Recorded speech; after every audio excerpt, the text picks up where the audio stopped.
Say it ain't so. We're back. Day 2 of the draft.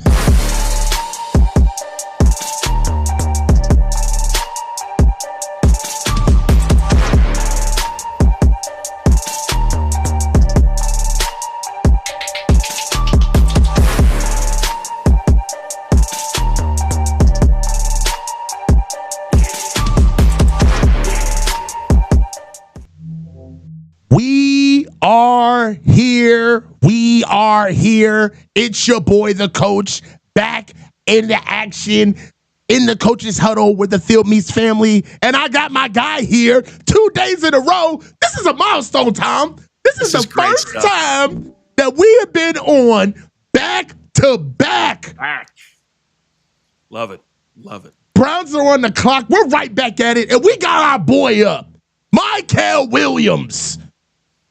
How do you feel about the draft so far? Give me what you got, Tom. We can have a show while we wait. What surprised you? What upset you? What was garden variety? Talk to me. How do you feel about the first day's draft? And then close out, especially with our pick. How do you feel? Okay. I thought that the teams at the end of the first round did themselves well. They competed. They got their players. They had great evaluation. Mm-hmm. Philly getting Jihad Campbell. Detroit, Baltimore, Kansas City. I like what all those teams did. So the best teams in the league got better on day 1.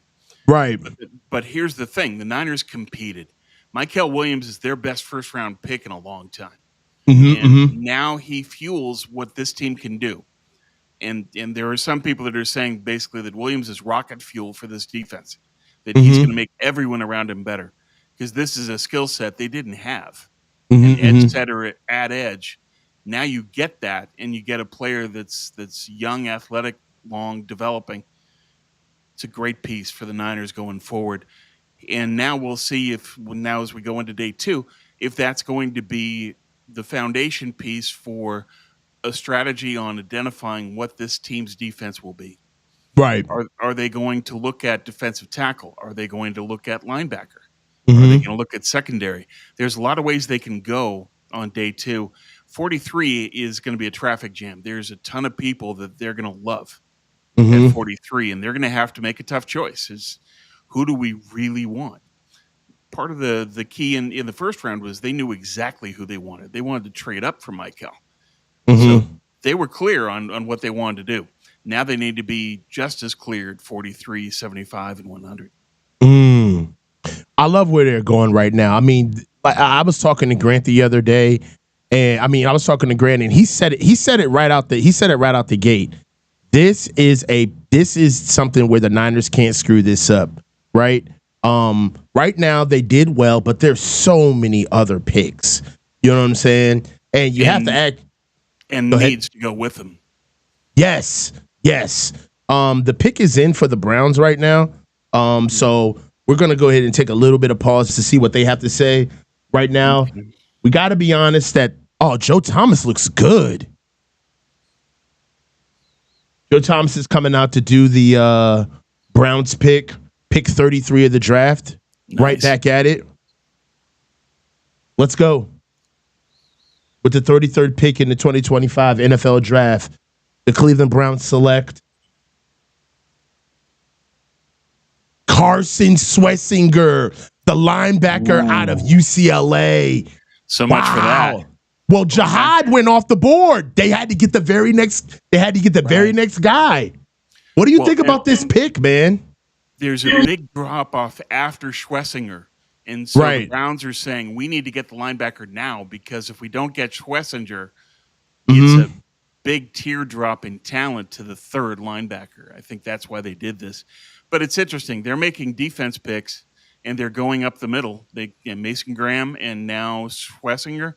So it seems like Jim Schwartz is making the calls as far as what he wants for this team. Hey, man, I'm going to tell you, man, it was a pick that we were all wondering, you know what I mean, about when he was going to go.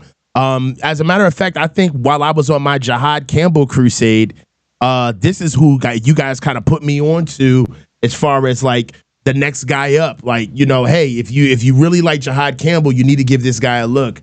I moseyed on over there and started looking at some UCLA tape. This dude's for real. You know what I mean? He can play. He can play. This guy's for real. I love what they do, but the Browns always have draft picks. I mean, they always have defense, right? So right now, the Houston Texans are up right now. What do you think the Houston Texans are going to do? They need OL help, so I would imagine that they're going to look at Ursery, and if there's a guard that they love, they could look at that as well. But they need an offensive lineman here. Wow. Hey, well, don't look now, Tom. The pick is already in. Ooh. So right now, the Texans are moved. They made no. You know what? I think this is going to be the lightning round, right? You know what I mean? Like I got a feeling that this is going to be the lightning round. Guys are going to fly off the field. Guys are going to fly off. Like guys that they would have been first round picks if it wasn't for the fact of they had to go ahead and make owners happy. I think a lot of guys are going to fly off right now. If we're looking at best available right now, as far as defense is concerned, what do you think the Niners should do at 43? Is that 43? Yeah. I think that they should look at defensive tackle first, but it's going to depend on how the board shakes out. To me, if TJ Sanders is there, I take him. But the consensus from the league, the draft analysts, et cetera, they think that 43 would be too high for him. So the Niners can look at a number of ways. They can look at Trevion Henderson if he lasts past Chicago at 39 and 41. They can look at offensive tackle. They can look at defensive tackle, linebacker, DB. There's a number of ways they could go, but my preference would be defensive tackle because that's the key need. Right. Well, I mean, if we look at big board right now, we were talking about best available and how things shake out. What are you feeling right now? Jaden Higgins, the receiver out of Iowa State, gets selected. 6'4", good hands, good athlete. I can see this. Yeah. I mean, I hate to put it to you, but they got a type. You know what I'm saying? Yeah, they like, clearly. You know what I mean? You look at this guy coming at you right now, Jaden Higgins, 6'4", 447, big body. Some of his strengths that we have right here is exhibits exceptional body control and route tempo manipulation, boasts vacuum-like hands and outstanding ball tracking ability. He's masterful at finding soft spots against the zone coverage, possesses impressive catch radius thanks to his 79.5-inch wingspan. Whoa. Yeah, that's a big deal. Man. Yeah. Well, when you're 6'4", you can do that. Hell yeah, man. I mean, don't look now, though, but I hate to do it to you, Tom, but already out the gate, we got to trade, Tom. We got to trade. So right now, with what we got the Seattle Seahawks bumping up to pick 35, right? Okay. So the Texans have selected the receiver out of Iowa State. Now we've moved on. The Seahawks have jumped. If we're thinking about their order right now, where were the Seahawks ranked in the second round? Seahawks went from pick 50 all the way to pick 34. Whoa. That's a hell of a jump. They're targeting someone, obviously. Yeah. I mean, you would think that they would go probably O-line right here. There was such a run on tackles before. I don't know. What do you think, Tom? There's a number of ways they could go. The offensive line, I think, is still their biggest need. They also are looking at wide receiver, defensive line, and DB. So we'll see how they go. But Ezraku from BC, I think that he's good value here. Alexander from Toledo, the defensive tackle. And there's plenty of available help on the offensive line. It's these linemen in the second round, it comes down to eye of the beholder because there are people that love these guys and people that are kind of, So we'll see how the Seahawks look at it. But the talk up here in Seattle has been that they need to just keep pouring assets into their offensive line. That's what they need to do, practically. I mean, Round one is shaping out all. I mean, round two is shaping out already. First guy taken, Carson Swessinger, linebacker out of UCLA. Second guy taken off the board. Who do we have here? Second guy taken off. Higgins. What do you think so far? I think there could be a run on receivers early in the second because there's like 6 or 7 teams in the first half of the second round who all need wide receivers. There's also a lot of teams that need defensive tackles. So I think that's where we're going to see a run in the first half of this round. Yeah. TJ Sanders would be awesome at 43, Tom. Yeah, he would. The consensus is he might last to 75, but I think that's too risky. I would expect that he would go between 43 and 75, and the Niners need to make a decision. Think so? Yeah.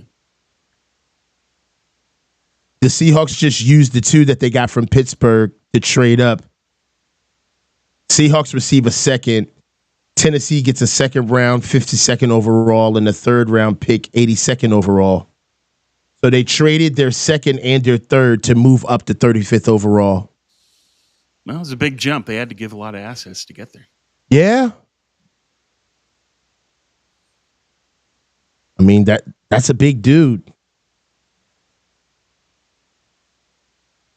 I mean, are they going up to go get Nick Ebenwarmy? Are they going to go get their Cam Chancellor? They could. Or in this case, the Kyle Hamilton for Mike McDonald. That's his Kyle Hamilton. He's going to go get that kid. I think so, Tom. Could be. That's a good call. I think he's going to go get his guy. It just makes sense. It does, but there's a lot of people in Seattle that are pushing back against that because they're kind of like the Niner fans of saying that our offensive line is so woeful, we just need to throw assets at it. But people that know ball up here are saying that even worry Mike McDonald isn't going to be able to resist that. Yeah. Well, right now they're on the clock. We got Seahawks came up. They come up off of a trade. The pick has been in for quite some time, trying to figure out exactly what they're going to do. Of course, they got to pay some bills. Yeah. I think you're right on even worry, though, because if you're Mike McDonald, you want your queen of the chessboard. You got accustomed to having Hamilton. You get him in war, you can do the same thing. You can coach him up when he's got that level of traits. You can mold him into what you want. You think he's got that in him, though, to pick that up? Because he's not Hamilton in football IQ. Okay. But I think that McDonald could program him. Is you could say, here's what I want your reads to be. Here's what I want you to do. A lot of the people in the Baltimore defense when McDonald was there said that he excelled at making it simple. Okay. One thing I will say about Nicky Ebenwarmy is that he gives you a little bit of everything. Nicky Ebenwarmy gives you stuff in the box, gives you ball hawk ability. Yo, Richard Sherman is such an op. Here he is. like what? I don't even know. He is such a get-wit. He just gets with everything. He glams onto stuff. He is a grifter. Gloms the pick's in. Here's the pick. Read the pick, Sherman. 35th pick overall, 2025 NFL Draft. The Seattle Seahawks select Nick Ebenwarmy. Great call. We called it. Great call. We called it. It fits. It's just McDonald wants what he does. And it's one of those things where when you had a lot of success when you had Hamilton and you got somebody with that level of clay to work with, he's not going to be able to resist it. Now, to your question, though, can he be programmed to make it work? That's going to be on McDonald to simplify things so that Ebenwarmy can just play. He needs to play free. He needs to play organic ball to him and just let him flow. Yeah. But he's not somebody you can play on the back end. You've got to move him up. And that's the difference in a lot of ways. There's a lot of differences between the two, Hamilton and Ebenwarmy. But if you structure his role correctly, you can use him and he can be a great weapon for them, especially with McDonald, who's arguably the best in the league, along with Spags at simulated pressure. he can put Eamon to great use. Yeah.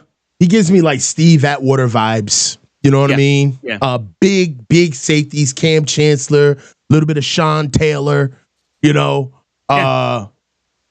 of Boom. Yeah. 2.0. That's what part of what they're building. Yeah. Cleveland's up again. Okay. Harold Fannin, we might, Hind. I think that Kyle wants him, but the challenge with Fannin is he's expected to go between 90 and 100. If the Niners wait for him at 100, it could be just like Rosengarten last year. You watch him get picked right in front of you. Right. They have to deal up for him if they want Fannin, in my opinion. Okay, so explain that to me a little bit, Tom. They've got picks at 75 and 100. Fannin is expected to go anywhere from low 90s to like 95, 96. He's not expected to make it to 100. If the Niners wait for Fannin to fall to them, chances are, based on the mocks we've seen, that it would be just like Rosengarten last year. The guy you want is picked right ahead of you. Oh, my God. Browns come in and select Quinshon Judkins, running back out of Ohio State. Okay. They want some physicality. Okay. They want a bruiser. Yeah. They want what they lost out of Kareem Hunt. Right. Well, I like Judkins. It fits their personality and the way that they play. You know what I love about him? They need him because Cleveland's had a lot of injury problems at back. They need to get somebody new. Awesome. Vegas is on the clock now. Could this be the Shedeur pick? It could, but I think the Raiders still have a lot of needs beyond Shedeur, but it's possible here. I love that Quinshon Judkins pick, though. One thing I love about Quinshon is that he's over 220 pounds, but he doesn't play like it. He looks every bit of 190 when he runs. He's a very elegant runner, which shows that he has a lot of control in his core. He plays with low pads to be a heavy back. The fact that he plays so low to the ground, I think that Quinshon Judkins is a hell of a pick for the Browns. This guy's going to get downhill. And really, if you really want to get a load of Quinshon Judkins, you got to you got to look at him when he was with Ole Miss. That's when it was all about him. One thing that I've noticed that O State's doing, they're getting a lot of like tip of the spear guys all over different programs. No different with what the Alabamas are doing or the other big schools. But I'm telling you right now, Kenny Pickett, Jerry Jeudy, Cedric Tillman, David Njoku, and now you top that off with a Quinshon Judkins at running back in Cleveland. They're shaping some things up over there. It seems like a good pick. Yeah, I think that's something they definitely needed because you can't rely on your quarterback play in Cleveland. No. You got to have a running game. I mean, when the owner comes flat out and says, by the way, I hate to be that guy. Right. But right now, Vegas is on the clock, man. Okay. Got to see what they're doing. All right. And already, here we go. We got a trade, man. Oh, okay. Raiders have traded out. It's the Miami Dolphins. Okay. They come from 11 picks down all the way to come back up. So right now, we've got the Miami Dolphins who've taken the place of the Las Vegas Raiders at pick 37. They came from 11 picks down, and they must really like their guy. The pick is in for them right now.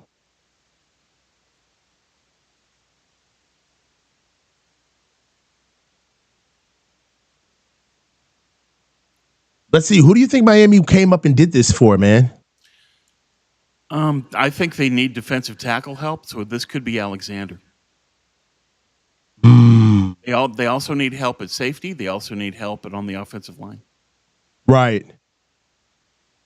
I mean, right now, we looking at Miami. Miami they've had issues up and down up and down the season right now, you look at some of the most notable things that they need, Tom. They got to go interior all the way. I mean, it's just all trenches. They got to get D tackles. They need guards. They need tackles. I don't know. Because of Nick Emmanwori going off, do you think maybe they go and get a safety? I know that they need a safety. Safeties are kind of flying now. They do, but I think it's early because now that the two safeties at the top have gone, mm-hmm. the value drops down to the next tier of safeties. I think this would be too early for, say, Watson, Notre Dame, or the other group that's coming up next. Okay. Right now, these are all of the people. These are all of the people with the people with teams where it's like, we'll let LT go up and call our pick. Dolphins are up. Here goes the pick.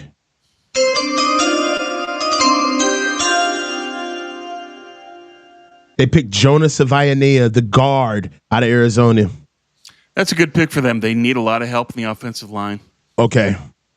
And he's a physical player. He's fast. He fits what Mike McDaniel would want to do. I got a player comp for Jonas Savaianea, man. Michael Potty. I think that's something that the Dolphins want to get stronger. I'm not mad at that. Well, strength plus speed, and that's key for McDaniel because he wants to have those fast offensive linemen to work his edges. Yep. So they traded up. They went and got their guard. Not mad at them. Patriots are on the clock right now. Okay. So I love this. The draft is moving, bro. Right. This is what we want to see. So for New England, I would argue they need wide receiver. Mm-hmm. You've got to get somebody that Drake May can throw to. So you got Burden is the top receiver in terms of availability. There's a couple things that they can do. And they took Will Campbell, so we'll see what else the Patriots have in mind. Mm-hmm. They got a lot of needs. I mean, you pick at 4, you've got a ton of team needs. But right. If I was structuring this, I would say that I want to have a go-to receiver for May to throw to. All right. Well, Burden is there. We know Higgins is gone. Noel out of Iowa State is there. Harris out of Ole Miss. I mean, what are you thinking, Tom? I would think Burden, if they go wide receiver, that would be the way to do it. Mm-hmm. But they've got a lot of options. There's plenty of talent still on the board here. Early second. This is the sweet spot of the draft right here. Yeah. Yeah, I mean, and we're moving, man. We're already at what pick is this? 38. We're on pick 38 already. So Niners are coming up.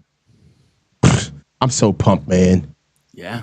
Because, I mean, nobody's really gone that we were counting on. I mean, of course, Schwarzinger, that's somebody that's named. But, Chris Paul is somebody that's been said to have been a big name for us down the line. They had a 30 visit with him, so I think that's the guy that they're focused on. Think so? Yeah. And he fits. He's got a lot of good needs, a lot of good traits that fit with what their blueprint is at linebacker. What do you think about his tape, man? Have you seen an extensive tape of him playing? Yeah. It's tough with Ole Miss because you have to judge a linebacker when you've got Nolan and Princely up front. So based on that, you got a lot of quality teammates around you. What's the linebacker as opposed to what's the team? But what I did see from Paul in terms of pursuit, angles, his football IQ, and just a playmaker. Pooh's a solid player. He doesn't have a lot of weaknesses. He's just there. And he's got the speed and athleticism to make plays. Yeah. I mean, I got to know that Seattle, now we got this big-ass cyborg of a safety in our division for the foreseeable future. Is this guy a can't-miss player, or does he still have work to do? He's got work to do, but if McDonald structures his role correctly, he can be really effective. But I think that with him and War, you have to be careful. Don't put him back. Put him up front. Make him a strong safety in the box and have him play as a linebacker-safety hybrid. Use his physicality. And then structure his role in a way so that he knows what reads he has to make and then just go make the play. Basically, you just have to tell him, okay, here are your reads, go. And he's got the physicality with all-world traits. That's one of the best testing jobs you've ever seen at the Combine at Indy. It's just everything he did was all-world. Yeah. I mean, right now, the Patriots are taking their good sweet time. They're going all the way down to the bitter end. This one better be good. Well, it could be that they're weighing trade offers. That'll happen here. It's not that there's some internal discussion. It's just they're wondering if they've got somebody that's willing to give them something. Mm-hmm. Well, they're at pick 38. Let's see what they do. Yeah. I mean, 100% this has got to be about Drake May. I think Burden is out there. You know that the Pats were hot to trot for BA. They even they overpaid to try to get BA in here. Right. And they still don't have anybody to note. But then Travion Henderson is still there. I mean, nobody's touching this kid, If no one does, I bet that Chicago will. Chicago has picks at 39 and 41. I expect one of those to be Travion. Okay. For sure. I mean, the biggest thing with the Patriots right now is they just got to get rid of the buddy ball. I mean, the Patriots, the Patriots need to go out there and get like a force. They need to get out there and get somebody that gets off the bus and everybody is like, okay, there's a guy. When's the last time the Patriots have had anybody offensively impressive outside of Gronk and Tom Brady? Right? They need to go get a guy. Yeah, they do. They need a horse. Yeah. You need a playmaking weapon. You've got a good quarterback. You just need to give him the weapons he needs to get the ball downfield and get some points up. Agreed. So, talk about Special Olympics. Trying to get through that. Okay. Well, it's nice. Patriots might go ahead and get Travion Henderson, man. They could. Well, given their needs, I mean, they need a home run. There it is. From our lips to God's ears. With the 38th pick of the 2025 draft, the New England Patriots select running back Travion Henderson out of Ohio State. Gotta love that. That's a superb pick to help Drake May. You got a guy that can run, the guy that can catch, that forces the defense to react to him, the best pass pro running back in the draft, and he never fumbles. Everything Kyle wants in a running back, this guy has. Yeah, so that's a huge get for the Pats now. That's a good pick. Mike Vrabel's got himself a dog. Yeah, well, he had to. They needed somebody to carry that offense, put points up. I mean, Travion Henderson is a problem, Tom. Yeah. Well, unfortunately, it didn't last 43, but I didn't think he was going to make it that far anyway. No. Didn't see it happening. Wasn't gonna happen. No. But now that Henderson's off the board, I don't think Kyle is going to be a threat to take a running back in the second. Think so? You think he's done? He's officially got it out of his system? Well, I don't think he's got it officially out of his system. It's just that Travion was the only running back that he could justify taking at 43. Mm-hmm.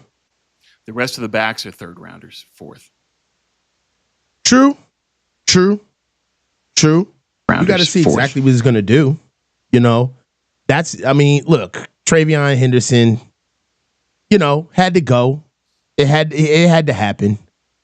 But look, Travion Henderson is, class personified. We love the kid, man. We think the world of him. We've already talked about his pass protection. We've talked about everything that he brings to the table. And Travion Henderson is a guy, man. Great pick. Travion Henderson is exactly who, not only just the Patriots need, but he's exactly who the league needs. I mean, I think the world of the kid. I think that he's going to do really good. And when it comes time to necessarily seeing exactly what he could do in the league. I hope they keep him healthy. Yeah, that's going to be the challenge. Is somebody with his size, you can't just bell cow that. Got accustomed to sharing touches with Judkins. Mm-hmm. So you have to have a committee, and you have to use him correctly. If you try to use him in too physical a role, he'll break down. Yeah. I look at it as he's kind of just a different take on CMC. Oh, my God. He's that kind of a player. Run, pass, smart, a threat anywhere on the field. But you have to take care of him. Otherwise, bang. Yeah. So the Bears are up right now. I know they got to be gutted. The Bears got to be gutted that the Patriots snatched what everybody seemed like the perfect Bears running back. Yeah. So Ben Johnson is up right now. The pick for Travion Henderson was awesome, though. I mean, you can't ask for a better back. I mean, yeah. Why didn't he go? What's keeping a Travion Henderson from going in the first round, Tom? That he needs to be part of a rotation rather than the bell cow that you can just give the ball to and say go. Mm-hmm. So he's got a more limited role, but within that role, he's phenomenal. Mm. But I think that's why he dropped to the second, is because he's not the bell cow that Hampton is. Mm. Man, look. Pick is in. Bears are already, this is what I like, man. The pick is in. Let's see what they got. I know the Bears got to be gutted that all three of those backs are gone. Omarion Hampton, Travion Henderson. I mean, of course, Ashton Genty, maybe. But you got to think that they thought that they were going to get at least one of them. Yeah, right. It's losing Judkins that's the death blow for them, because they figured one of the Ohio State backs was going to fall. Well, they still need edge. They still could get their boy out of Boston College. Let's go. Let's see what we have right here on the big board and guys that are just left. So they still need edge. Let's look. They need tackle. So Mike Green is still out there. Yeah, Green and Ezeraku. Did Ariante Ersery get picked up yet? No. No. So he's still there, but he's one of those eye of the beholder guys where it's Mm-hmm. who likes him, who doesn't. I don't think there's a back worth taking here for Chicago, so I think they'll look trenches. I think they'll go best player available. If you're thinking about it, it's getting kind of sacrilegious that certain guys aren't kind of coming off the field yet. I mean, coming off the board yet.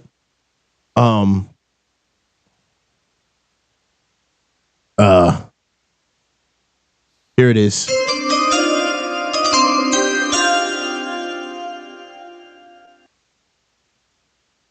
With the 39th overall pick in the 2025 NFL Draft, the Chicago Bears select wide receiver Luther Burden III, Missouri. Okay. They did. They took best player available. He's the best player on the board. Yeah. And it's Ben Johnson saying, I can use this kid's skill set. Yeah. He's going for speed. He's going for working the interior of the field. Mm-hmm. Okay. One thing I like about Luther Burden, man, is that he's outstanding after the catch, man. Like when he's in the open field, he is a blur. 6 foot, 205, loose athlete, dynamic yak. I mean, really, he's just the next DJ Moore if you think about it. He averaged 12.8 yards per carry in 2024, and he tracks the deep ball well. He's a threat to take off the top of the coverage. His hands are small, but he doesn't drop many passes, and he can secure the ball away from his frame and comes down with contested catches. He changes speeds well and has the potential to develop into a complete route runner at the NFL level. Burden also excels at attacking zone looks. Hey, player comps right now, DJ Moore, Stephon Diggs. I think he's a little bit quicker than Stephon. What do you think? He is. I would agree with that. Yeah. Hell of a pick, man. Yeah, it's just Ben Johnson has very specific roles he's looking to fill. But I think it's interesting that he's specifically looking for speed. You know, Loveland over Warren is a speed call. Burden here is a speed call. And part of what they did in Detroit was stack the offensive line, and then put speed weapons around it. And that's what Johnson's doing in Chicago. Well, yeah, Saints are on the clock right now. I don't know. Like, okay, so who's a sneaky guy that has not gone anywhere? TJ Sanders is still there. Okay. And Alexander. Alexander's still there. Let's go over here, our little big board. Who else do you think could kind of sneak in for the Niners? At 2, Ersery is still there. Yep. I don't think they do anything at running back. No. They had a formal interview with Caleb Johnson, but I'm not necessarily sold on Johnson as the guy for Kyle. I'm not sure that fit. Man. Hog20 says Mike Green. You think we should? I don't know, man. Keep hearing all of the off-field stuff from Mike Green. Yeah. Well, I guess if you're New Orleans, does the city really care? New Orleans being New Orleans? Hey, so great one. I'm hearing that the Saints are not taking Shedeur. No. I'm hearing that is not. As a matter of fact, they're going to take Tyler Shue, that other quarterback, before him. That's what I've been hearing. But they're not. I've been hearing all over, like some quotes I've been hearing is over my dead body. Like they're not taking Shedeur. They aren't doing that. No way. So we got to see what they do, man. They're sitting here taking their time, though. There's about 1:42 left for them. We're giving them way more time in YouTube land. But we'll see exactly what they take, man.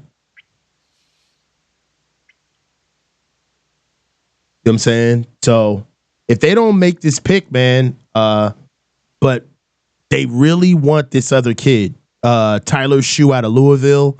Yeah. So we'll see. The pick is in. They're walking up.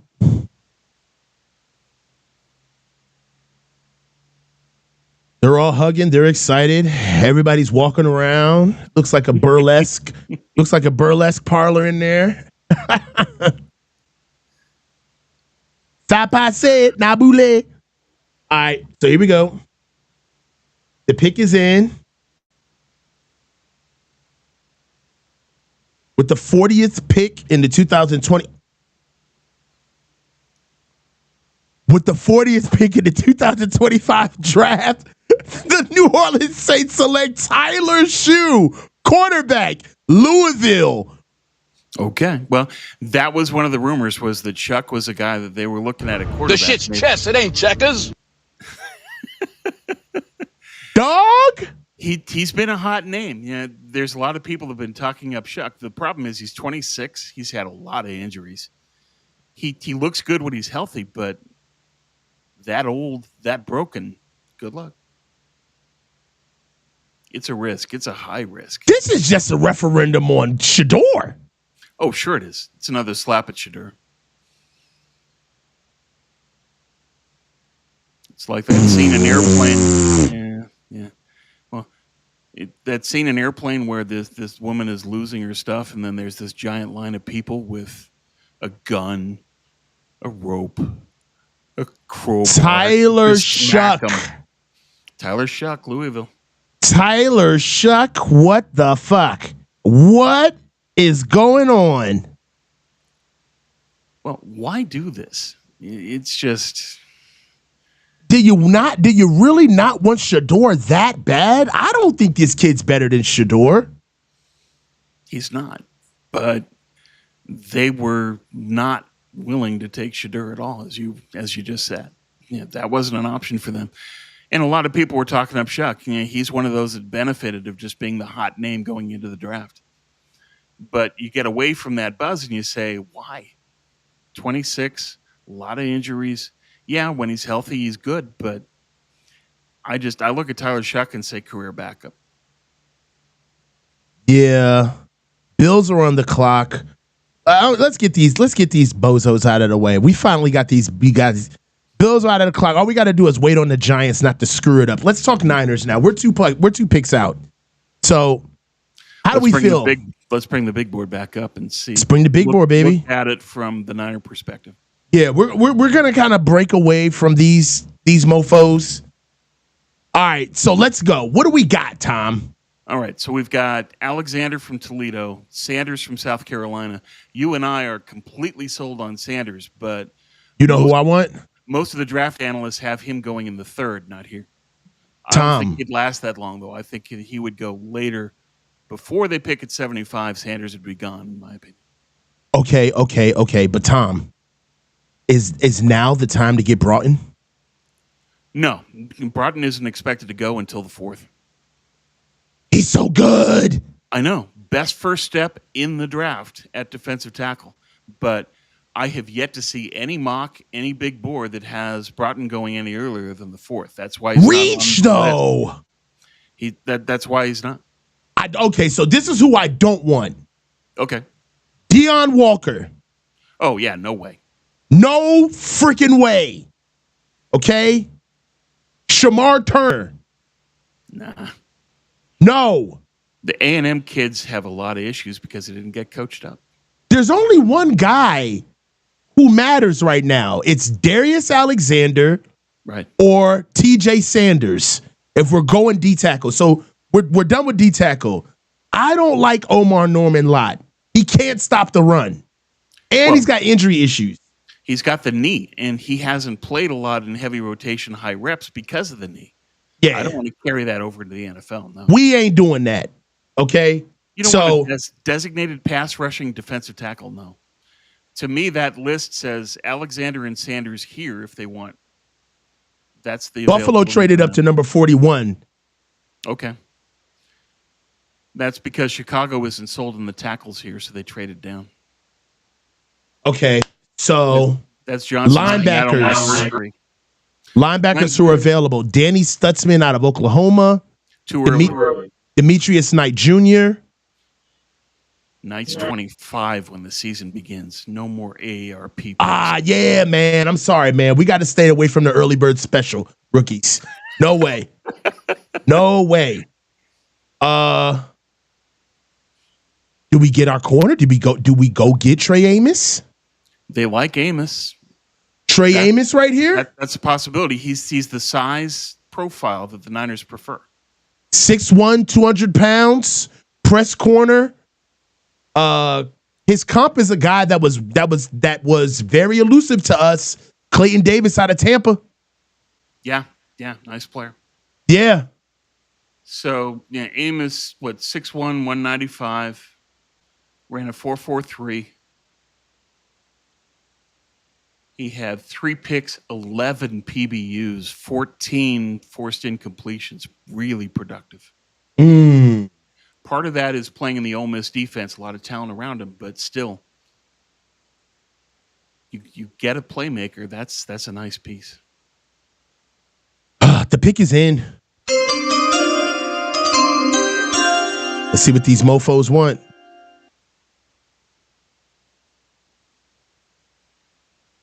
Guys are really trading, man. Bills traded. Because no one's sold on a specific talent for their needs. So Chicago says, I don't like the tackles here, I'm trading out. Buffalo says, I do, I'm trading in. It's that kind of draft between the second and the third. A lot of eye of the beholder picks where there's people that like and people that don't. Buffalo's going to get Mike Green right here. He'd help. What do you think? Huh? I don't know. They got Maxwell Harrison. Yeah, they've got their corner. They don't need to take Amos here. There's a lot of talent at edge. I would think that makes a lot of sense for them. I don't think that they get anything on offense because Josh is their offense, right? Yeah. They go defense right here. Hold on. No freaking way.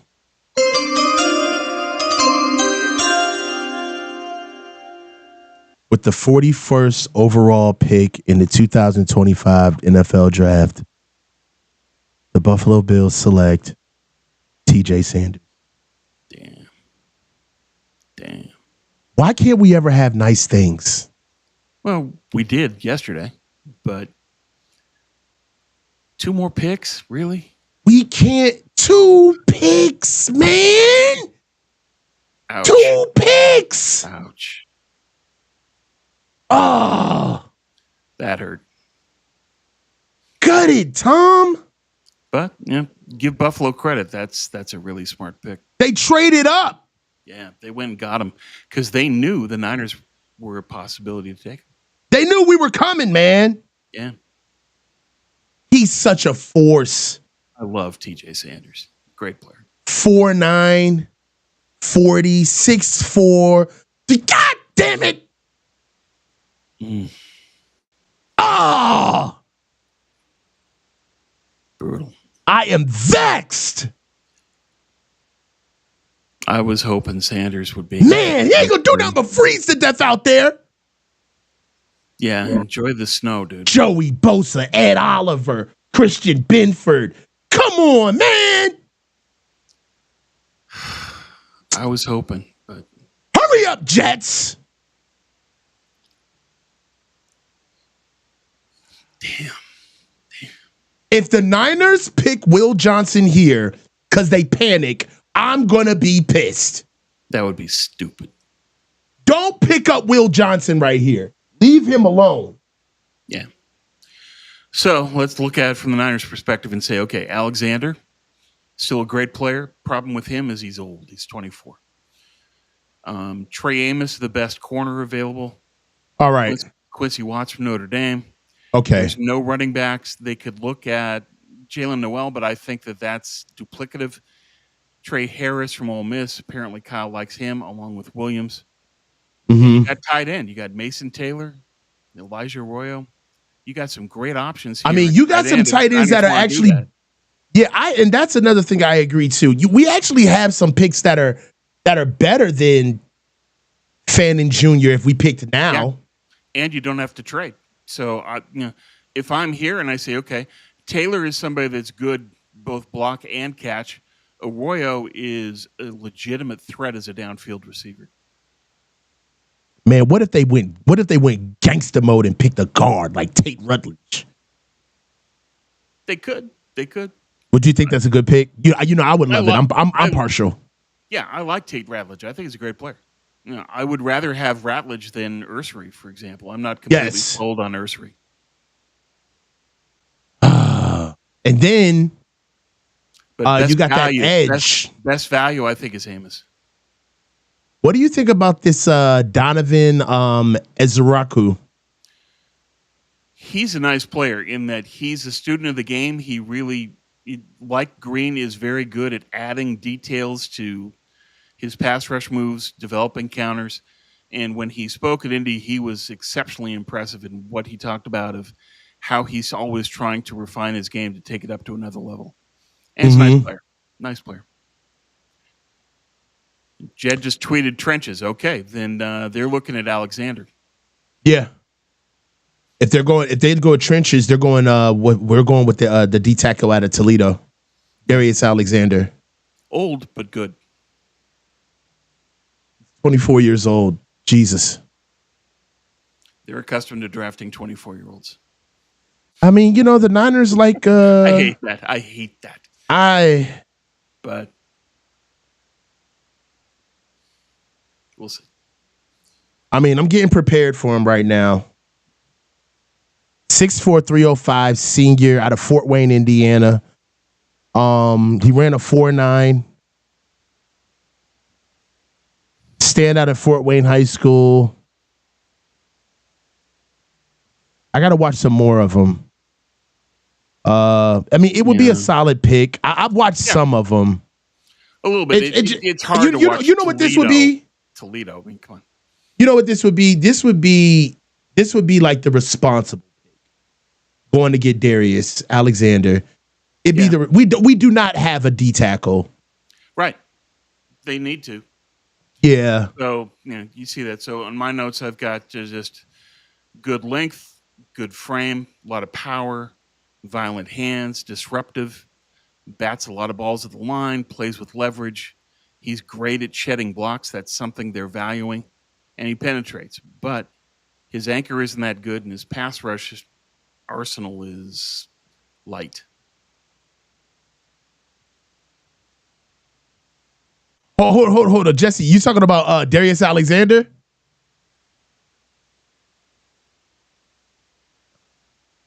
I want to see what you're talking about. The pick is in. Let's see what they're going to pick up.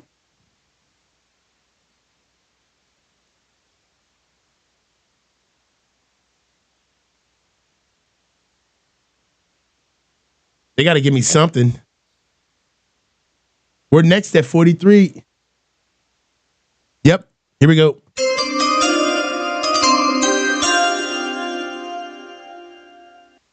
With the 42nd pick of the 2025 NFL Draft, the New York Jets select Mason Taylor, tight end, out of LSU. That's a good pickup.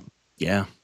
Because they were rumored to be interested in Tyler Warren, and Taylor is a complete player in that you can get blocking out of him, you can get receptions out of him. Yeah. Good genes. Jason Taylor's kid. Mm-hmm. He's a nice player. I like Mason Taylor. I like that pick. That's good. It also, you know what it also does? It forces Kyle not to get stupid in the second round. Let's go trenches. I'm sorry, man. Let's go. I don't think there was a chance of Kyle going stupid in the second once Travion was taken. He wasn't going to take a weapon once Travion was gone. Niners are on the clock, though, man. Let's get it. Okay, well, now's the time. I think it's Alexander. I think it's Darius Alexander too. It'd be crazy if it wasn't. You think they maybe go Ariante Ursary? I don't think so. I mean, it seemed like they were most interested in Connerly and Simmons as opposed to Ursary. They did have a visit. They did meet with them, but I don't know. Yeah. I just don't want them to get stupid, man. Like, I don't want that Alfred Collins kid out of Texas. I think he's too stiff. Really not. I don't really see that much out of him. And he's got medicals too, so no. Yeah. I didn't know Mason Taylor was Jason Taylor's son. Yeah. Jason Taylor hung at LSU games all the time to watch his kid play. Oh, okay. So we got to see what they're doing right now. The pick is in.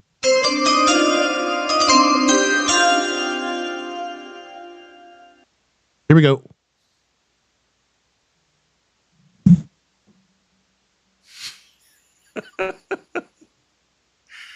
Oh, man. You need the patience of Job for some of this stuff in the draft. It's just, okay.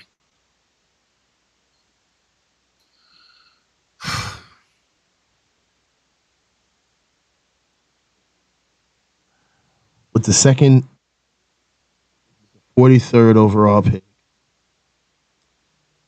the San Francisco 49ers select Alfred Collins, defensive tackle, Texas.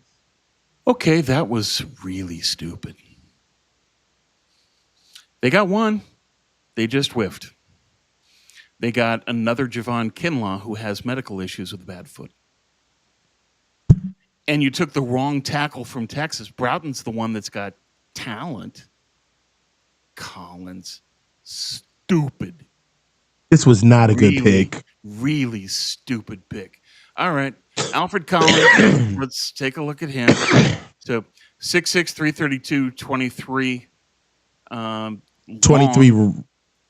23 when the season begins. 35 arm length.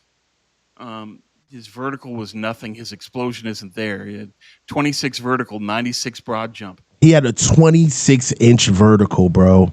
Yeah. He's not athletic, man. That's clearing the floor vertical. 1 sack, 18 pressures, a win rate of 7.3. That's the lowest, one of the lowest. He's just a body, man. So let's see what else we got here. My God. He's a sure tackler. 3% missed tackle rate. 27 defensive stops. That's tackles at the line of scrimmage or behind. 7.3% win rate. Terrible. 15.5 true win rate. Also terrible. Fucking lazy, bro. This is just dumb. He's long. Okay, good for you. He's a wall that You got to take him off the field on third down. He can't be on the field in third down. 1 sack, 18 pressures, 7.3 win rate. You better take him off the field on third down. So they got a 2-down defensive tackle that can't rush the passer. Oh, my God, dude. I thought that they wanted guys who were explosive off with the first step. This guy's slow as shit. That's not Alfred Collins. And, yeah, because he has a hesitation move. That's what he likes. Yeah, okay. False step moves. This guy can't do anything. He's not a pass rusher. Basically, he's a body to just put in a gap and say, he's just big for no reason, bruh. Just be a brick wall. That's what Alfred Collins gives you. This is such a weak-ass pick, bruh. Terrible pick. Terrible. There's no way to sugarcoat this. It's just stupid. So many things you could have did with this pick. Alexander so many things. Nice I would have took Darius Alexander. Sure. Why are you taking Collins over Alexander? That's the first question. He had 5.5 tackles for loss. Relax. Yeah. He played all season. That's not good. No. This guy's a lump. Fuck are you talking about? I'm sorry, Jesse, but no. Weak ass shit. This was a really, really stupid pick, period. He's bigger. First of all, his body's done. Yeah. He's already too big. Right? And he's got a foot issue. Yes, and he's got a fucking foot issue because he's too big. And he needs to lose weight. Yep. And if he loses weight, then he loses his value as the brick wall. If you want a brick wall, you can take Jamari Caldwell from Oregon. You can take any number of people. I can name like 5 different defensive tackles that could be boulders. We just drafted a second-round paperweight, man. This shit is fucking ridiculous, man. How did they not see this on film, bruh? I don't know. How can you watch Texas games and not say, I want Broughton? I looked at him, and immediately the first name that came to me was Javon Kinlaw. I said, I don't want him. Yeah, I don't want him. No. It's just Niners being the Niners. They're poor evaluators. At least they got Michael right, but this is a waste. This is a shit pick. You had the 43rd pick. You had any number of ways you could have gone that would have added tremendous value to this team, and you just threw it in the trash. Collins. Go watch the film on this dude. You're going to see it. Go watch the film. He's a boulder. He's just big. If you're going to draft a boulder, you can do it in the 5th. You can do it in the 6th. If you want a talented boulder, you can take Caldwell from Oregon. But this guy, no. Alfred Collins, man. This is Robert Saleh, man. I gotta believe this is Robert Saleh. It's got to be his pick and Kasarik, but why would Kasarik take a guy that doesn't? He can't get off the ball. Right. If you want a boulder, why are you taking a boulder at 43 when this draft is filled with boulders in the 4th, 5th, 6th? There's no defending this pick. Period. There's not. Nah, he's not quick. He's not a force. They picked him up in the second. This was a whiff, bro. I had 2 guys I didn't want. I did not want Alfred Collins. Kelvin Banks and Alfred Collins. And they picked one of them. They picked up one. Look at him getting blown. Even his highlights, he's getting blown off the ball. Oh my God, bro. Yeah, it's just why. I'll be interested in listening to whatever their justification is. This is such a weird ass pick. Look at him leaning on people, bro. He's not even strong, bruh. That's the other thing. That's where TJ Sanders changes the equation in terms of people thinking, oh, he's only 306. He's not going to be able to do anything against double teams and stuffing the run. He does because he's that strong. He plays high. Yeah, leverage issues too. But, the numbers speak for themselves. 1 sack, 18 pressures, 7.3 win rate, which is just pathetic. He's not a pass rusher. You got to take him off the field on third. This is such a bad pick. Have to. We just got a second round pick that can only play 2 downs. Yeah. They took a boulder. Congrats. You have to evaluate the draft to know what it is. It's just, this is one of the key weaknesses of Kyle Shanahan. You know something else that struck me that really pissed me the fuck off is yesterday when somebody said to Kyle during the press conference, and they say, yeah, well, you guys must have saw something in him because of his stats, because, he didn't have a lot of production. And Kyle goes, his stats, I didn't even know what he had. What did he have? What were his stats like? Fucking Momo. You don't understand what you're doing, man. Is that what you want to hear from your GM? No. It just wasn't a good. We're not going to throw away the baby with the bathwater, but this wasn't a good pick. You had one of the best picks in the sweet spot of this draft, and you threw it in the trash. And this is a key point with Kyle. You have to evaluate and know what the draft gives you. You have to know if you want a boulder, you don't need to take him at 43. But what does this team do more than anybody else in the league? Reach. They reached. We like this guy. We're going to reach. He's slow as hell, bruh. Yeah. I don't know. Did he have a 40? They saying he ran a 4.9, and I got to see that. I don't believe that for a minute. They're saying he ran a 4.9. Alexander ran a 4.9. Hold on. I wait a minute. Yeah, I got to be high right now. Hold on.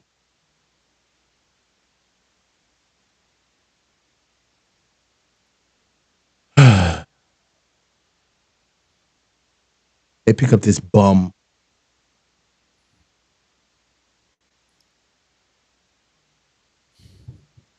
Alfred Collins combine, hands 10, 6'6", 332, 34-inch arms. His prospect grade is a 6.27. Will eventually be a starter. Yeah. My God. Great. And check this out. He didn't run. He didn't do a 10-yard split. He didn't do a 3-cone drill. He didn't do a 20-yard shuffle. And he didn't fucking bench. All he did was his vertical jump, which was 26 inches, and his broad jump, which is 8. I'm fucking done. Yeah. I'm done. Why are you why are you valuing a run-stuffing boulder when you can get him in the 6th? And the reason they do it is because they fall in love with the guy and reach for him. But it's also a GM. Do you think that Howie or Brad Holmes or DaCosta or any GM worth his salt would ever take Collins at 43? No way. Because they would value the athleticism. This guy's a senior. And they would reject Collins as a result. Dude, this guy's a senior. He's just figuring it out. In 2020, he played 10 games with 1 start. In 2022, he played in all 12 games, started 4 times.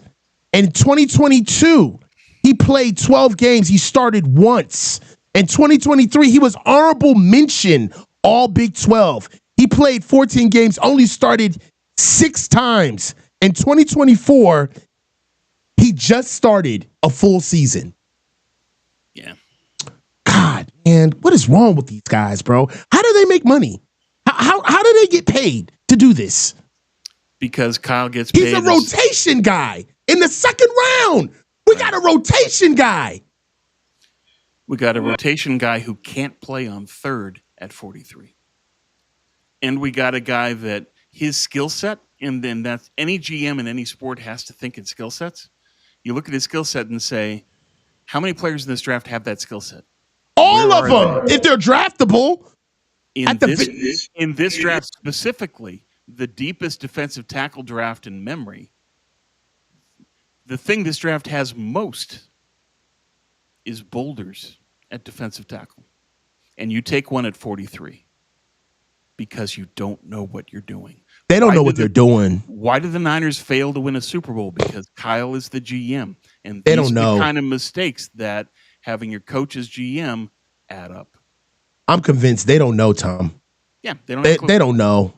No clue. They don't know. Tom, come on, man. We seen Alfred Collins 3 months ago.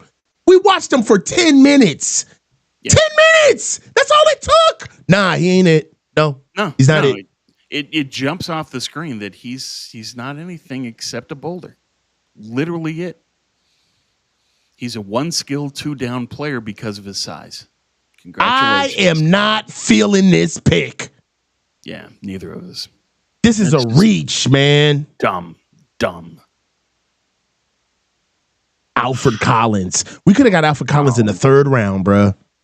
Well, we could have got the equivalent of Alfred Collins in terms of his skill set in the 5th. But that's what happens when Kyle Shanahan is your GM. You know what? They got shook because they got jumped for TJ Sanders. That's what it was. Could be, yeah. This has happened before, is that when the guy that they are focused on for their pick is taken ahead of them, they can't improv out of it.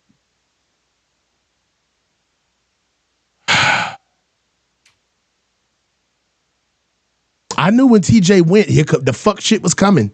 Soon as TJ got drafted, TJ Sanders, I said, they about to get dumb. It's howdy doody time. Sure enough. Rams are up right now. We're on the 46th pick. We don't pick for another. Well, I'm picking 75, so it's going to be a while. It's going to be a while. We don't pick until 75. It's just.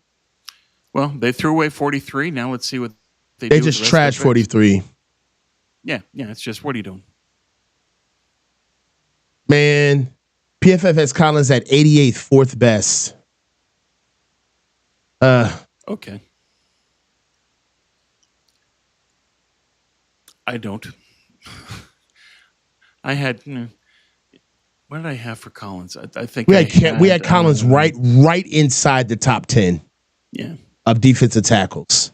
But you had him above him. TJ Sanders was above him. Talik Williams, Josh Farmer, Omar Norman. He was right above Deion Walker. Yeah. And that's nothing. Deion Walker is basically the football equivalent of Frankenstein. Yeah, dude. He's just big, man. He got hips like a housewife. Yeah. Deion Walker has the big upper body and a model's legs. I just don't chip him over. Alfred Collins was a reach. It's hard to get through this when there was so much positivity coming out of yesterday where they got the right guy, they made the right pick, they finally got the first rounder right, and now swing and a miss. Swing and a miss, bro. 46 pick in the draft. Terrence Ferguson, tight end, Oregon. Ferguson's a nice player. He's another one like Taylor where he can do multiple things well. Yeah, I like his body type. He was a clutch player for Oregon. He was a go-to for them on 3rd down. He's a nice player. He's a clutch guy. I like him. I don't know, Tom. What does this mean for us, man? I just kind of want to keep talking about us, man. Forget these fools, man. Yeah. Well, what it means is that they're just going to have to move on. Okay, they got a player that fills a need on the team. They needed a run-stuffing boulder. They got one. They just made an unbelievably stupid pick given what else was available, and they reached like crazy for this guy. But it's done. They took him. You and I will hammer them into the ground and bury them. Take the corpse out of the ground, beat it again, put it back in the ground. They're retarded. It's just terrible pick. But move on. This happens. You can blow a pick, and then you just have to keep going. Yeah. Hopefully well, they can correct course at 75. Yeah, you just would like to. You would like to start the top end of your draft. They're always screwing it up. Well, coming into this, I was saying that 43 was probably going to be the most important pick of this draft because they had so many choices. The opportunity to screw this up was high because of all those options. They did. Well, the Cardinals pick us up. With the 47th overall pick in the 2025 NFL Draft, the Arizona Cardinals select Will Johnson, corner, Michigan. Okay. They finally pulled the trigger. They're going defense. They went Will Johnson and Walter Nolan. Yeah. Yeah. I had them taking Jada Aaron in the first, so now they're getting their DB. And they need to. If they want to get out of the NFC West, you got to have a corner. All right, so this is a good question from Old Fogey. So the DTs were running off the board. Is that an excuse? The best DT coming into day 2 was on the board, Alexander. After TJ Sanders. Yeah. Yeah. The next guy was Darius Alexander. That's the next guy. Yeah. Oh, man. Talk about put a damper on the day. Oh, I know. My word. I was so pumped after yesterday. And they finally figured it out. They're going to do well. And then I was on it, man. I was on it, bruh. Kyle's going to Kyle. Kyle's going to Kyle, man. We just got to move on. Cardinals are off the clock. They picked up Will Johnson. Will Johnson. Texans are on the clock right now. Man, I mean, all right, so let's try to go half glass full. What do you like about the kid? I like that he can stuff the run, and that's something they've got to have in the wide nine. Mm-hmm. They needed this skill set. It's just that the skill set was available 3 rounds later. Right. But this is the kind of thing that happens when Kyle's your GM. Yeah. I'm watching Tenny Brito go through the 5 stages of grief.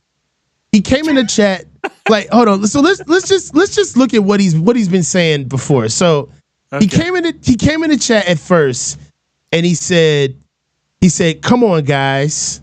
Hold on, here he goes. So he came in and he said, "Coach, Collins is good. You're just hating on a young man that's going to prove you wrong." I said, "Okay, that's fair. That's fair." Then Tenny goes, "You guys don't know ball for real." Okay. Right? Then Tenny goes, "Collins is a solid, good pick." No, he isn't. Right? All right. So then Tenny goes, "We've been calling you Tom the whole time, but you forgive this, Tom. The white man talking about we threw away 43. Yeah. I am. Yeah. Come on, dog. I'm the designated white man. Hey, look, look. Here, this is when I saw it at first.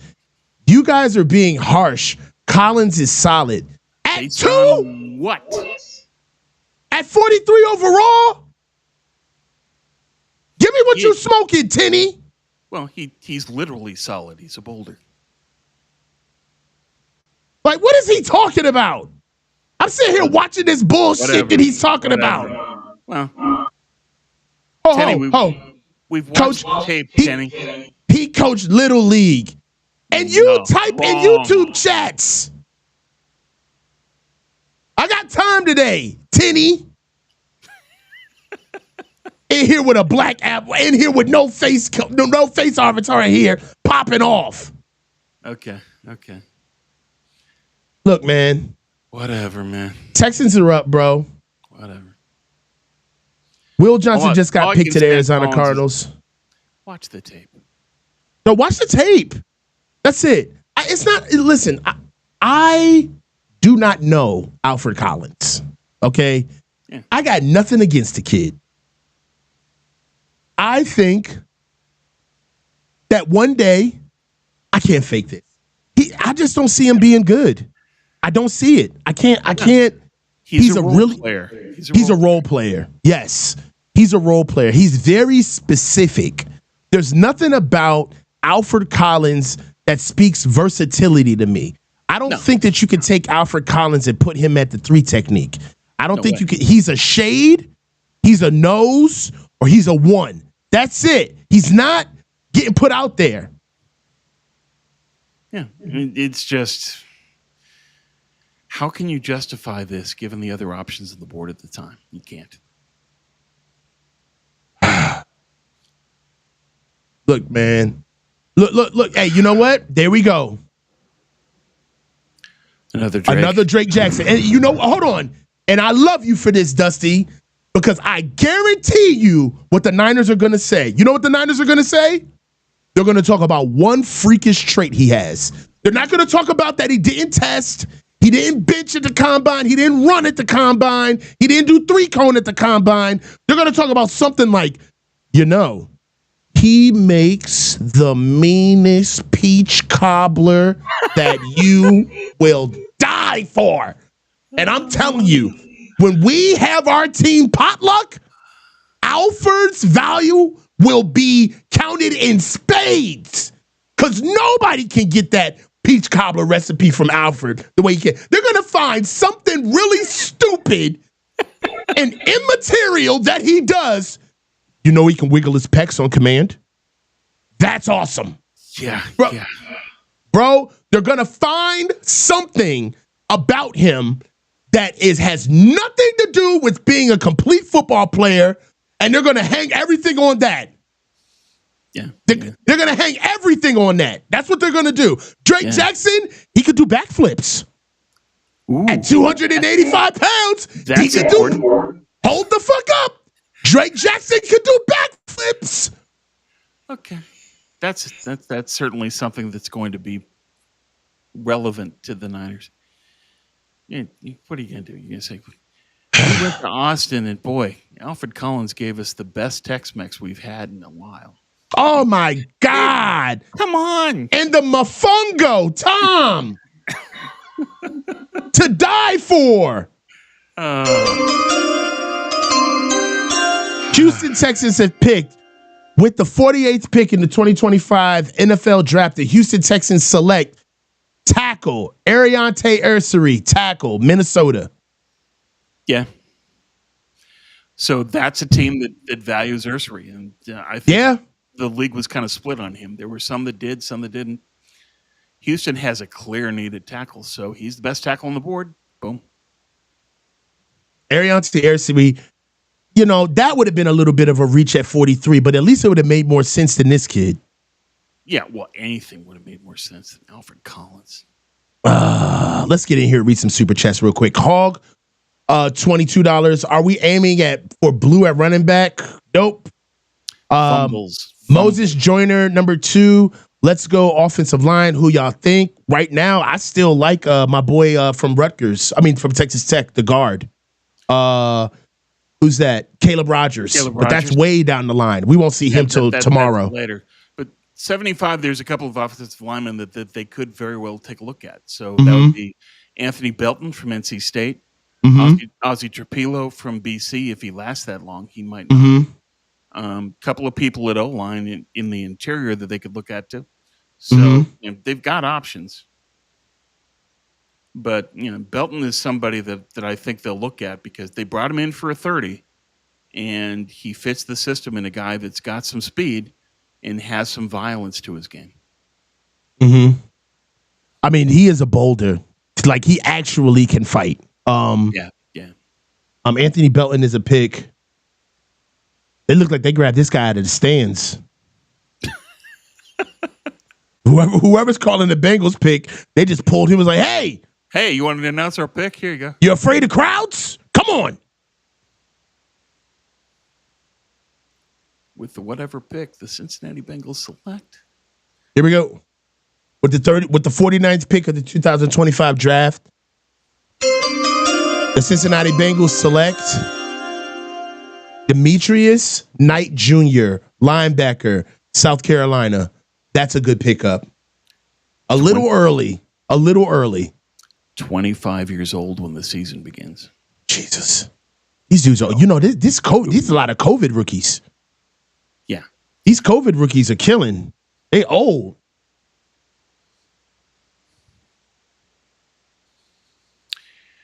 Okay. Well.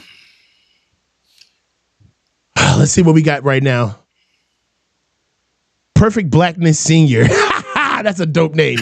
You're not convincing me that Tyler effing Scott is better than Shador Sanders. Get the F out of here. Hey.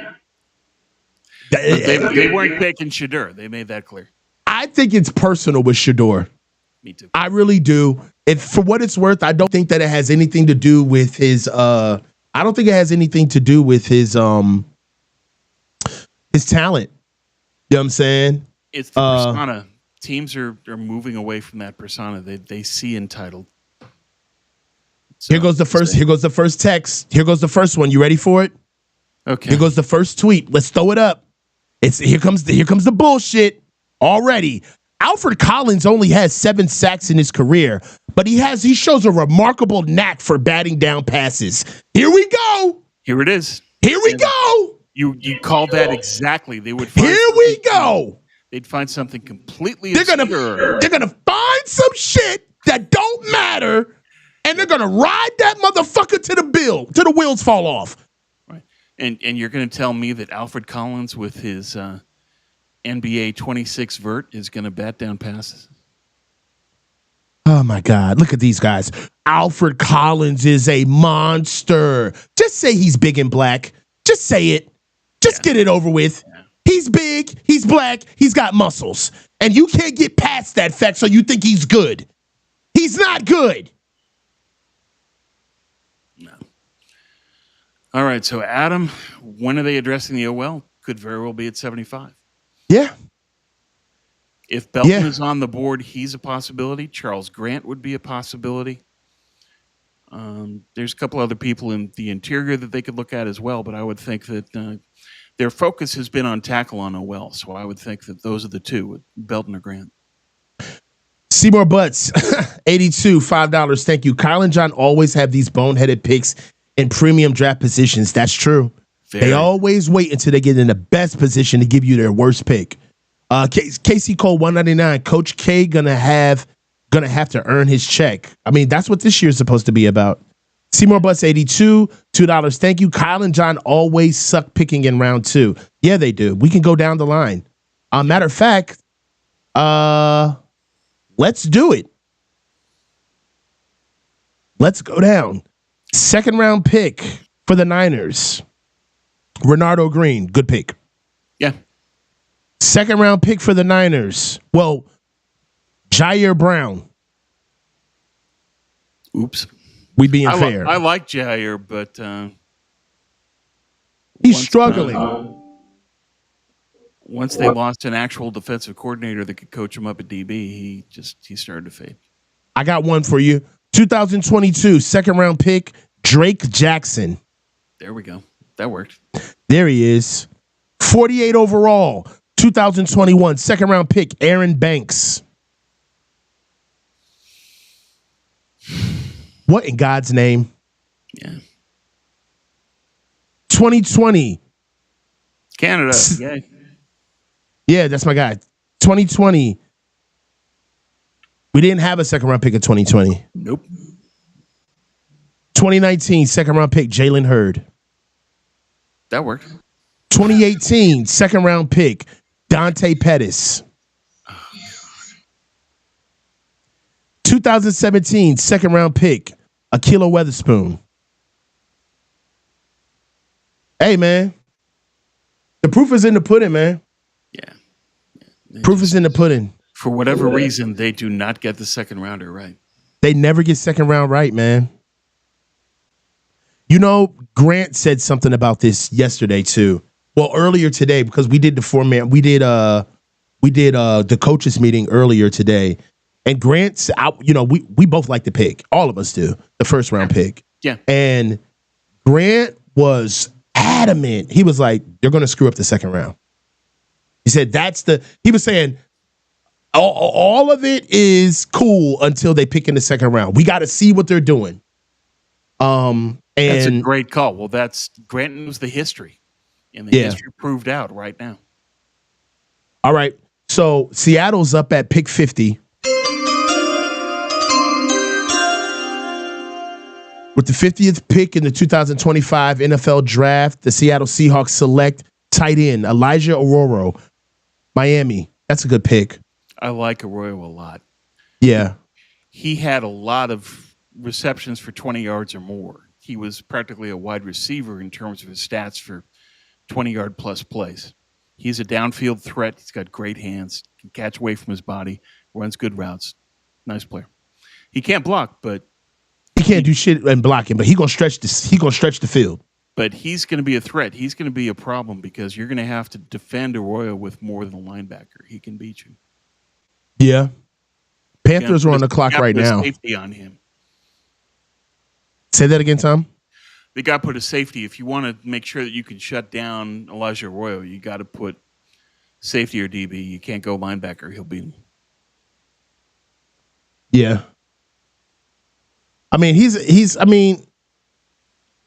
going to do really good, you know.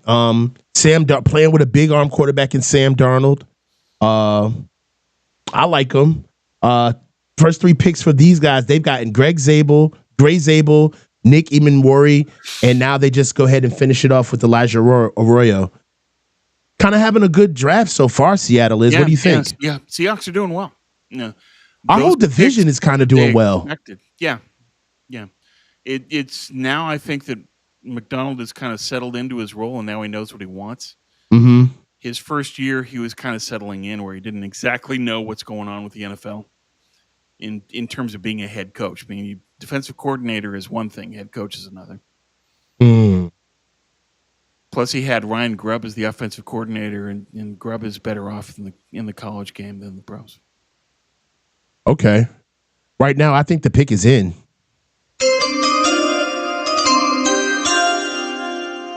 With the 51st pick in the 2025 NFL Draft, the Carolina Panthers select edge Nick Scorton out of Texas A&M. Okay. Well, they need it. They need a lot of defensive help. The Niners like Scorton because he's a bigger player that can set the edge. But I would steer clear of the A&M guys because they just didn't get coached up. I like that. Nick Scorton is a good guy. He's a bit of a tweener, though. Yeah. Like, they say he's 6'1", 6'3". He looks like he's 6 foot, dead even. But I'm going to tell you, man, he moves fast. Has remarkable closing speed. He definitely was a guy at Purdue before he transferred over to Texas A&M. Solid pick for the Panthers. Mm-hmm. But, wow, do they have a lot of needs. I mean, They need 11 new guys on defense. They need everything. That's basically the problem there.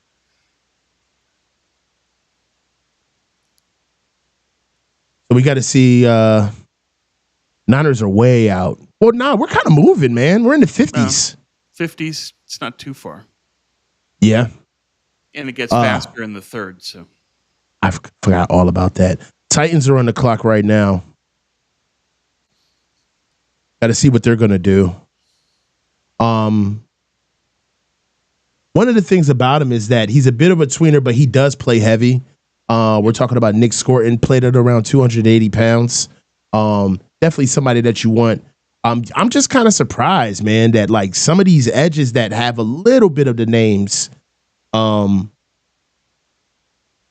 flown off, right? They've kind of cooled down on edge. Right. One of the names that the Niners had high interest in was Landon Jackson out of Arkansas. Do you think the Niners take a swing at him at 75? He'll be there. No, I don't think that they can double up on edge that quickly. At 75, you think this is when they go O-line at 75? Yeah, I think it's Belton or Grant if they're there. If they're not, then you can look at Fannin and you take him a little early instead of trading up for him. Mm-hmm. You can also take a look at the linebackers if they want to. I think it'd be too early for Paul there. I think he's more of 100 or 113. And they can also look at DB. They can look at safety. Your boy Andrew Makuba. That's around where he would go. All right. Let me cut in real quick, Tom. With the 52nd overall pick in the 2025 NFL Draft, the Tennessee Titans have select Oluwafemi Aladejo, edge out of UCLA. That's a solid pick. That's the guy the Niners loved. KJ Wright was big on him in Mobile. And the great thing with Oladejo, converted linebacker, so he can set the edge well. He knows exactly how to do that and how to read it. And he's got the ability now to bring speed to power on the edge. Yeah. One thing I like about him is that he's got a remarkable motor, man. I mean, this kid is relentless, and it's half of what he's done in as far as success is concerned is he turns on in the second half of games. Huge. So love it.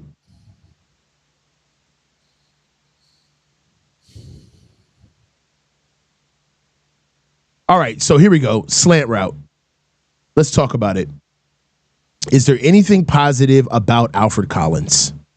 Let's talk about it. Let's do the work. Okay. The one thing he can do is the one thing they drafted, or why they drafted him, and that's taking on double teams in the wide nine of just being a boulder to stuff the run. Yep. He can do that. Mm-hmm. That's what he's going to be here for. I believe that as well. I think that, I mean, let's get into it. So what he does bring, okay, is that he's a presence. All right. He truly is he truly is a presence. All right. He displays a lot of strength at the point of attack. All right. He does process well, but he maintains gap integrity with a steady base. We already talked about that. He lives in the A gaps. He got exceptional length with 35-inch arms with being 6'6". So what we do have is we got somebody that's really long. We get another one of those big bodies a la Buck or Eric Armstead. So we do get that back in the interior of our offensive line. He pushes pockets. Not a lot, but when he does get a good push on, he gets a good bull rush on, he is effective. He's got a really good timing with batting down passes. That's kind of like his that's kind of like his parlor trick. He really is good at batting down passes. He's got natural leverage at winning to consistently get under offensive linemen, especially at 6'6". But that's some of the good things about him. He's going to stop the run. You know what I'm saying? And I'm talking about the positives that I know about him. It's just what we do have to get over is that he's just got to be a little bit more athletic. I mean, if the Niners wanted to no card for Collins, you're damn right there was no card for Collins. So we didn't think the Niners were going to pick him. Yeah. You know what I'm saying? It took a lot for me to do the Kelvin Banks card. I wasn't going to take it all the way to doing Alfred Collins too. Yeah, I mean, look, man. Wishful thinking. He's going to stop the run. He will. Yeah. He's going to stop the run. They need a run stuffer that can take on a double team and just stop it cold. They needed a run stuffer, and they got one. They needed a brick wall, and they took it. They just took it 3-4 rounds early. Yeah. That's all. Well, big boys don't cry. Got to move on. Move on. But Alfred Collins. I mean, who's his player comp to you? Javon. Yeah. Let me see what I have for Collins. Grover Stewart. Okay. So let's go over through his. Look at his baby face. Oh my God. He's not supposed to be this big. You see it in his cheeks. He's bigger than he's supposed to be. He's not naturally that big. He's tall, but he don't weigh 330 pounds. You get that boy eating right for 6 months and he's 280. Yeah. Well, maybe if he's 280, he can have a better vert than 26. 26 inch. That's 26-inch vert. That right there lets you know that he is too big for his frame. Yeah. That's the killer right there. And the fact that he won't run. He won't run. Well, he knows that if he runs, he's going to be slow. There are certain players where you don't time them electronically. You time them with the sundial. Alfred Collins runs the 40 in Tuesday. Hold on. See, because this is the sacrilege. This is the shit that gets me going. So, Vince Wilfork, no. Do you know what Vince Wilfork was? Come on. Vince Wilfork was unreal at Miami. Vince Wilfork was a beast. Vince Wilfork didn't just jump 26. All right, so No. here goes the write-up on him. In ESPN for ESPN.com. Okay. Collins is a massive and versatile defensive lineman with excellent length. Versatile. Hey, out the rip, they bullshitting. Collins is a massive and versatile defensive lineman with excellent length. True. He can line up 35. Anywhere along. Yep, he can line up anywhere along the defensive line. False. He stacks tackles, guards, and centers. False. He tracks the ball well. True. Sheds blockers and splits some double teams. True. Collins has some upside as a pass rusher. False. And he's at his best when he shoots his hands and works off his punch. True. Yeah, he's got good hands. Mm-hmm. He's a powerful edge rusher. False. And gets his hands up. True. He had 7 passes defended in 2024. True. All right. Post-draft analysis. The 49ers attempted to plug a hole at defensive tackle with free agent Javon Hargrave, but that didn't work as expected. Collins is a physical presence who will command the attention of interior blockers, keeping Nick Bosa and first-rounder Mikael Williams free from double teams. Collins will immediately improve the 49ers defense, and he's excited scouts with his upside as a pass rusher. Based on what? That's why Cat's traded all the way up to go get TJ Sanders over his ass. 1 sack, 18 pressures, 7.3% win rate, and you're telling me he's a pass rusher? And a 26-inch vert. Yeah. Man, that's debit card length. I got debit cards thicker than that. 26 inches. 26. What you getting, a weave? You getting the wet and wavy? It's just tell the truth on this stuff, would you please? Come on, man. They just be talking in our face. There's stuff that they could point to and say he does this well, this well, this well. But when you start to say, oh, he's as explosive as an edge, he can be a pass rusher, there's no proof of that whatsoever. The proof Packers is... Go ahead. The proof is a 26-inch vert. That's what's proven. Yeah. This is all right, so hold on. So Come On Friday says Collins is going to be good, guys. He can play anywhere across the line. No, he can't. They don't have to dunk a basketball. You're missing the picture. No, you're missing the picture. A vertical has nothing to do with dunking a basketball. Friday. Okay? Has everything to do with his explosiveness and his flexibility with his hips, the power that he can generate from power angles. That's why they have him launch his big ass body in the air. Yeah. Watch the film. You watch the film, Dre. Well, and the other one is a 96-inch broad jump. By comparison, Darius Alexander was 111. Come on, man. Foot longer. All right, let's get to it. We done missed 2 picks talking about this guy. With the 53rd overall pick in the 2025 NFL Draft, the Tampa Bay Buccaneers select Benjamin Morrison, cornerback, Notre Dame. Also, with the 54th overall pick, I just spilled my drink. Damn. God damn it. All right. With the 54th overall pick in the NFL Draft, the Green Bay Packers select Anthony Belton, NC State, tackle. Damn. Yep. Gotta go. That hurts. Gotta go, man. Okay, well, it's down to Charles Grant now. Down to Charles Grant. They had a private workout with Grant. They didn't bring him in for a 30, but they did take a good close look at him. Chargers are on the clock, Tom. We got to do something about this.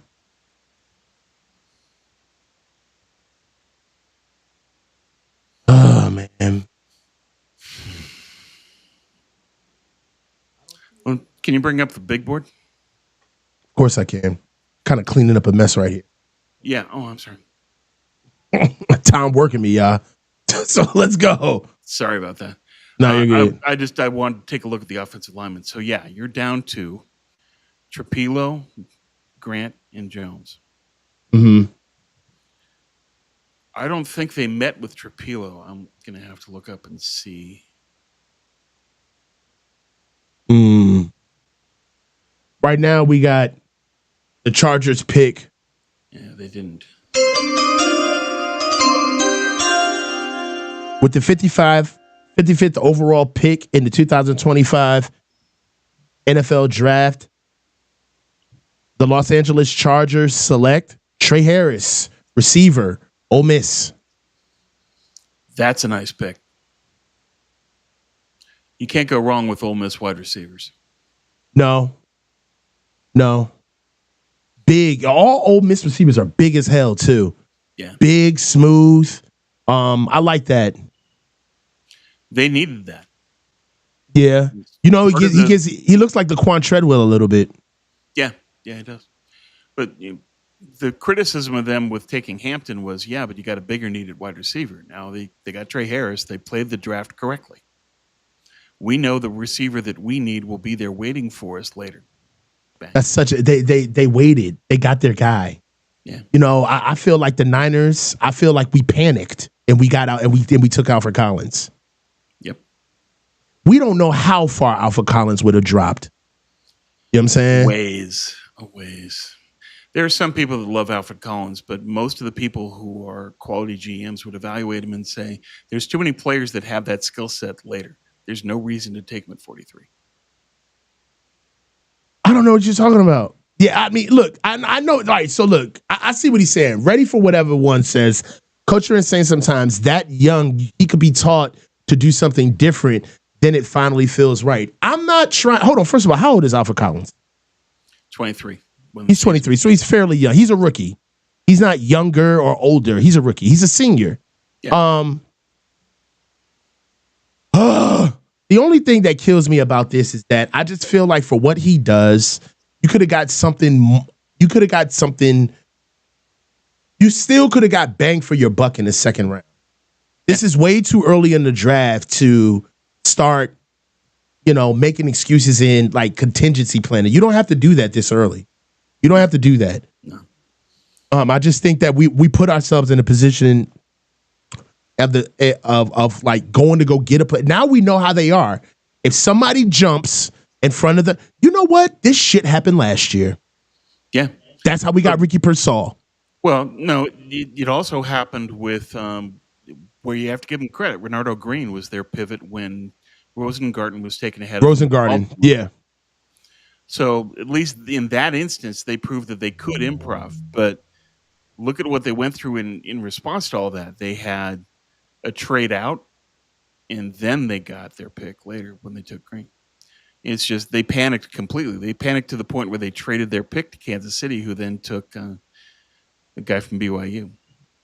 So, it's just, at least it worked out. They got Renardo Green. They got a nice player there. But this is just, you got a role player that only plays two downs. You can say they can teach him new tricks, but if you don't have the core athleticism to play in the league, there is no new trick that you can teach him.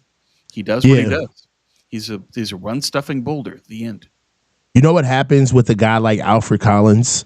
When he starts trying to find new things to do, they're going to change his position because he's not going to be 330 pounds anymore to be able to do those things.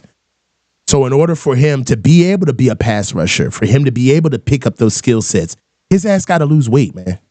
A lot of it. He's going to have to lose like 20 pounds. At least. So what he's giving us right now at 336 pounds, that is what got him drafted. And even getting him drafted in the second round, it sets a horrible precedent for the fact that he didn't do no numbers. Now, could the Niners have worked him out privately? Yes, right? But that's doubtful because he's got an injury history. Right. So what did the Niners do? Did the Niners really tell Alfred Collins not to compete in the combine because we don't want anybody to know how much of an athlete you are? Well, that's not true because we see the tape. And I don't see no 4 whatever. The only 4 I see is a 4 ever on for the 40. He ain't running no 4 nothing. No. So he's running the 40 in Tuesday. Come on, man. That's what it is. So you got to teach this guy new tricks. Okay, if he loses 30 pounds, maybe. But if he does that, then he's just lost the reason he got drafted in the first place. He got drafted to be a run-stuffing boulder. So be a run-stuffing boulder. Yeah. But a two-down player at 43 when you can get the same exact skill set at 5? Yeah. We went and got another recipe guy. Oh, he stops the run. Yeah. It's like, just go get a ball player who can also stop the run. He bats passes. He's Dikembe Mutombo. Yeah, oh my God. Okay. He blocks shots. We could put him on the block against the Warriors. He can wag his finger. Yeah, like what are we doing here, bro? Come on. Yeah, well. Now that so they threw away 43. And now it's just, okay, what they're going to do at 75. Belton getting picked was a blow. Hold on, wait a minute. What do you think of, now I'm not going to steal this from you, Andrew, because you brought this up and it's a very good point. What do you think about Jared Wilson at 75? I like that in that that's the kind of player that Kyle responds to, somebody that ran a great 40 at Indy that has a lot of speed and played against great competition at Georgia. But 75 for Wilson. I don't know. Maybe. Yeah. I mean, outside of Gray Zabel, he is the best center in this year's draft. Yeah. It's those two and then a drop down to Majors and Drew Kendall for me. But yeah, Jared Wilson would be a good pick too. That's something they could definitely do. And he would be somebody that Kyle would be really interested in because they value the movement skills and no one's faster at O-line in this draft than Jared Wilson. Yeah. One thing I like about Jared Wilson as well, too, is that he's perfect for the wide zone. Right. Speed that he has, him being able to chase down angles, get to the second level. I love the way he's a constant communicator at every down. Backside help, good on scoops, good on combos. You can even pull him. Also sits down and generates power with his hips through the ground when he gets noses on him while he's snapping the ball. Never always finds a way to reach backside 3 techniques or shades. I really like him as a center. I mean, I play center. He's really good. And he's the perfect size. He's 6'3", 315 pounds. Like, that was my playing weight and size. Yeah. Like, this kid, he's perfect. And he can move. What did he run in the 40? 484. You see what I'm saying? Like, hey, look. Jared Wilson is low-key me when I play. You know what I'm saying? Yeah, so, like, I just play. So you're going to be all over this guy. Yeah, he's fast, man. I like Jared. Jared Wilson will be a problem. Oh, yes, Mr. Joe. Jake Majors is still out there out of Texas. Right, but this is way too early for Majors. He's 6th. But for Jared Wilson, breaking it down, no sacks allowed, 6 pressures. That's the lowest of the center. Only 3 penalties. He doesn't get called a lot. A great fit for the wide zone. He nearly broke the combine record for the fastest 40 by a center. Great speed. Gets to the second level right away. Smart hand usage. Good leverage. Good knee bend. Uses his length intelligently. Strong hands. High IQ. He's a dog. He fights. He plays. He needs to bulk up. He needs to anticipate better, but the core skills that he has, this is somebody where if Kyle wants to say, okay, we're going to redshirt him for a year because my system, if that's what Kyle wants to do, fine. But Jared Wilson a year from now would be a starting center for this team. Man, I like this pick. Yeah, that's a great call by Andrew. The pick is in. With the 56th overall selection in the 2025 NFL Draft, the Chicago Bears select Ozzie Trapillo, tackle out of Boston College, 6'8", 315 pounds. I like Ozzie. He's just a little too big for my liking. I think if Ozzie was 6'6", he'd be way more athletic than he is. He was just born at 6'8". What do you think about Ozzie Trapillo? I think that he's not necessarily a fit for the Niners because he's more of an inside gap guy. Yeah. But for what Chicago wants to do and what Ben Johnson is doing, this makes sense. It's why he traded out is because the tackle that he wanted, that he thought would fit, would be Trapillo. So again, it's Chicago using the draft correctly. The guy we want will be there later. Bang. Yeah. He is. Smart pick. And now Chicago, in one offseason, has rebuilt their offensive line entirely. And here the Niners go sitting here admitting to the whole world that they tried to fuck up the first round pick, but nobody would take their trade offers to a guy that fell to them. We were surprised. You know what I think it is? I think the whole league gets together and is just like, so who's feeding Kyle shit this year?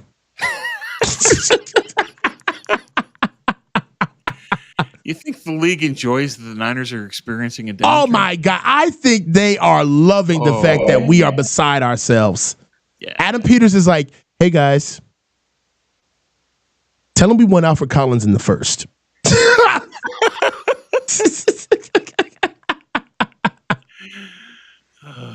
Bro. Okay. Come on, man. You got all these great offensive linemen out here. What in the hell? Where's this sound coming from?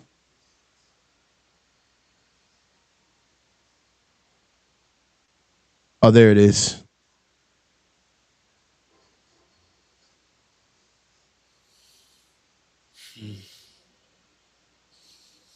Okay, so we're in the mid-50s. Yep. Here we go.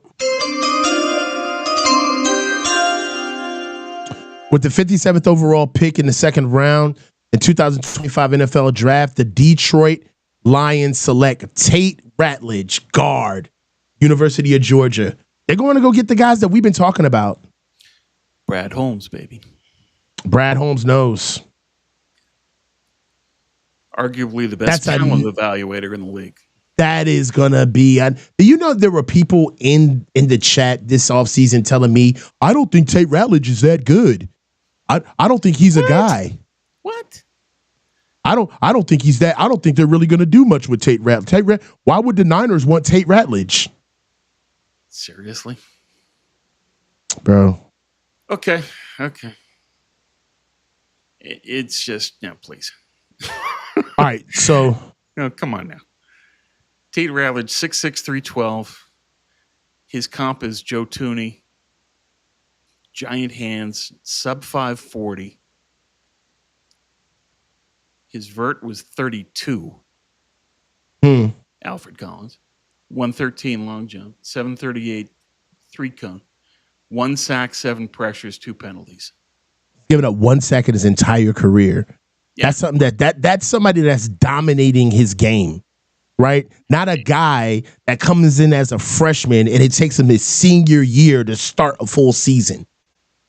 Like that's what blows me about Alfred Collins is that even what you see on film, it's in a vacuum. Like none of his maturation process matters. The fact that he wasn't a dog till he stepped on Texas, he had to wait for all of them boys to graduate just to get on the field. Yeah, just to get there, right? As opposed to somebody like Michael Williams, where you couldn't get him off the field. You couldn't get him off the field. Thank you. He was too good to take off the field. It just doesn't feel good, man. No. We needed the 75th pick to get the taste of Alfred Collins out of our mouths. It's just right. Please, that was just a bad pick. Yeah. But move on. All right, so Vegas is up right now. Does Vegas pull the trigger with Shedeur at 58? They could, but again, the Raiders have a lot of needs. And Pete Carroll, did he ever have a decent backup QB in Seattle? I can't recall one. This guy's in here talking, man. 58th pick in the 2025 NFL Draft, the Las Vegas Raiders select Jack Beck. Jack Beck, receiver. Oh, I thought Savion. He got picked over Savion. Yeah, he was expected to. Besh did really well at Mobile. He was really slick. He beat every DB that they put on him. The guy was just making plays. Throughout the Senior Bowl practices, he was one of the stars. He's been projected by most analysts to be picked ahead of Savion. Here's the proof.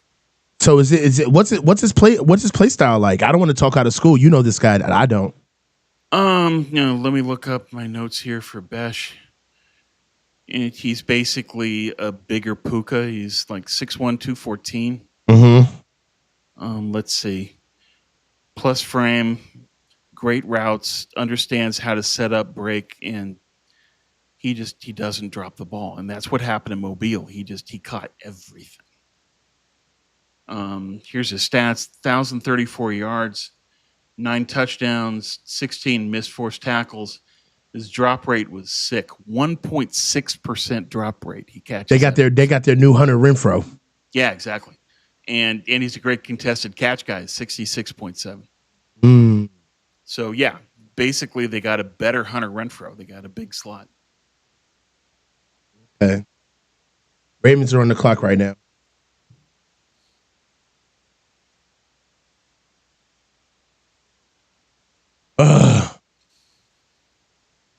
Where are we at? Are we at pick? We're at pick 58, so we're about 15 picks away from the Niners.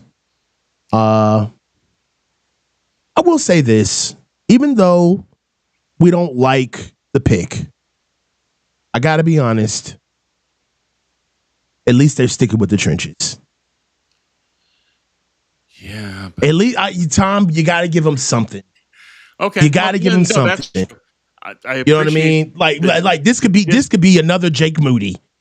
You know what I mean? Like this could be another running back. Like it could have been come on, we've been around long enough to see what they're capable of. This could have been way worse. So TDP 2. Yeah. Thank you. There's a lot they could have done to make this. Come on, man. Come on, bro. Bad. What's that other running back that we drafted? Not Ty Davis Price, but kid from Ohio. Joe Williams. Oh, Joe Williams from Utah. Yeah. There's some great stories that were written about that pick. It was all Kyle. Yeah. Kyle talks to Lynch, and Lynch says, we've got an undraftable grade on that guy. And Kyle says, no, I've watched the tape, and he was the second fastest back at the combine, blah, blah, blah, blah, blah. And so they trade up for Joe Williams. They take him. He never plays. And it's another one of those Kyle picks that ends up on the island of misfit toys. Okay, so I'm hearing from guys that are saying, ready for whatever one. You're going to like this pick 4 months from now, Coach. No Kinlaw and Collins. I think Javon Kinlaw is physically more talented than Alfred Collins. Sure he is. I honestly think calling Alfred Collins Javon Kinlaw is a compliment to Alfred Collins. If we're being honest. Yeah. Because he's not in that class as an athlete. He's not in the physical specimen range that Javon Kinlaw is. So he ain't even that, right? So we'll see. Yeah. You know what I'm saying? Alfred Collins is a meteor that landed in the desert, and now you're going to put him in the middle of the line and say, stop the run. Hold on. So. Okay. So let's look at Javon Kinlaw's. When did Javon get drafted? 21? Yeah, and that was the one where they had the pick that would have been Tristan Wirfs and dealt it to Tampa. Whenever the Niners have their mindset on we're going to draft a guy to replace the guy we just got rid of, they make the dumbest picks. Hold on. Get in here and look at Javon Kinlaw's old stuff.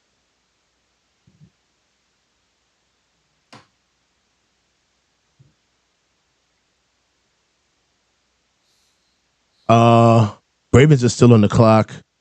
Okay. We pick up.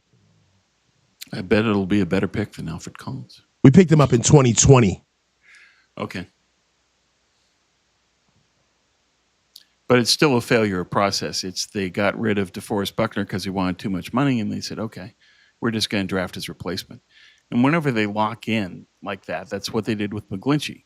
They traded Trent Brown because he wanted too much money, and they drafted McGlinchey, and 6 All-Pros were taken after McGlinchey.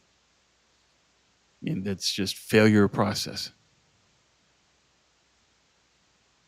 All right, so let's listen to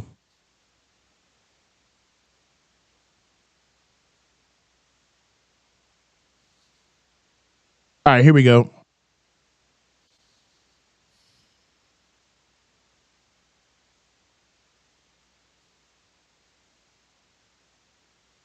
Hold on.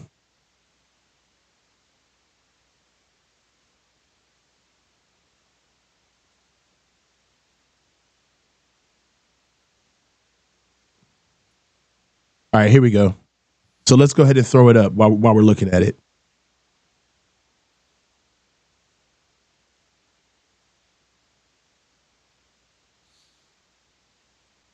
Javon Kinlaw.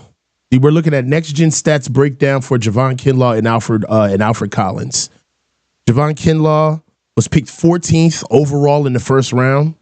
Alfred Collins was picked 11th overall in the second round. So let's get to it. 6'6", Collins, 6'5", Javon Kinlaw.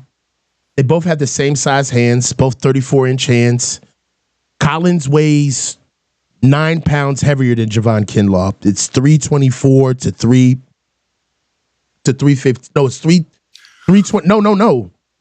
It's 324 to 332. Collins is 8 pounds heavier than Javon Kinlaw. Yeah, that follows. Okay. So let's go to the next gen stats. Production score.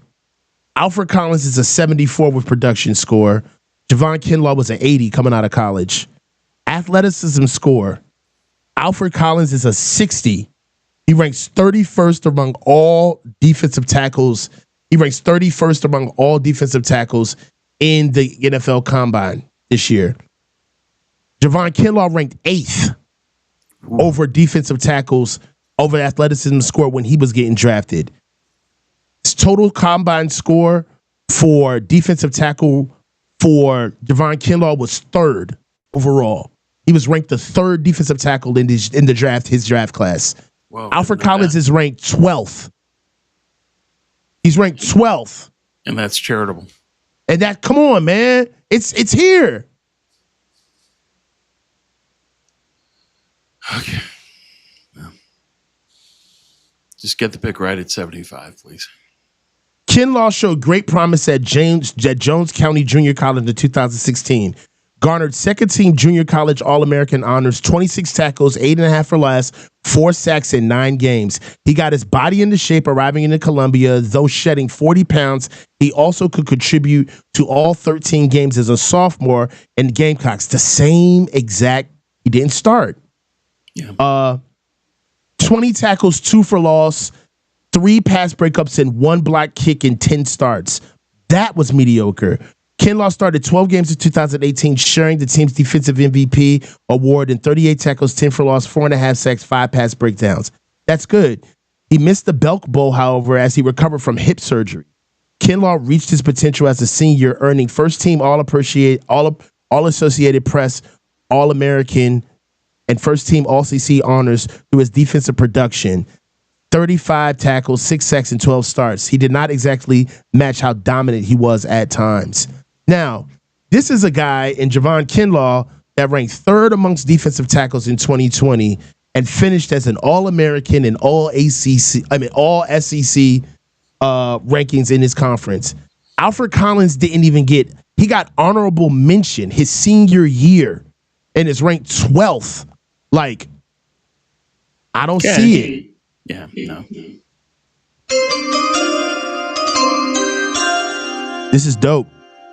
Ravens, with the 59th overall pick in the 2025 NFL Draft, select edge Mike Green, Marshall. Ooh, okay. That's the perfect team to get him to.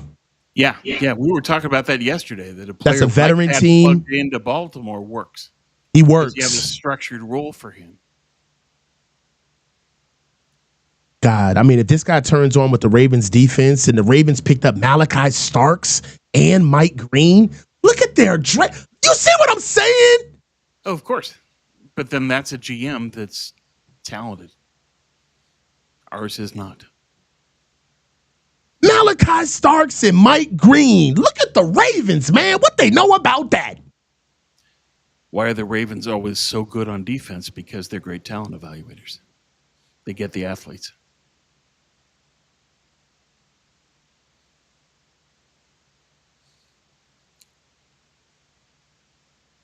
Yeah, as the vibe says in the chat, they don't miss. Exactly right.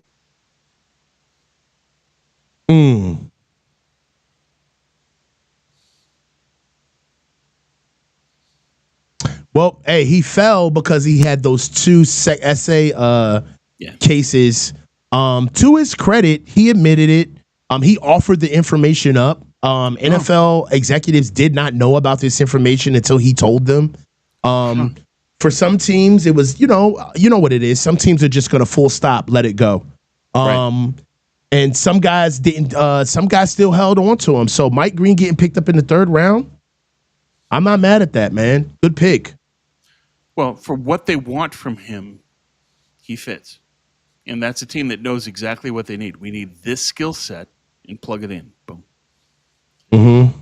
But with Mike Green, was it UVA that kicked him out, or did he just on his own say, I know that they're not going to keep me around, so I'm going to leave for Marshall? Do we know what happened?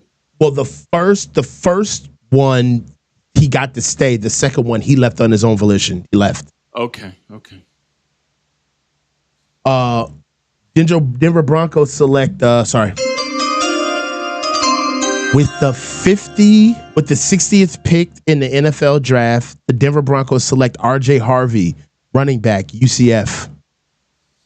24. I'm going to keep pointing out the AARP picks. Yeah. He's a little too old. Especially running back. When you take a running back that's 24, come on. He labors. He's got a contract on his rookie deal, and then he's done. Yeah. Running back gets to 29. That's it. 29, 30. Yeah. Most of the time, a couple exceptions. That's it. That's the end. So, why would you want to take a running back that's already 24? But then that's what the Niners did last year with Garendo. So they don't have an issue with it. I do. Commanders are on. Oh, my God! Do you wish we still had Adam Peters?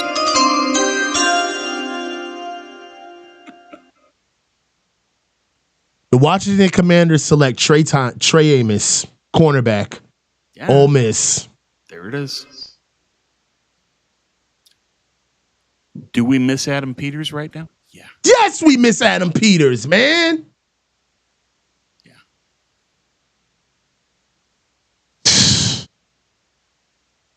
That team is headed places because they've got a good GM. They've got their quarterback. They've got an owner that's putting the money down, and they're building a new building. Trey Amos is a hell of a pick. Especially there. That's in second overall. That's robbery.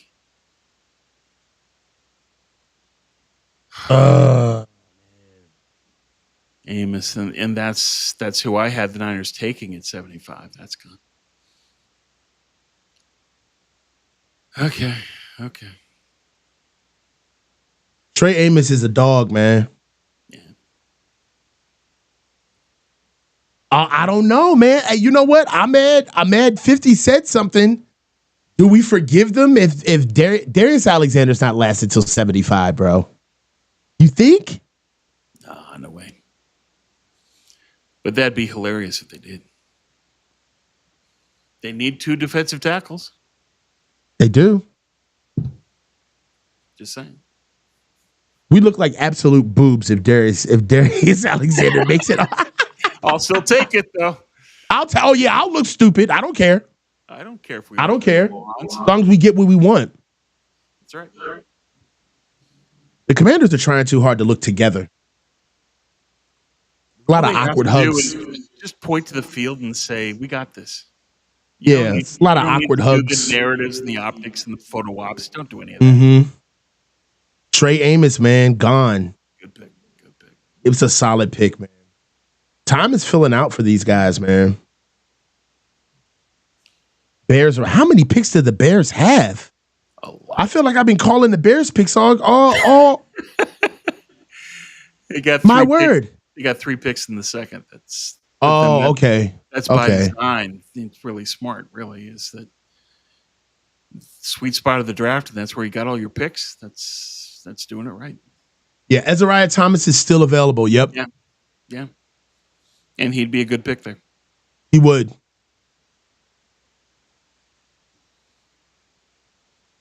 I mean, the Ravens get everything, bro. They got, who did they get in the, they got the best safety of the draft. They got Malachi Starks. Then they turn right around and pick up Mike Green and put Ozzie Newsome in his face and say, boy, stay your ass out with them strip clubs. Bring your ass home. No means no. Yes means no. Maybe means no. Monday, Tuesday, Wednesday, Thursday, Friday, Saturday means no. All right? Everything means no. Do you understand me? Yes. No. You say no. You ain't picking it up. You don't get it yet. I love it. Sometimes you gotta, I've had some grabby players where I'm like, look, bro, hey, come here, man. Come here. Grabby grabs. Yeah, come here, touch it, bring it, babe. Listen to me. You're doing a little too much. Grabby patties. Now, you want to be talking to me through plexiglass, you keep it up. But you got to straighten up and fly right. Walk around with your hands sewn in your pockets or something. I don't know. But you got to relax. That plexiglass line's a good one. Look, if I hear that plexiglass line, I raise my eyebrows and say, damn. Yeah, I can talk to you through the glass. This is serious. You know what I'm saying? Walking around here with no belt on, looking like somebody did something strange to you. All right? I ain't got nothing for you once you get behind them walls, boy. Yeah. So I think that the Ravens have a strong locker room, man. It's a great culture. He's going to be in a good area. That mess ain't going to play over there. They really going to snap him up. Yeah. You got a lot of veteran leaders on that team that are basically coaches within the locker room. Mm-hmm. Where it's just, you have a number of delegated systems in that team so that Harbaugh sets a good culture and his veterans lead the way. And that's what a good team does. Mm-hmm. The teams that win championships tend to have those kinds of player leaders. Mm-hmm. It was one of the reasons the Walsh-era Niners succeeded so well is all those players were leaders in the locker room. Oh, my God. No, we not. Cam Scatterboo, that name should not be spoken until tomorrow. No Scooby-Doo. Hey, I'm going to tell you guys, I'm letting everybody know right now, just full stop. If we draft Cam Scatterboo, Tom, we're getting offline. Gotta protect the channel. Otherwise, the channel's gone. The channel's dead. We got it. If we draft Cam Scatterboo with this 75th overall pick, you know what we're gonna do? Stay low and keep your feet moving. We're signing off. Yeah. The world doesn't deserve to see me. The world doesn't deserve to see me that unhinged. Yeah. We've already gone through Alfred Collins. We've had enough pain for one day. Enough is enough. You know, but come on now. I like Cam though. I like him as a runner. I know you heard me on the show, man. Yeah, I heard you. What's your beef with Cam Scatterboo, bro? Slow. I'll give you. He's slow. Okay, but what else? That stuff's not going to translate to the NFL because he's slow. It just no. I get it. Try hard players, white mascot, all that stuff. Okay, but no. I want my team to win. No Cam Scatterboo. Okay. Well, check me out right now. The pick is in for Shamar. I already said the name. The pick is in for the Chicago Bears with the 62nd overall pick in the 2025 NFL Draft. The Chicago Bears select Shamar Turner, D tackle, Texas A&M. Okay, that's a player the Niners were interested in. Yeah. They could have taken him instead of Alfred Collins. Get me started, bro. Right now, we got the Chiefs coming up. Oh, look at it, man. Dante Hall is coming up to pick up the Chiefs pick The Chiefs are on the clock. Okay. That's cool.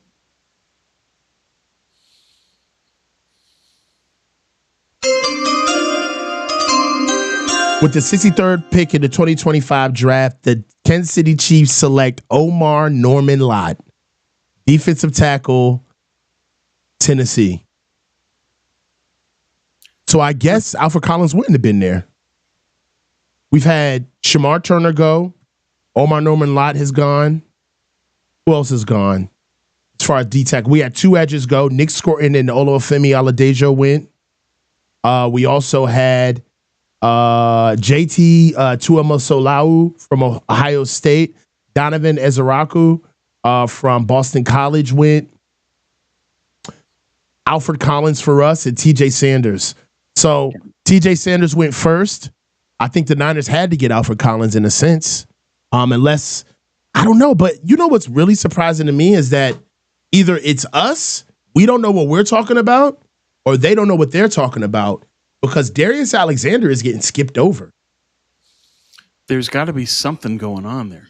Right? Am I tripping? Maybe there's a medical. There's too many teams that are taking old players for everybody to skip on Darius Alexander just because he's 24. Right. But there is also the Toledo example where there's a lot of, for lack of a better term, program bias. Because last year you had arguably one of the best corners in the draft, Toledo, and he dropped. Why? Toledo. Hey, man. And well, Toledo plays who they can, and their guys come up and they show out in Mobile. Mm-hmm. What's your issue? True. Andy's lost weight. Did you see him? Yo, Ahmed, me too. You guys saw skinny Andy Reid? Good for him. He needed to. Yeah, man. The Eagles got no. Don't tell me the Eagles did that. No, Eagles. They going to take Darius Alexander? No. They can't take my guy. No, my guy. Not Darius Alexander. I was on you guys. I was with Darius Alexander because I it's the logical pick. But we all have our guys that we fall in love with. Oh, sure. I just saw something in the chat that I'm not looking at. Is this Makuba? I think they need a safety. Come on, man.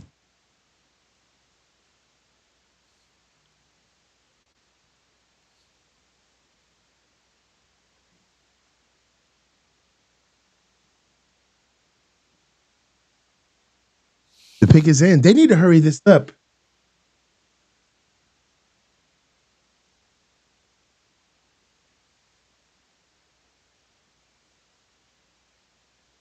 Draft starts at noon tomorrow, correct? Yeah. Here we go. They're showing so many commercials, bro. Like, this is unreal. Yeah. It's a platform for them to just load the card up.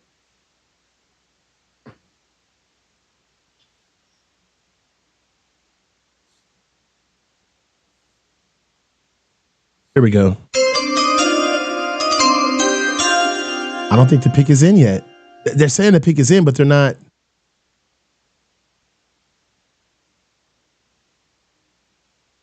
Nope, the pick's not in yet. I mean, it's up. They're saying that it's up.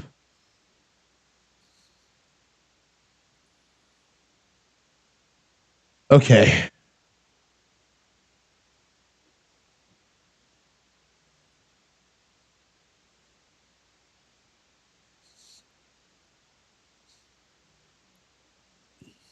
No, I'm looking everywhere. I'm online. I'm on my phone. I'm on Twitter. I'm on TV. There's nobody picking this guy yet, so I'm not saying anything until it happens. Yeah. Wait for the announcement.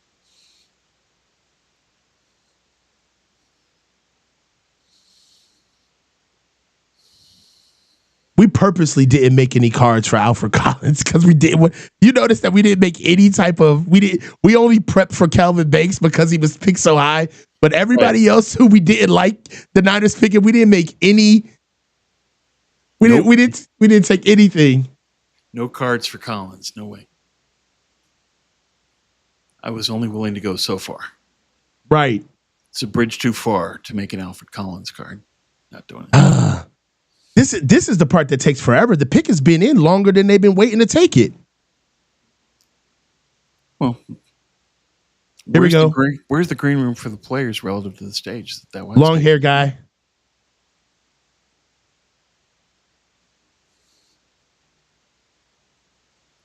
Bo Allen. Here we go.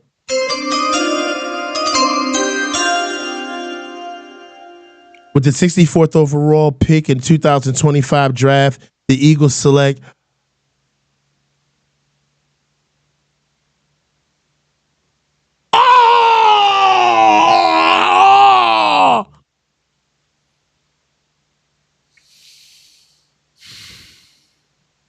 Andrew Makuba. Yep. Safety. There it is. Eagles they're calling my draft. They're calling my draft. Howie Roseman Jedi mind tricked you. He got all your ideas out of your head. Howie Roseman is me. Yeah. I wanted Jahad Campbell. I wanted Andrew Makuba. Yep. Well, one of the things we're seeing from this draft is, and it's underplayed league-wide, really. They be knowing, bro. One of the ways you win in this league, and it's the biggest separation between the Niners and everybody else, GM. Yeah. We're seeing proof of that. Look what Howie's doing. This is where I feel like a bad organization in the draft. We are. I feel it. Howie, Brad Holmes, it's on lock. And us. Well, that's the end of the second Alfred round. Collins. I got you ready. Hold on. Darius Alexander went to the Giants. When did that happen? Okay. He's already been taken. When? He should have. He didn't get picked up in the second round. We got him, man.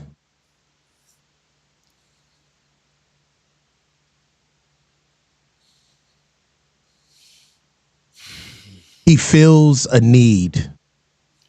He does, but when you can fill that need with a player in the fifth round, it makes a really stupid pick. You're failing to miss my issue with Alfred Collins. My problem with Alfred Collins is that we could have found exactly what he brings later in the draft. Right. That's all I'm saying. I'm saying that there are other big ass D tackles that you can do that with. You can do Warren Brinson from UGA, same size. Yep. Vernon Broughton is better than Alfred Collins. He stops the run and can rush the passer. And he's 6'5", 320. Yeah. Jamari Caldwell from Oregon. Come on. There's a lot of guys. 6'2", 340. Moves faster than Alfred Collins. This is my problem. You know what my problem is with all you goddamn chatters? This is my problem. Is that when we say that he's not good, it's not because we watched him. It's because we watched the field. We put him against his contemporaries, not just watched him alone. Right. So it's not the fact that we looked at at Collins and said, man, this guy's not good. It's the fact that we saw what he brings in 4 to 5 other players. Minimum. Yeah, it ain't personal. You can just get that shit down in the draft. Right. He feels a need. You can feel a need down in the 5th round. You're in the 2nd round. You're supposed to look, man. Don't be asking the team. Man, you got to go get the girl. You can't be begging for no nookie. You got to go get it. Yeah. We in here begging, thinking we gonna get some sympathy laid. Come on, man. No. Man, we got to fill a need. We're in the 2nd round. Cats is in the 2nd round getting starters. And we're getting a 2-down role player who apparently... Not filling a need. According to Felix in the chat, David Lombardi says he's an all-pro. Oh, well, that locks it down. Right? And David Lombardi had us picking Derek Harmon 11th overall. Put that in your pipe and smoke it. Right. Yeah. Everybody, apparently, according to the chat, there's a lot of people in the podcast universe of Ninerland who think this is a great pick. And man, I don't give a fuck, man. I got a real life, man. Fuck this camera. I'll turn this shit off, bro. Yeah. Life don't stop just because I'm on camera. Right. No way. This is one of many elements of our lives. It's not the. So yeah, you get to this and you just say, okay, why are all those people loving Alfred Collins? Because they only care about one thing. I have anxiety about the Niners not being able to stop have a defensive tackle that can stop a double team in the run against the run in the wide nine. That's your big anxiety. Okay. And look at this. I'm sorry, Tom. With the 65th overall pick, the New York Giants select Darius Alexander. There it is. First pick in the 3rd round. Boom. X. Yeah. Second round, the second pick, 66 overall, Ashton Gillott. Edge out of Louisville to Kansas City Chiefs. Okay. Yeah, it's just, you can say he fills a need. He does. Yeah. That's why they made the pick, is that they want a run-stuffing boulder at defensive tackle. Right. You can put on the line and say, stop this double team to set up the rest of the defensive line. Collins can do that. It's why they picked him. Mm-hmm. Coach and I are making are that at 43, there are people that have a lot more talent that can do more than just that. And yes, in the 5th round, you can get the exact same skill set from another player. That's the issue. Mm-hmm. I think Shedeur gets picked up in the round for what it's worth. He should. This is about where he should go. Because now you're getting to the point where the quarterbacks, the hot quarterbacks, the hot name guys, Shuck went, Jackson Dart went. So now it's Shedeur, Will Howard. It's he belongs in this grouping of quarterbacks. Mm-hmm. I'll give you that. He does. Oh man. I mean, Niners are coming up, man. We're less than 10 picks away. Let's bring up the big board. Let's see where we are. Sorry about that, Tom. Sure. So where are we? So linebacker, we got Danny Stutzman, 75 still too early for him. He and Smile Munden. You can get them at 100. DB, Amos Morrison, Ravel Jr. has been picked, I think. So I don't think Ravel Jr. has been picked. Okay, so he's one. Then Azarie Thomas from Florida State, Noel Williams from Cal. Those are the 3 guys. That's a lot of value at DB. Chances are pretty good that one of those guys falls. I like Noel out of Cal. Noel Williams. I love Noel Williams. He's a great playmaker. He's always on the ball. Mm-hmm. Cal played Cam Ward. Pick 6 for Noel Williams on Cam Ward. Mm. Noel Williams makes plays. I love Noel Williams. Williams is nice. You got all those guys, but to the point in terms of the Niners and who they've shown interest in it, 30 visit with Riley. They're supposed to be interested in Parrish and Porter as well. Mm-hmm. So there's a lot of guys at DB that they're scouting for around this area. Safety, Watts is still there. He's high value. Running back, Dylan Sampson, 75 is too early. Wide receiver, Kyle Williams is there. Shanahan. I like Kyle Williams. Kyle Williams is there. Likes him. They like him a lot. We're not there yet, though. No. Horton from Colorado State, nice player, but later. So I don't think so for wide receiver. Tight end, you got Fannin. And so is Kyle going to use 75 on Fannin, or is he going to wait at 100, or is he going to deal up from 100 to 90 to get Fannin? To be determined. At offensive tackle, you've got Grant and Jones. That's Charles Grant out of William and Mary. Yeah. Grant is expected to go late 3rd, early 4th. Same with Jones is a 4th-round player. And then people talked about Jared Wilson. He'd be good value at 75. So they've got some options. They got a lot of DBs. I think this would be a good spot for a DB pick. It really would be. Or Fannin if they want to take him and don't want to trade assets to get him. I think that the rest of it, you look at it and say they've got a DT, they've got an edge. Linebackers too early.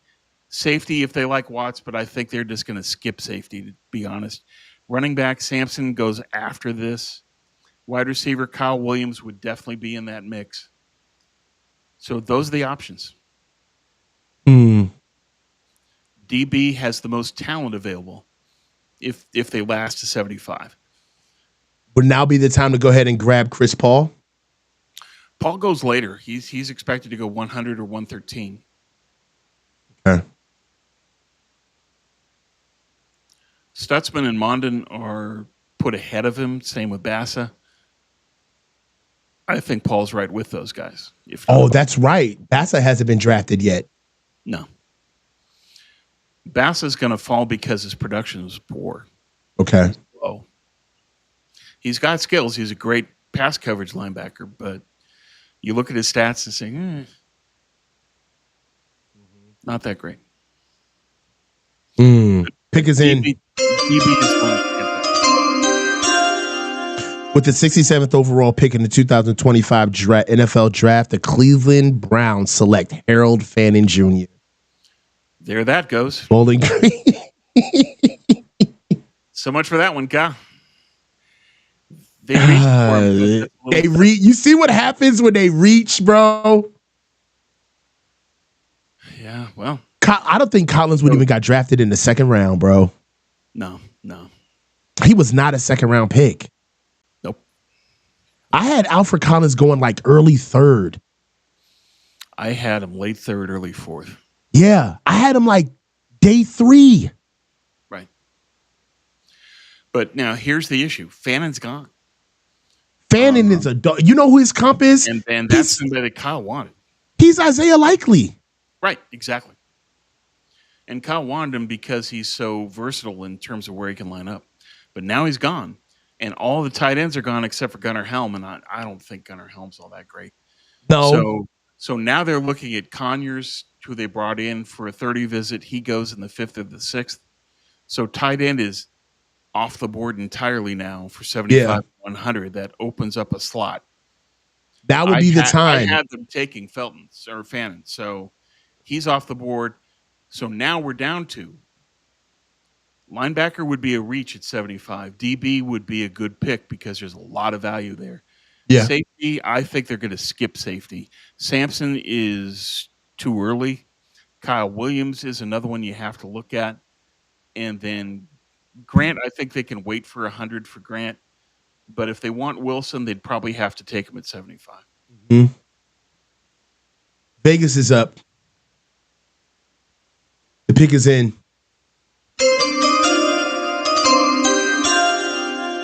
With the 68th pick in the 2025 NFL Draft, the Las Vegas Raiders select cornerback Darian Porter, Iowa State. Yeah, that's the guy that people were talking up with you and Grant. Mm-hmm. Problem with Porter is he's 24 and he can't stop the run. No, he can't tackle. He's a great coverage guy, but he can't tackle. He had a 20.8. He's old as hell, too. Did you say that? Yeah, he's 24. I don't think that Sala would have wanted Porter anyway because his missed tackle rate is so high. I mean, it's 21% missed tackle rate? No. Not doing that. This is our only pick of the day. We're done after this, right? No, pick 100. Oh, we got to pick 100.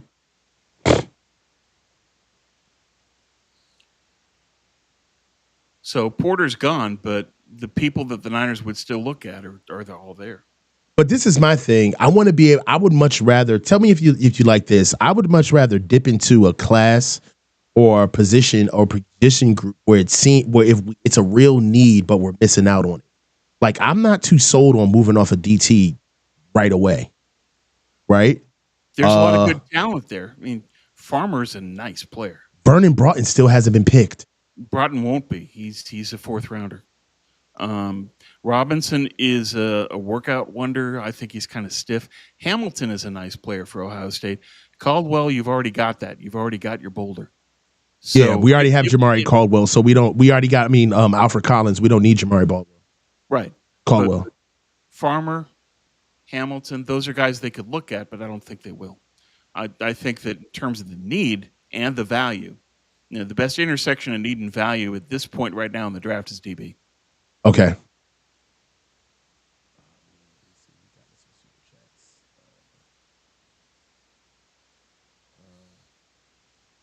Here we go. Alan Lopez, 199. Thank you. All my chips. Kyle does offense, wide receiver. Incoming. I got that. Kyle Williams is a possibility here. Jesse Jr., 499. Thank you. 139 career tackles, 17.5 tackles for a loss, and 7 sacks. Big Alfie. We'll see. Dino paid 199. Alfred equals big black couch. Up. Pretty much. And Pat D, 499. At this point, Niners might take Shador at 75 the way I'm feeling. That'd be nuts. And before we talk about it now,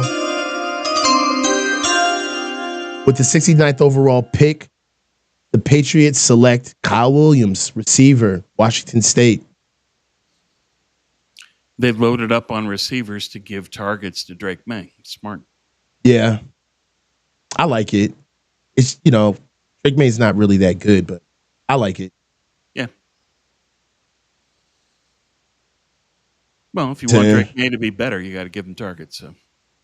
Yeah. Kyle Williams is a value pick, though. Yeah. But now that Kyle Williams is gone, you have to look at this and say, are there any remaining wide receivers that Shanahan would want? At 75. Has Noel gone?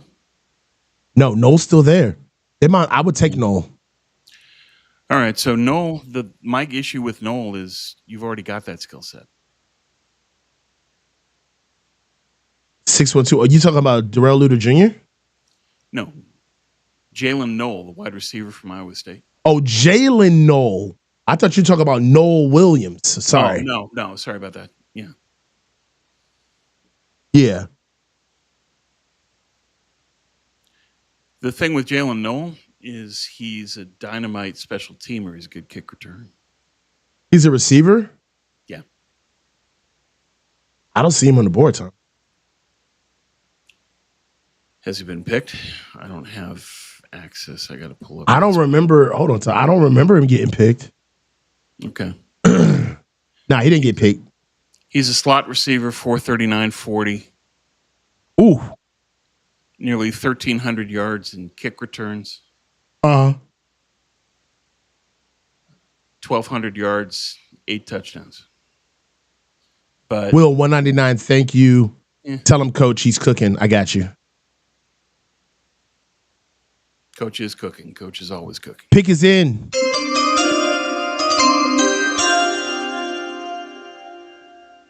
With the 70th overall pick in the 2025 draft, the Detroit Lions pick up wide receiver Isaac Tesla. Oh man, Arkansas. It's from Arkansas. That's a strange one. He's 12th on my wide receiver board. I don't know about that one. That's kind of strange.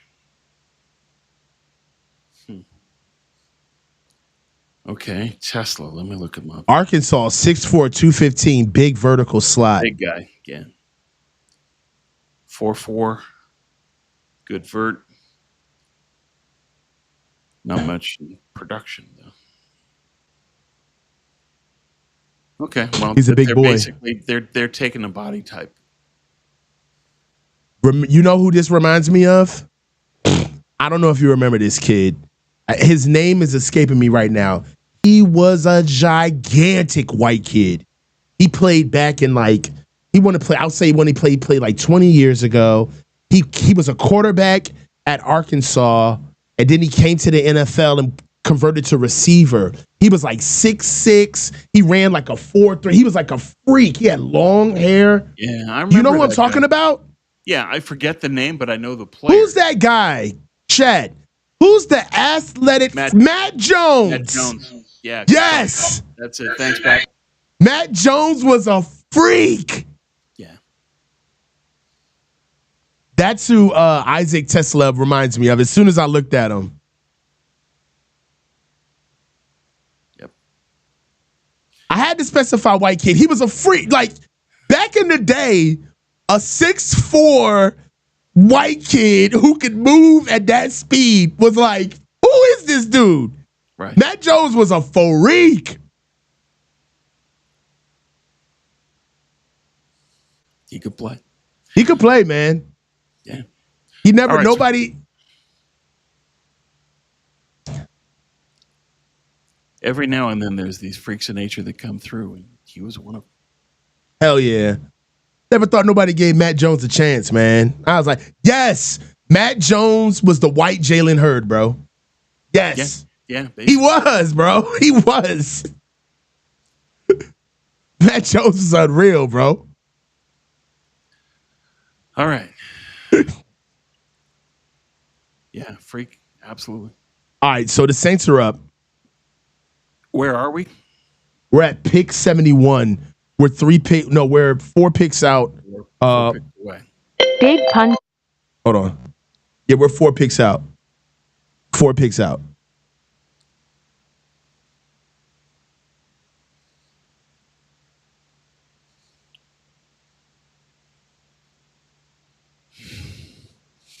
So Alexander, next pick for the Niners is at 75. Well, Darius Alexander's gone. Yeah. I'd go corner here. They got a lot of needs, but yeah, defense in some form. Yeah, don't deserve it yet. Not yet. They get everything.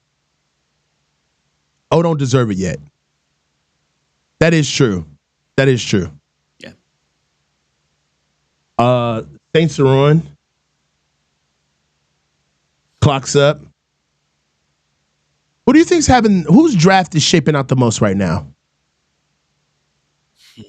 Philly. Ravens. Yeah, the Ravens. In the Ravens. I like the Chiefs draft too. I like what Chicago's done. I like what the Bears are doing. Yep. I like what the Commanders are doing. Yeah. They went ahead and got Josh Connolly, turned it around, and picked up Trey Amos. Don't threaten me with a good time. Great value when you're picking that low and you get guys like that. You get guys like that. Who Trey Amos fell to them. They shouldn't have gotten Trey Amos. Cardinals are having a good draft. That's a good call out, DJ. Yeah. Cardinals are having a good draft. Who'd they pick up round 1? Walter Nolan. Yeah. Then they picked up who'd they pick up in the second round?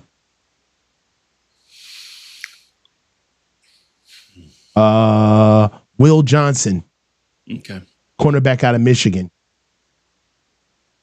If he can get healthy. I mean, yeah. Now that's a feat. Right. That's a feat. But Will, you do feel bad for Will Johnson. I mean, he looks the part. The kid is, healthy. He's the best corner in the draft. He's kind of like Josh Simmons in that he's got an injury that has people wondering what's his career going to be.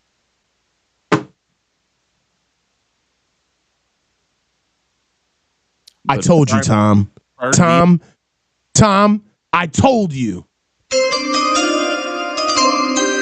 pick is in. 2025 NFL Draft, 71st pick overall. The Saints select Vernon Broughton, defensive tackle, Texas. I told you, Tom. That hurts. There are people that say Broughton is one trick. I don't agree with that. I look at Broughton and say, first of all, no one has a better first step in this draft than Vernon Broughton at defensive tackle. No one. And you consider the athletes. We're talking about Nolan and others. Fastest first step. Vernon Broughton. They're taking all of my guys. Harold Fannin, Vernon Broughton, Darius Alexander. All of these names I would have been fine with picking at number 2. Yeah, all of these names. No doubt. If we get Shedeur Sanders, no, that is a stay low and keep your feet moving. We're out of here, Tom. We be done. Exit stage left.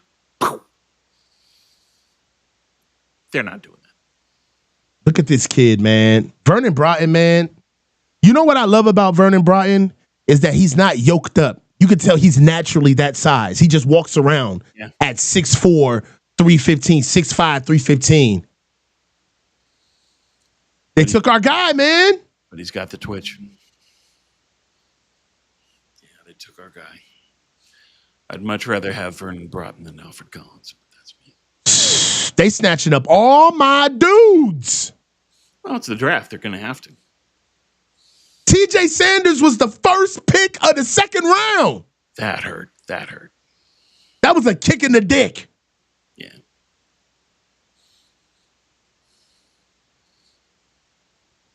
Okay, well, we're getting close to the Niner picks. Bills, man.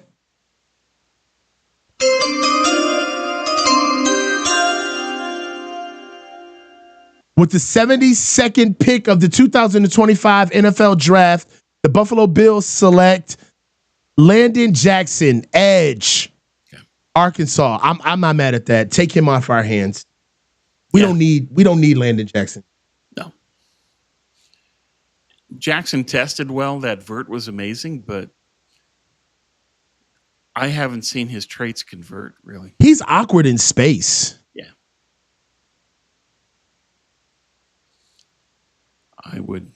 I'm pleased that Jackson is elsewhere. Yeah. We dodged a bullet with that one. I kind of feels like we let go of Kelvin Banks. Yeah.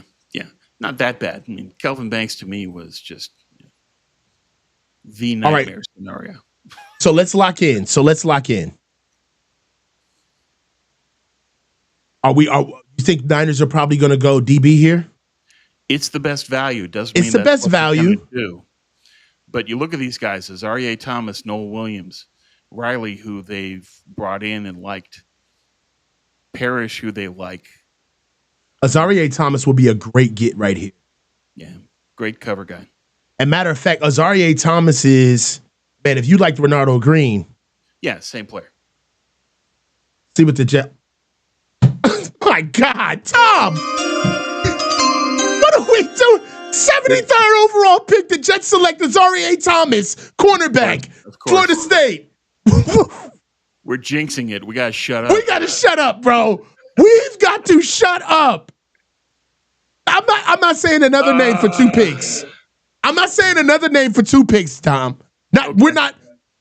We'll just talk position and say it looks good for a DB. He looks good for a DB pick, yes, because I'm not going to say his name. He'll be gone. He'll be sure as salt. He's gone. So, yeah, DB, wide receiver,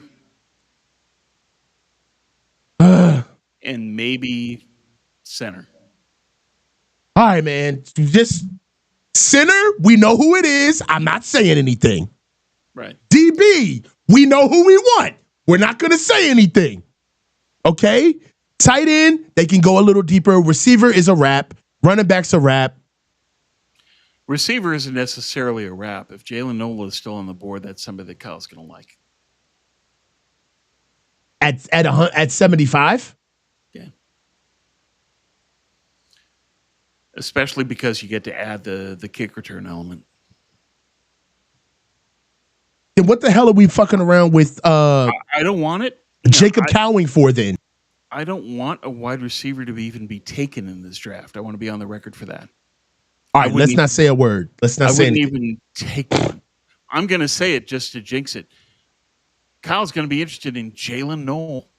Yeah, we're drafting Jalen Noel 75th overall. That's who we're drafting.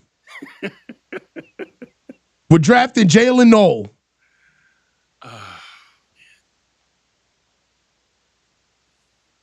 Niners pick is in. Is it? Well, they had 75. Well, Broncos just picked. Their pick is quick. They barely waited on the clock. Yeah. So they're at 74. Don't go to commercial. Don't go to commercial. Oh, please. You went to commercial. Okay. I'm smoking on Cam. I'm smoking on Cam to calm down if they pick something crazy. I'm smoking on Cam. Yeah. I'm a roller J. I'm grown. I could if Tiger say something. You can do whatever you want, Coach. I can do whatever I want.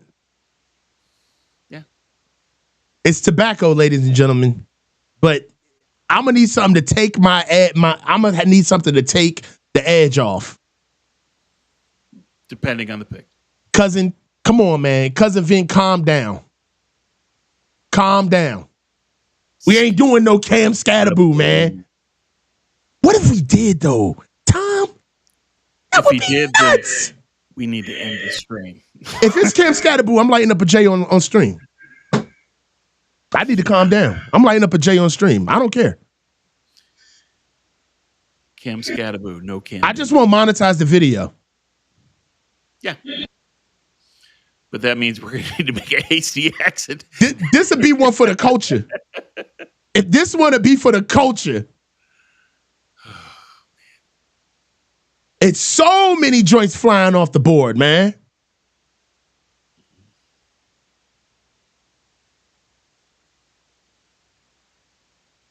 Here we go. The Vibe, $20. Thank you, brother.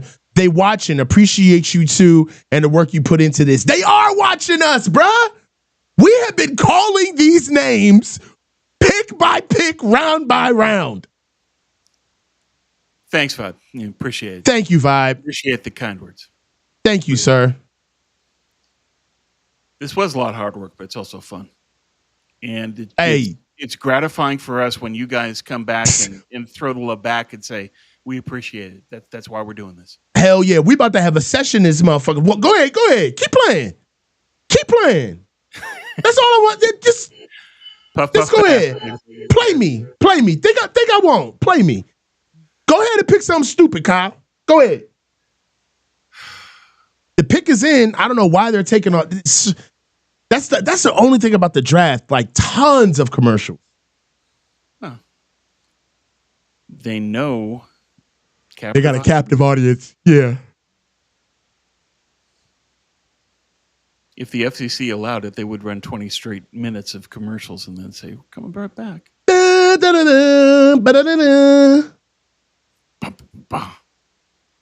right, let's see what they got, man. They're kind of taking all day, man. Okay. Denver added Dre Greenlaw, Huff. You know what I'm saying? They out here. Yeah. They walked straight to Santa Clara and picked fruit off the tree. Yeah. Damaged fruit, though. You should. Damaged fruit. Yeah. All right, here we go. With the 74th overall pick in the 2025 NFL Draft, the Denver Broncos select Pat Bryant, receiver, Illinois. I'll take it. We're on the clock, baby. Let's go. Niners are on the clock. Pat Bryant, slow. He's slow, yeah. I didn't even feel the need to bring him up. Pat Bryant, whatever. He's not on my list, and it's 15 deep. That's Come on, man. Pat Bryant. Not a fan. Pedestrian. Yes. Okay. See what we got, man. So here we are. Let's go. We got to get some that makes sense. DB right here. Tom, we're not going to say no names. Nope. We're not going to say the safety that we want. We're not going to say the DB that we want. But you and I both agree that DB is where they need to go right here. I'm with this right now. Yeah. Well, it's before the draft. Lidge talked up the need to have an intersection. Yes. Matt Mayoko wrote about this. An intersection of need and BPA. Yeah. And we finally need to get a free safety, bro. Like, enough of this. Well, get a free. I don't think they will, but we'll see. But this is such a safety-rich draft, though. You don't rarely get safeties like this, Tom. No. The pick is in. Okay. Fingers crossed. Come on, man.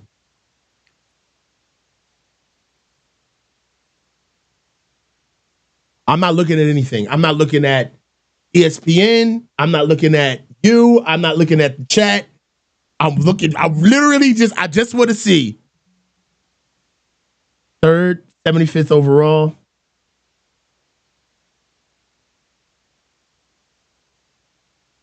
Who's that out here picking?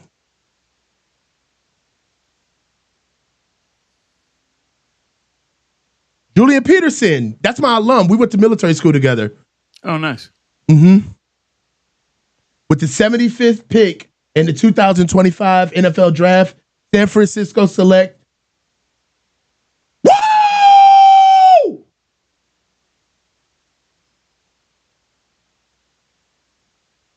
That's the wrong name. Nick Martin, linebacker. Oh, Oklahoma State. okay. This is early for Nick Martin. It's a reach, but That's a reach. he's great. Here's the key thing on Nick Martin. They had a formal interview with him at the Combine. Nick Martin last year got hurt. Nick Martin the previous year was a flat-out beast. Let me pull this up. Nick Martin, 6 feet, 222, 22 years old, 4'5'3", Ooh. 26 bench, 38 vert, 123 broad jump. This is an athlete. Okay. And now you take it to 2023.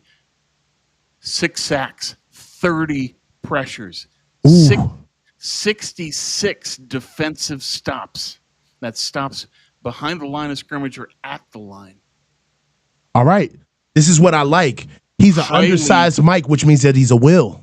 Yeah, and he's a rocket ship. He's a missile. That's the way he plays. Speed for days. He's got great closing speed. His range is like Greenlaw, and 6 sacks, 30 pressures on 98 pass rush snaps. He's the team captain at Oklahoma State. 4'5". I'm impressed with that 4'5". That's moving that linebacker. Right. 4'5'3" and a 154 10. But the thing that I love is across the board physicality. Okay. Great bench. 26. No one had more bench reps than he did. 26 reps. He's got natural strength. Right.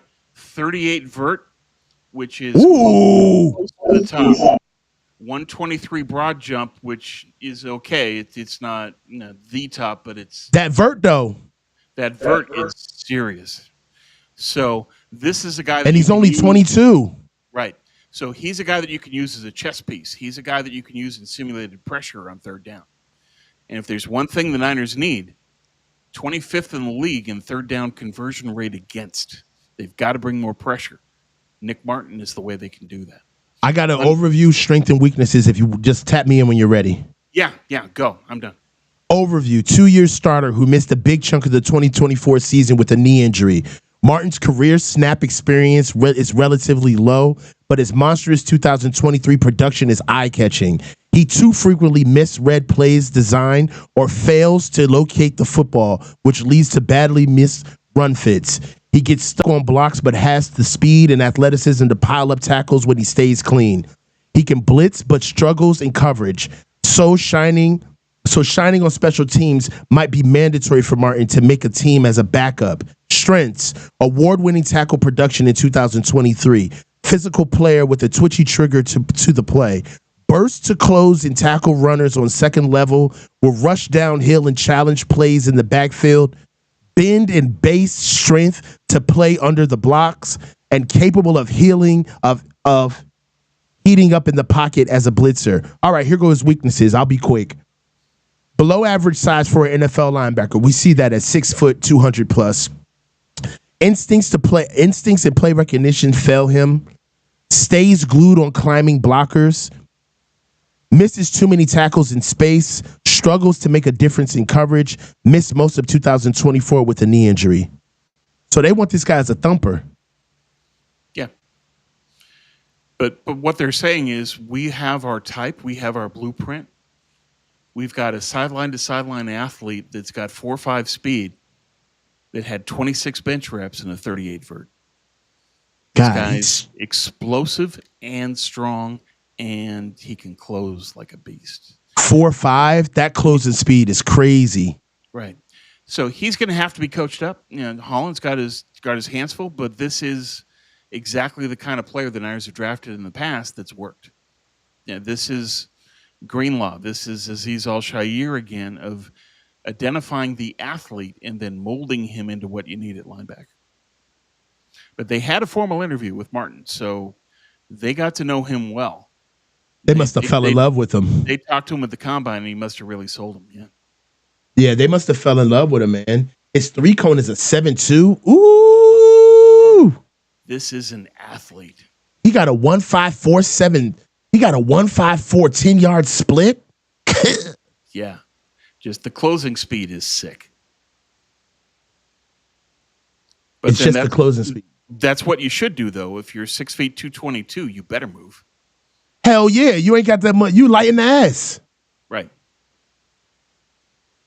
The one, the Niners 20-yard shuttle that they always draft on. Nick Martin, 4.23. The fastest shuttle time. Second fastest shuttle. Third fastest shuttle time of the linebackers. Did he have the fastest time period of the linebackers at 4.5? Anybody eke out a 4.4 or a lower 4.5? Let me look. Jihad 4.52, Stutzman 4.52, Martin 4.53. 4.53. There's a couple of guys that are sub 4.5. Medrano from UCLA, who they also talked to. Justin Barron from Syracuse, who might not even get drafted. So, yeah, of the guys that are going to get drafted, he's right there. 4.53. And the 154.10 is moving. I'm good with it.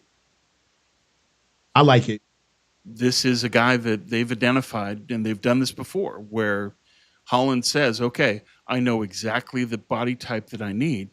And in the case of this guy, you've got closing speed, grade 10, grade 40, 26 bench reps, 38 vert. You're not going to see that anywhere else.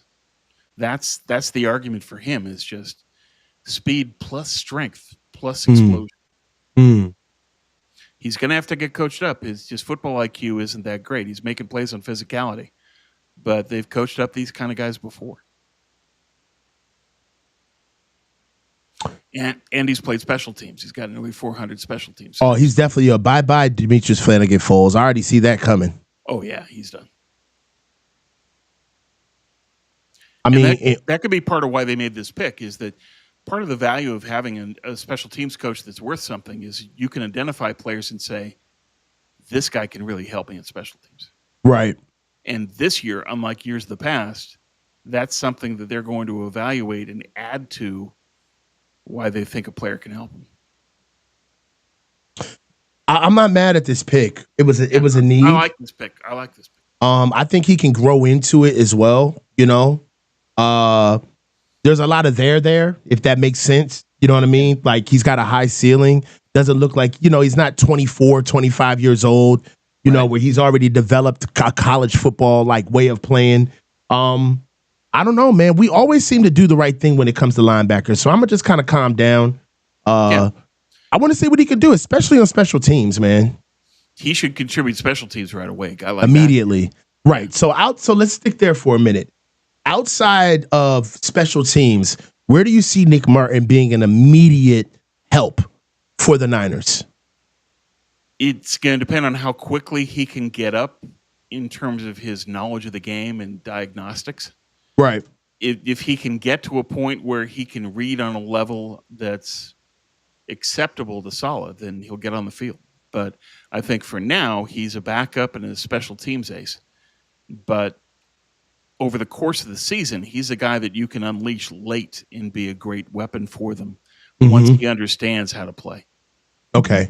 And so Holland has done an amazing job of developing those guys in the past. I trust Johnny Holland. Even when why I believe that Coach Holland rather is a good coach is even when players are bad at linebacker, you feel as though that they're bad. Like, you know what I'm saying? Like well, it's said. You. Yeah, like, it is not the coach, bro. Me, man. Yeah. Yeah, it ain't. It is not. You're not doing what Johnny Holland told you to do. Right. That doesn't look really linebacker-esque, what you're doing right now. So hold on. We got a couple of picks right now, so let's go ahead and just get 2 of them. There's been 4 picks since we've been on Nick Martin. With the 76th overall pick, the Dallas Cowboys have selected Sivan Revel, Sivan Revel Jr., cornerback out of East Carolina.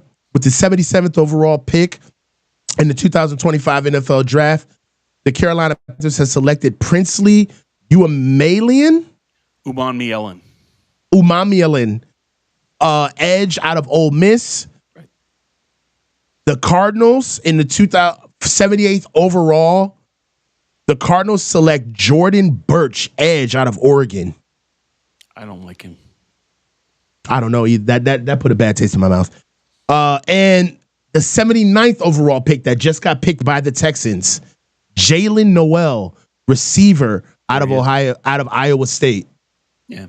There's your gadget guy. Yeah.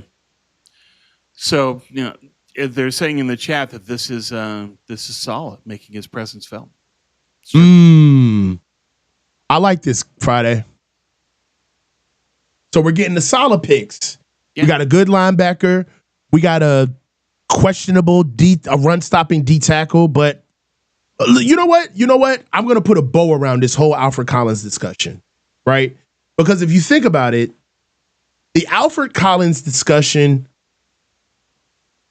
only matters until camp, right? Yeah. Once we get him to camp and he throws a helmet on, he's with us now. Ain't no reason crying over spilled milk. The shit's over. So I gave my temper tantrum about Alfred Collins, but I'm ready to see what the guy's got. He's on our side now, so he's a Niner. He's a Niner, exactly. So I'm out of scout mode with him. He's a player now, right? So same thing with Nick Martin. I like that pick too. So we got 3 picks in, and it's looking like they're giving it to Saleh. Pause. Like they're giving him the draft. Like, yo, because you've got to think. I said this earlier today on the coaches meeting with Grant. You have got to think that Coach Saleh went to the front office like, I would have never came here if you guys would have let me know exactly what your plans were for the offseason. If you would have let me know what you guys really had in tow, I would have moved the hell on and not came to this. So at the very least, you better protect my goddamn name while I'm in this dumpster fire and get me the right players so I don't get lumped in with this bullshit that's been persisting since I've been gone. So I feel as though that the Niners are giving carte blanche have given them carte blanche. Go get your guys. Well, and it's the smart move because it's the need. This defense has to be rebuilt. And Saleh is identifying who he needs, what skill sets he wants. And outside of Collins, he's got some talent. Mm-hmm. And even Collins, as much as we degrade him, he's going to provide what Saleh wants. He's going to take on the double team in the gap and the wide nine. Right. All right, man. So let's just get up with a couple of names. 2 names have been called since Jalen Noel, receiver out of Iowa State that went to the Texans. 80th overall pick in the 2025 NFL Draft. The Indianapolis Colts select Justin Wally, cornerback out of Minnesota. Reach. It is a reach. They're reaching now because the draft is dwindling now. So guys are going to go get their get the guys that they have lower on their boards. Yeah, but Justin Wally over Noel Williams? No. Yeah. But yeah, it's your board. It's your draft. Do what you gotta do. I'm so sorry. Let's get some super chats in.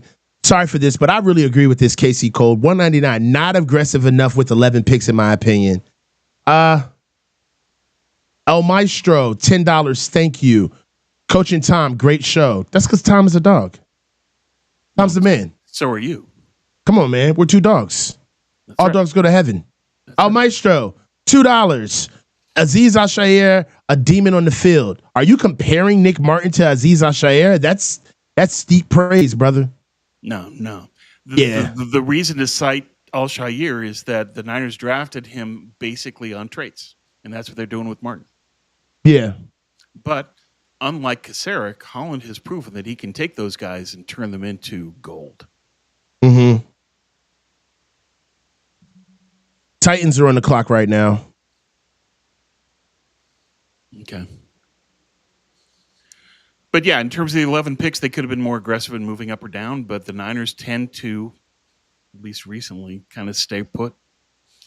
They have their guy. It's a function of the process. They target a player that they reach for. Right. And bang, that's who they take. They don't like moving around. They don't want the risk of, I don't want the possibility of losing my guy. So they stay put and reach. It's what they do. Seymour Butts 82, $5. Thank you. Saleh had to ask for control of the draft in order to take over and revamp the defense. Think it'll be an all defense draft coach? No, it's not going to be an all defense draft. But let's just put it like this: the picks that matter will be picked by Robert Saleh. Yeah, the picks that he wants, and the picks that have already been made. Yeah, and right. So in the chat, just want to shout out and thank you to Dusty, Julie. Always good to see you, Julie, and Vibe. Thank you guys, appreciate it. But Coach and I are putting in the work, and we hope that you guys are enjoying it. And we're trying to give our perspective on what's going on, and try to add some context to what we think is happening. Yeah, man, we're humbled, man. Like every time we see you guys come into the chat and actually engage with us, man, this is a conversation, bro. Like we're humbled that you guys even want to come in here and just see us call the draft. There's literal professionals doing this right now, and you guys are choosing to be here and watch and tune in with us. So no, that doesn't go unmissed. Seriously. Yeah.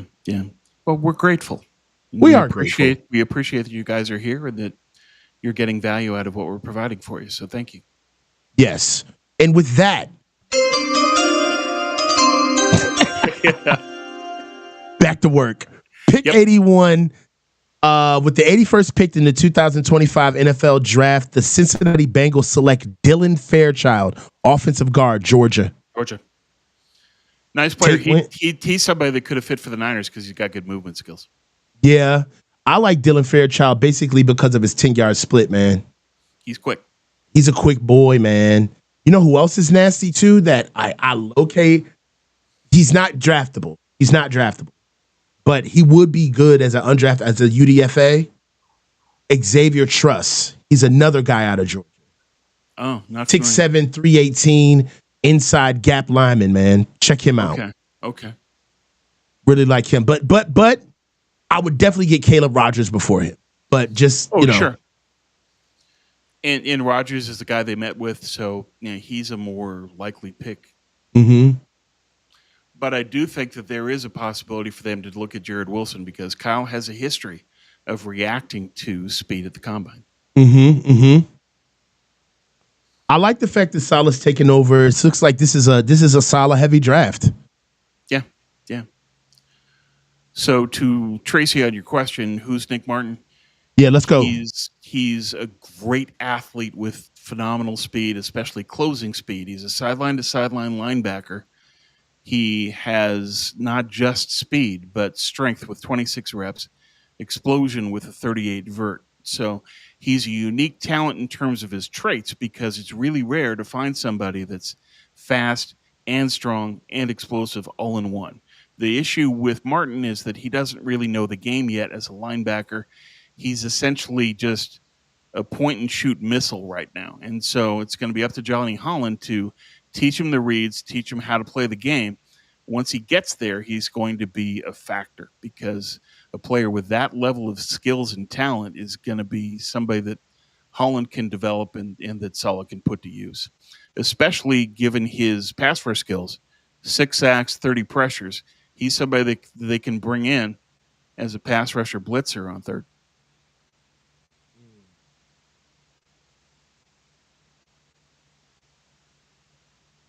Here we go. So right now, hold on. With the 82nd overall pick in the 2025 NFL Draft, the Tennessee Titans select Kevin Winston Jr., safety out of Penn State. Tore his ACL earlier in the year. This is a value pick. But right now, don't look now, but Shedeur Sanders may get picked up right here. We got the Pittsburgh Steelers at pick 83, and they're on the clock. So I mean, the Shedeur situation might finally be over. Could be. That'd be merciful. And that's why I don't think he should get picked up. Because you know what I mean? I know that sounded cold-blooded, but like, because that would be the only reason why they picked him up. You know what I mean? Because it's a mercy pick. Yeah, it's a mercy pick. It's like, enough. Just somebody get him. Yeah. Take him out of his misery, pick him. But this is a referendum. Round 3. Clearly. This is who we think you are. Well, and it's the NFL saying that we don't do that here. Here we go. In the 2025 draft, the 83rd overall pick, the Pittsburgh Steelers select Caleb Johnson, running back, Iowa. Ooh. What? Okay. Lynn Swann looks good for his age. Still look good, man. Yeah. Lynn Swann look good. Give it up for Lynn Swann. Sarah High School, San Mateo, same high school. That, you want to talk about your all-time high school team? Tom Brady, Barry Bonds, Lynn Swann, Jim Fregosi. Oh Sarah my High School. God. Lynn Swann, man. Lynn Swann is a good-looking dude, man. He aged very well. Yeah. I think Lynn Swann still holds the long jump record at Sarah. I used to announce their meets, and I think that he's still there. He was a great long jumper in high school. Dog, this dude is the league has said no to Shedeur almost 3 times. Yeah. Isn't that nuts? I thought he was going to go here, and he didn't. How much further is he going to fall? I mean, this is just outright rejection. Okay, so let's talk about it. He's clearly a backup. Yeah. Right? Nobody's drafting Shedeur and taking him seriously as a starter. That's number 1. Number 2, they don't think he's a starter, even with the production that he had in college. Number 3, Deion kind of hurt his son. No doubt. Doing all that talking, man. Shedeur hurt himself. When you flash a $50,000 factory set diamond watch in people's faces as your moniker, you're going to get some people that are going to push back. You know what I mean? And did. You can't walk around with a coat on with a 3-foot dollar sign embroidered on your back and think that people are going to take you seriously to be a quarterback of an NFL franchise. Class, business relationship. The reason why you're the quarterback is because you can go buy the Ferrari, but you go get the Volvo. That's why you're the quarterback. Because you got the money to go get the Urus. But you go get the Volvo. You get the minivan. Because you got a family and you understand that optics matter. That's what Shedeur Sanders is missing. He's too cool for school. He thinks he's above the process. Right. Everything with Shedeur is cart before the horse. Yeah. And you have to say, earn it and know your place in seeing that. I know I have to work hard and earn my place, as opposed to, no, I'm going to start. Yeah. The NFL has just told you what they think of that idea.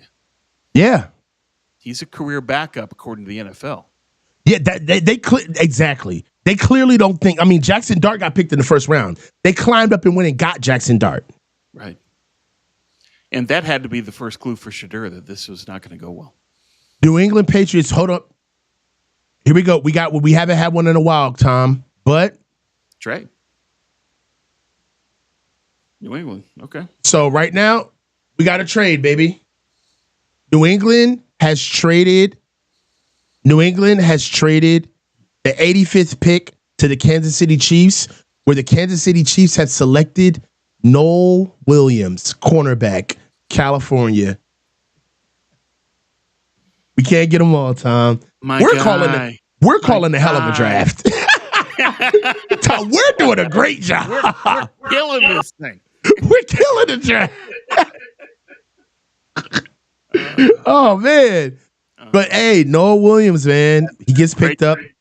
Let's give Brett Veach some flowers. That's a great pick, man. That's a solid pick. And he's a guy that doesn't get enough credit for what Kansas City has done. He's the one. It wasn't Andy Reid who was sold on Mahomes. It was Veach who said, talk to me about that. he researched Mahomes, and he had to convince Reed to go to see him play. And then Talk about this. You have to know this kid is the real thing. Veach is the one that convinced Reed to even engage with Mahomes. He wasn't there initially. Veach is the one that sold him on. And then Reed goes and it's, holy cow, you're right. And it changes the entire franchise. Brett Veach did that, not Andy Reid. Okay. We got 15 picks until we pick. Let's go back to the big board and start doing a little bit of homework. Okay. Let's see what we can come up with. All right. So we've got our 3 picks down. Alfred Collins, Nick Martin, and Michael. All right. Okay. So I'm on the draft. I'm on it right now. What's viable? Let's see. Well, so where are we? We're 15 picks away. 85? We're 15 picks away. We've got an edge, a D tackle, and a linebacker. Okay. So DB becomes a clear need at 100. Clear need. And of the group that's there, Riley was a 30 visit. Parrish is someone they were interested in. So those 2 are there. Quincy Watt's still on the board, isn't he, Notre Dame? Yes. Safety, right? I'm surprised that he's still here. Dylan Sampson, who is a Kyle style back, I think Kyle would still have. You mean Xavier Watts, right? Yeah, I'm sorry. Yeah, Xavier Watts, Notre Dame. Okay. And then at running back, Dylan Sampson has some of the elements that Kyle would want. With these running backs, it's what is Kyle's willingness to live with the weakness of the back. So you go through all these guys, and it's okay. Tootin, he fumbles. Giddens, he's not that explosive, but he's a great downhill runner. I love DJ Giddens. Yeah, I think Giddens would work, and I think Giddens would fit. He strikes me as the kind of player that Bobby Turner would love. Scattaboo is too slow. Blue has a lot of fumble issues. He's a great talent, but he can't control the ball. You talking about that little kid out of Texas? Yeah. He's fast, but he ain't man. He didn't play for a reason, and I would guess that Sarkisian has told Kyle, no, you don't want to touch this kid. All right, so running back's my favorite position. Oh, I thought it was line. Nah. Well, I love the offensive line because I played it, but running back, I love this position. DJ Giddens is the pick for me. If we go running back, either DJ Giddens. I'd love him. I think that he's got contact balance. Another thing about DJ is that he's 210 pounds. He runs like he's 185. He does not. Yeah. He don't play at his size. He gets that 200-pound body moving. He's got a lot of wiggle to his game. Yeah. Somebody said Coach wanted to be Barry Sanders. I did, man. I was too chubby. I wanted to play running back in Little League. They stuck my big ass right at the line. Of course. I'm a lifer. Yeah. I'm an offensive line lifer. Like, there was no middle linebacker for me. They took my pudgy butt right there and they said, you look like you can block, son. Ouch. Not what you wanted to hear. But yeah, who didn't want to be Barry Sanders? Come on. Everybody wanted to be Barry Sanders, bro. One of the greatest running backs of all time. You watch Barry Sanders, you're riveted. I wanted to be Ricky Waters, man. There you go. That's my guy. But if you're looking at a guy, you know who else is a good guy? Power back, Damian Martinez out of Miami. I don't like him. Why? Talk to me. Body catcher. He can't catch the ball away from his body. In Kyle's system, that's fatal. You already went through that with Danny Gray. Not again. No body catchers. Not doing that. He's also not the best at pass pro. So I think that his negatives are going to be such that Kyle's going to say, no, I don't want that one.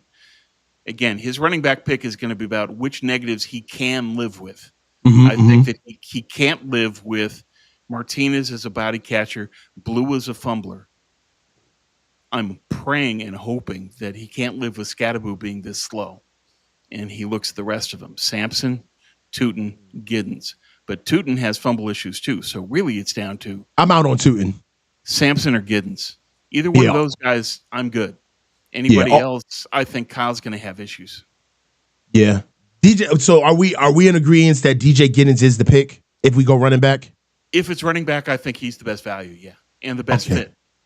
I got one more pick for you, Tom. At 86 overall in 2025 NFL Draft, the Los Angeles Chargers select Jamari Caldwell, defensive tackle, Oregon. They got their big boy. That's the guy who we say is Alfred Collins. Well, a better Alfred Collins. A much better Alfred Collins. And you know what's the first thing they said about Jamari Caldwell? He likes to eat. You're going to have to watch his body. You're going to have to check his DoorDash. Yeah, that's true. But there's some athleticism. Unlike Collins, there's actual athleticism to go with the rest of the package for Jamari Caldwell. Mm-hmm. At Eugene, he proved that he's at least got some level of pass rushing ability, and he's got some level of athleticism. And for the Chargers, it makes sense because they lost Poona Ford. So they're going to need a defensive tackle. But whether Jamari Caldwell could do that for them, he's going to have to be careful on his weight. They're going to need to have somebody on him. Whose draft is shaping out so far? Oh. Philly, Baltimore, Kansas City, Chicago.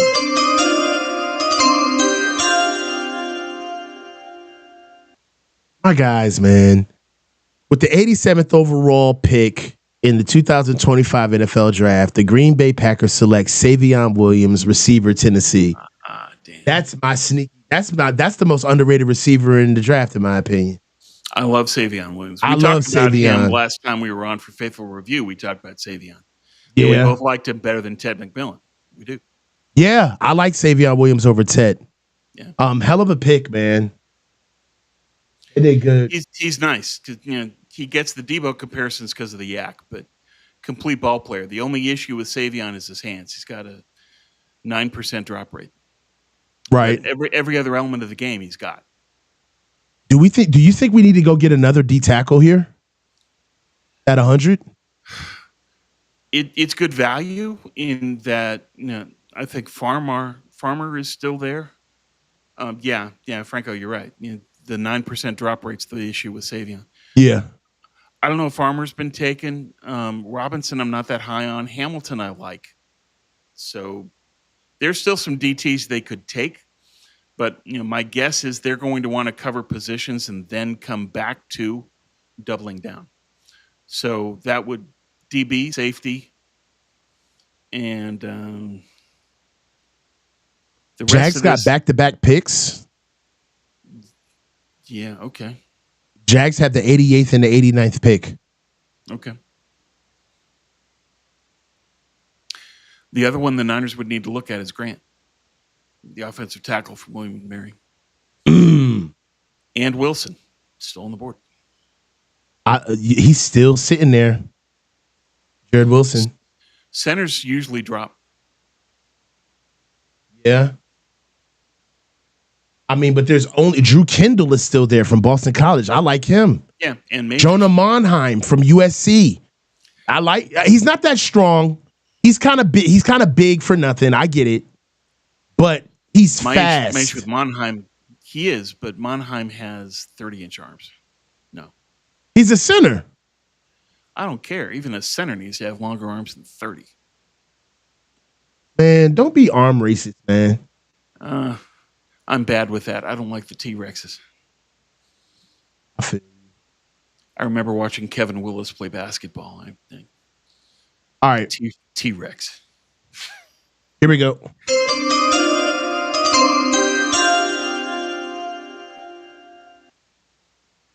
With the 88th overall pick of the 2025 draft, the Jacksonville Jaguars select Caleb Ransaw, cornerback, Tulane.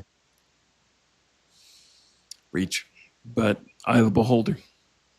I feel like you're getting the feeling now that teams they're kind of like, we're getting the last drips out of the rag right here. You know what I mean? Like, well, they're taking their guys. It's like the Niners taking Martin. This is teams saying, this is the guy. I don't care where he's at. This is our guy. Right. Yeah. We don't care about the reach element. We're taking the guy we love. Yeah. That's what's happening right now.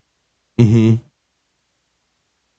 I wouldn't mind going offense in day 3. Just finish out all of day 1 and 2 on defense. What do you think? I think they could. It depends on who lasts to their pick at 100. What are their options? Because the danger in passing on running back is then you get to the next round, and what's going to happen if Sampson and Giddens are gone by the time you pick again at 113? That's a bit of a risk, but not a big one because it's not that big a drop. Grant is somebody that could go at 100 or 113. They could wait. Wilson, because he's a center, he could drop a little bit lower than expected.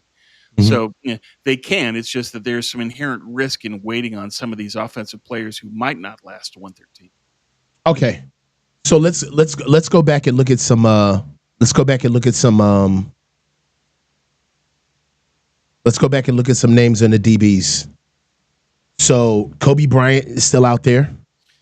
Yeah, though there's a lot of people that don't think Kobe Bryant's a player. The Niners are one of them. They had him in for a 30 visit. They talked about it at the combine. They like him. So it's one of those we like him, you don't kind of players. But I would think that the higher value would be Quincy Riley from Louisville. I was just about to go there. Yep. Yeah. And 5'11", 194. He's a guy that they brought in. He makes sense for them. So yeah. What do you think about Dorian Strong out of Virginia Tech? He's another one that's a strong rumor that they're very interested in Strong too, and he's a nice player. I like Strong a lot. I like Riley more, but both of them are pretty equal. I've seen Dorian play in person. Yeah, he's one thing I will tell you is that he's got crazy athleticism. He's from my neck of the woods. He's from Upper Marlboro. Oh, yeah. So I seen him play in high school. You know what I'm saying? So I've been on him for a while. Early, yeah. He went to a school out here called Wise. Okay. Yeah. Are they one of the big programs out there? Yeah. Wise is one of the big public schools out here with good ball. One thing I tell you about him, man, is that this kid, he's got exceptional coverage skills, man, and he's flexible as hell. He's got fluid hips. He's got strong ball judgment too. I've seen him do things. I mean, this is the high school level now, so let's be careful. Right. But I've seen him have exceptional awareness, like things that you get away with in high school because you're just uber talented. But the fact that you have the mindset to even attempt some of the things that he's done in the field, like I've seen this dude play tip drill passes with picks, taking errant balls, tapping them back into the field of play for his teammates to catch those balls, 4 picks. I seen when he was at Wise, he was a jack of all trades. He did everything at Wise. And when you run a true 4.5 in high school, a little bit of a burner. Now, one thing about him is that he kind of came forward as a guy where he really didn't have no game where he wasn't the most athletic dude on the field. Right. Then when he finally got to V-Tech and got out there, some things, his technique started hurting him. He has a gambling mentality that he's kind of picking up on, and that's really a lot of because of his mindset. Mm-hmm. And he tends to resort to face guarding deep down the field rather than getting his head around, right? So one thing about it is that, hold on.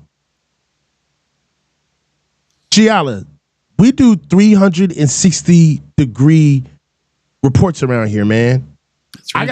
I got an inside track on my boy right now, man, Dorian Strong. I seen the kid play in high school. So I'm going to talk about him play. I'm going to also talk about him when he played at Virginia Tech, too. I'm not going to talk about what I don't know. You don't got to worry about that. But if I seen the motherfucker play in high school and we've been on here for 3 hours and 33 minutes and we're waiting on picks to happen until the Niners get picked, you goddamn right. I'm going to talk about Dorian Strong in high school. Read the room. Now, when you get your own channel and you got to stand up here for 3 hours and 30 minutes and talk to people and be interesting, maybe you would talk about the people that you saw in high school. So cut me some fucking slack. Right. It's been a long day. Well, and it's cool. It's part of the scouting report on this guy of, okay, what was he in college? What was he in high school? What can he be as a pro? Yeah, you want to see that full arc of the kid. If you could bring that knowledge, that's great. Mm-hmm. I love hearing that stuff. Yeah. And you're in the neck of the woods in Baltimore, D.C. That's one of the hubs of great high school football in the country. Man. You got Baltimore and D.C., you got Florida, you got Texas, and you got California. Look, we're out here just trying to do our best, man. Yeah. All right, so look, we got pick 89 with the 89th pick. With the 89th pick in the 2025 NFL Draft, the second pick from the Jaguars. Mind you, they went back-to-back now. Their second pick is Wyatt Millam, offensive guard out of West Virginia. West Virginia, yeah. I like it. I love you too, G. I love you, man. But you just got me, you know what I'm saying? G came at me like the dude from DeVry. You know the dude on the commercial, like, what you doing? You're just sitting on your couch. You ain't doing shit. You ain't getting nothing done. You know what I'm saying? You ain't gonna do nothing. You're broke. You stink. You ain't got no girlfriend. You don't get no bitches. Why you even alive right now? It's like, hold the fuck up. Who are you? I'm fucking trying. I would love it if there was an ad late night like that where that was the literal copy. I'd be on the floor.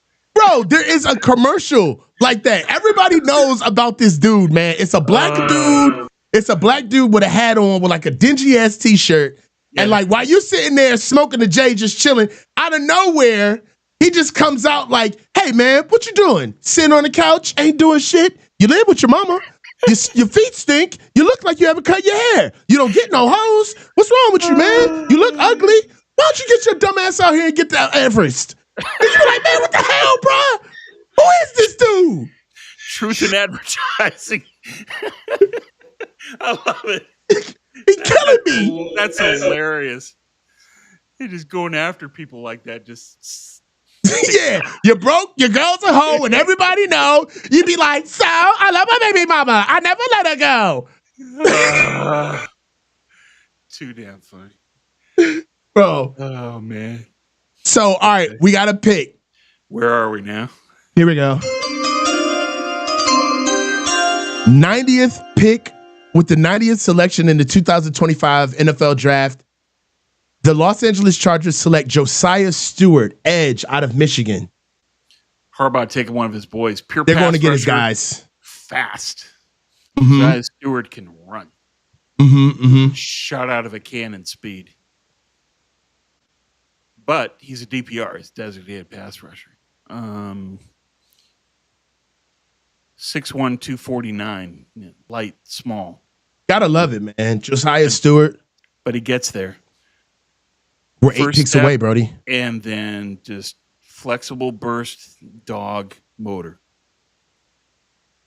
But a specialist. So. Only thing about him is that he's a bit of a tweener. He's 245 pounds. Right. You're just lining him up and say, go get the QB. Yeah. Oh, he ran a 4.8. That's shocking. The Rams got him, not the Chargers. Sorry. Oh, okay. The Rams. Well, so that gives them a guy that they can put in the rotation to make sure that they keep verse fresh. That makes sense. Yeah. Yo, we got another pick. The picks are flying in now.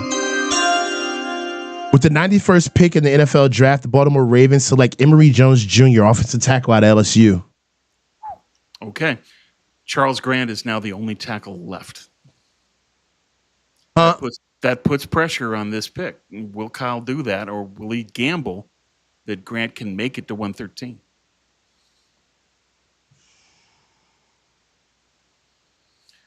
Because when you've only got one guy left in the tiers in terms of tackle, that's issue.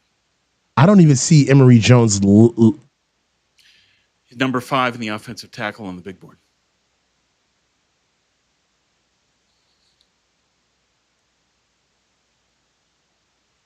What big board? Ours right here? Yeah, on the screen. But Jones is a guard or a tackle. His comp is Tyler Stain with the Eagles. Length, he's like 34 3/4 arms. There he is. I see him. The problem, though, did I get this right? He's a guard, man. Yeah, he's a guard. But then you look at some of these numbers. What did he run? 31 pressures and 9 penalties. Good luck. That's ass. Oh, my God. Yeah. That's Magic City ass. Yeah. That's bad. Yeah. Okay, well. All right, I mean, they must have a plan for him. Yeah, the redshirt project. Perfect Blackness Senior, $5. Thank you. The team that drafts Shador as a backup will draw more attention the minute their starter throws an interception. Dart and Burrow aren't better than Shador. So let's stick with this. When it comes, Perfect Blackness Senior, $5. When it comes to Shador, we all know this isn't about talent. It's about cowardly owners being butthurt over a confident black QB who's already rich. Okay. So let's go there. That's valid. That's real. That is real. We don't duck no smoke. I'm the mayor of fair. Okay. So let's get to it. This has some shades of truth to it. Yeah. However, two things could be right at the same time. Even if the NFL is trying to send a message to Shador, are they not going to have to trust him? When they if they made him a starter? Can Shador be the backup of a team and literally be the backup without getting any type of fanfare? Right? That's a good question. Can he really be a teammate? Right? Seattle's on right now. Yeah. Here we go. With the 92nd pick of the 2025 NFL Draft, the Seattle Seahawks select quarterback Jalen Milroe, Alabama. Wow. Okay. How many quarterbacks have been drafted before Shador? All of them, but hold on. Not a lot, though. Cam, Jackson Dart, Tyler Shuck, Jalen Milroe. Did Kyle McCord get picked up yet? No. Kyle McCord, Quinn Ewers, and Will Howard is the next tier of players. Right. Let's see if Shador falls below them. I'm surprised that Shador hasn't been taken yet, to be honest. I thought he'd go. Now in the third, it's getting a little bit egregious. I will say that. Yes. Yeah.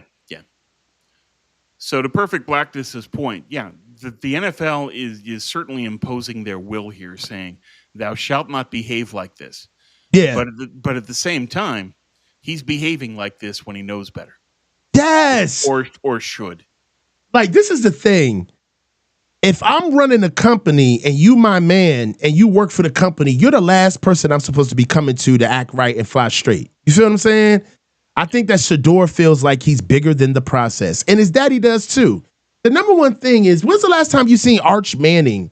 When's the last time you seen, not Arch Manning, but when's the last time you seen the Manning's father, Archie? When's the last time you seen Archie Manning talking about what Peyton will and will not do, where he will and will not go, even though that's what happened?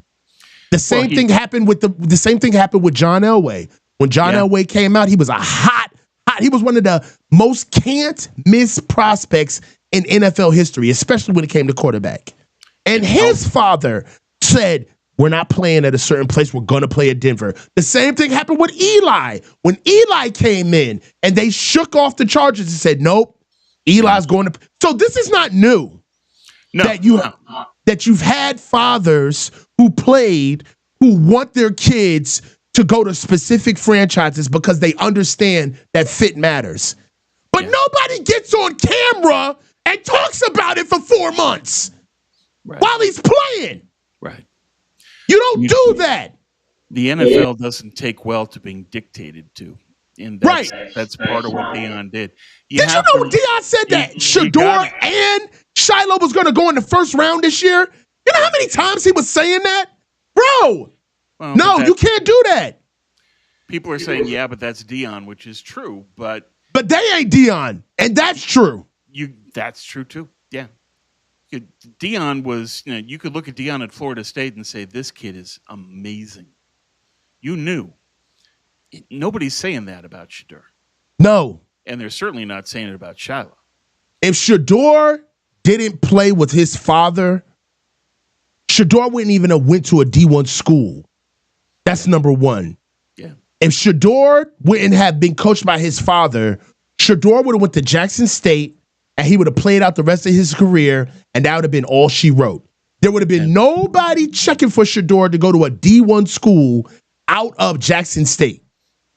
That's not hating on Shador. That's not me wishing ill on this kid. This is just the truth. Right. It's the truth. It's the truth. And now you're seeing it. Because guess what? No matter how much these teams may not like Shedeur. They want to win. Yeah, if they thought enough of his talent, they would have picked him up. They would pick him up. Yeah. So we'll see. But I think you make a great point, though, that Jack Elway determined where John was going to go. Yeah. That Archie Manning said, I got friends that are diehard Charger fans who, if they ever run into Archie Manning, they deck the guy. Mm-hmm. Yeah, there's that much just outright hate toward him in San Diego. Jack Elway, just one story to share. He did not want Elway to go to the Raiders. And apparently the guy that made the biggest offer that said, I will do anything to get John Elway was Al Davis. And Jack Elway controlled the process to the point where he basically blocked that from happening. Imagine the Raiders with Elway. Mm-hmm. But that's how the NFL looks at Al Davis, and Jack Elway is old school Stanford guy. He's not going to like Al Davis. Yeah, but I'm just saying, like Shedeur, I don't want to get like I don't want to err on the side of hyperbole where I'm just saying stuff about him that I feel right, but I do feel for him. This has got to be a humbling experience for you to go through and lead the nation statistically in and damn near most of the serious categories for what quarterbacks are supposed to do throughout the nation. And I get that this could be jarring, but we're not gonna sit here and act like Shedeur is being like wronged. You know what I mean? Like this is not unfair to Shedeur. We saw this shit coming from day one. All right. He contributed to his own demise. So yes. And they need to own up to that and face the reality that the NFL is telling you this isn't going to fly. And Shedeur has to face up to that and say, okay, how do I right the ship? How do I get back? And it's not by talking out of school and saying I'm the best. It's put in the work. Yeah. Yeah. So that's just what it is. That's up to him. Yeah. There you go. Frisco said it perfectly. It wasn't the coaching. It was Deion fucking talking every goddamn week. It was Deion Sanders getting on social media. It's Deion Sanders with a weekly podcast. It's Deion Sanders that doesn't stop talking to a mic he doesn't like. It's Deion Sanders telling the world what they gonna do and what coaches they're not gonna talk to and what teams are not gonna happen. It's Shedeur Sanders sitting on social media liking posts all throughout the scouting process of the combine. It's Shedeur Sanders who wasn't in shape during his pro day. It was out of breath, throwing. Like, we're not gonna sit here and the sky is blue, the grass is green. You're not gonna get me out here thinking that I don't understand reality. All right. Shedeur is an average quarterback. He's average, all right? And his career was curated. Now, if we could sit here and look at Brock Purdy and scrutinize to the hilt, we could look at Tim Tebow and scrutinize to the hilt. We could look at Jared Goff. We could look at all these other guys and say, this dude ain't it. This dude's a bum. We could look at Shedeur and deduce the same results, rather. You ain't that, bruh. Yeah. Don't believe your own press clippings that you write. Part of the problem with Deion is that he's been placed in a context at Colorado at Boulder where he controls. He is king of Boulder, and so he doesn't have any filters. He doesn't have anybody telling him no. Yeah. And as a result, he then goes to the NFL, and the NFL has the power to tell him no. Mm-hmm. He's not accustomed to that because no one at Boulder is telling him no. So I think that's part of this, is that the context is Deion got too used to being the king of Colorado. And he didn't dial it back. And his son fed off of that, and Shedeur said, I'm the greatest, and I'm going to dictate where I play, and I'm going to start, and blah, blah, blah.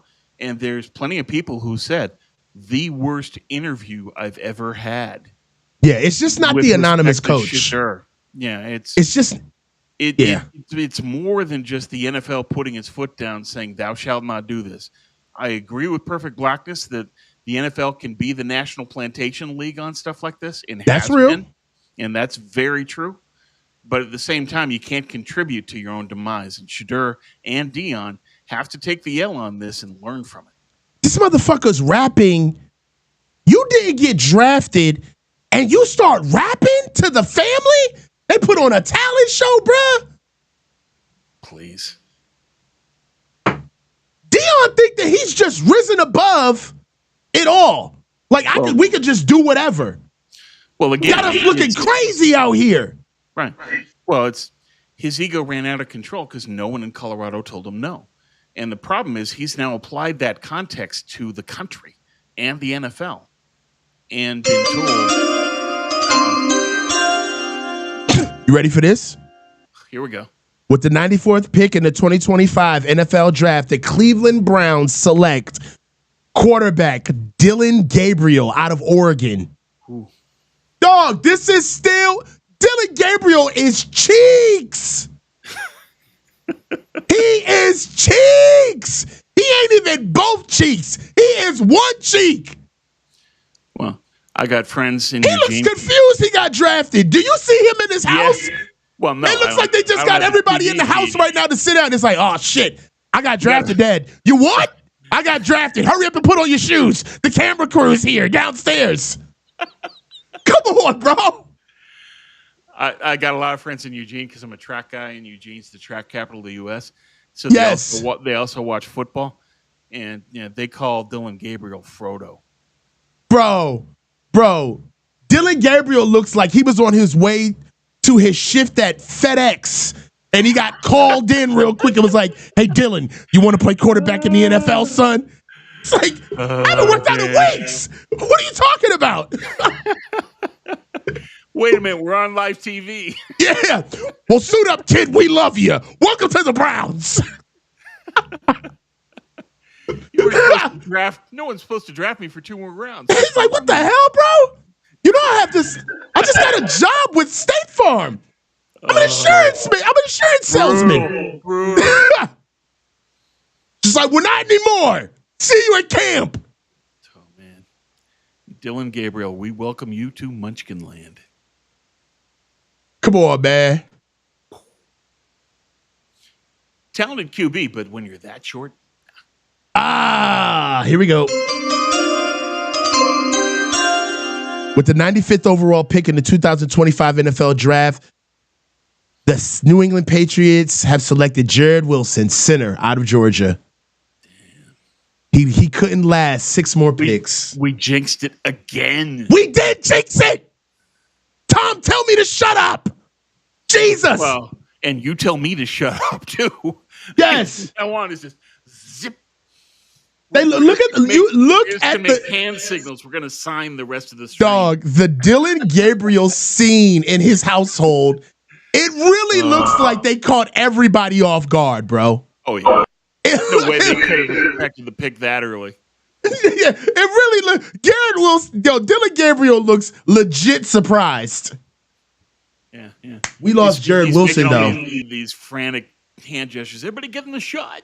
Everyone, come on. Hold on. Jared Wilson. Damn, that hurts. That's a high value player right there. God damn it. Sucks. Yeah. But there's still Majors, there's still Kendall. We're coming for you, Jake Brindle. Yeah. How does he keep starting, man? Chris Forrester loves him. I don't Yes. He said Dylan's family was about to Netflix and chill, and then this happened. Yo, I swear they were about to go for a nice ride to Costco, and out of nowhere they got stopped in the driveway. And it's like, Dillon, quick, you're not gonna believe this shit, but just turn around, walk back in the house. We got 5 minutes. Pick up your phone, look surprised. Mom, put on something. Dad, get over here, sit down, put your shoes on. Got a dog? You got anything that looks friendly? Don't worry, we got Labradors on call. Get the dogs in. Bring the dogs in. You're on a roll, Coach. This is hilarious. Oh, okay. Oh, man. Falcons are I wish on. I could see that. Dude. Okay, well, Atlanta can't take another edge. We've already got 2. They got us, Tom. Xavier Watts. 96th pick overall, 2025 NFL Draft. The Atlanta Falcons select safety Xavier. That's who I was kind of holding against hope for. I purposely didn't say his name. Yeah. Xavier Watts. Okay. You know what? Okay, we got 3 picks left. There's no safeties worth taking at 100 now. You wait. But I still think I predicted going into this that I didn't think they were even going to draft a safety. Like, you see that white kid with his dad? That's how Shador be looking when he with Dion. This kid is on national television, and he's looking like his dad dragged him to go get his hair cut. He's like sitting there with his hands in his pocket, chilling off to the side. He's not even smiling. Another day. I'm just in front of millions of people on the world's biggest stage of the NFL. Like, the dude turned around and looked at his son like he was like a mail order son. He was like, I'm very proud to have you here today. I'm glad that you came. That kid could give 2 shits. Anybody see that kid? Oh, man. Watts is gone. Dying. Texans are up. No safeties left. For 100. Safeties are done. No.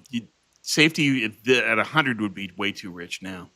Yeah, Xavier Watts was the guy that would have mattered. Yeah. Sanker got picked up. There. Ooh, Billy Bowman? You know how I feel about T-Rex players. Okay, he's got short arms. Sub 29.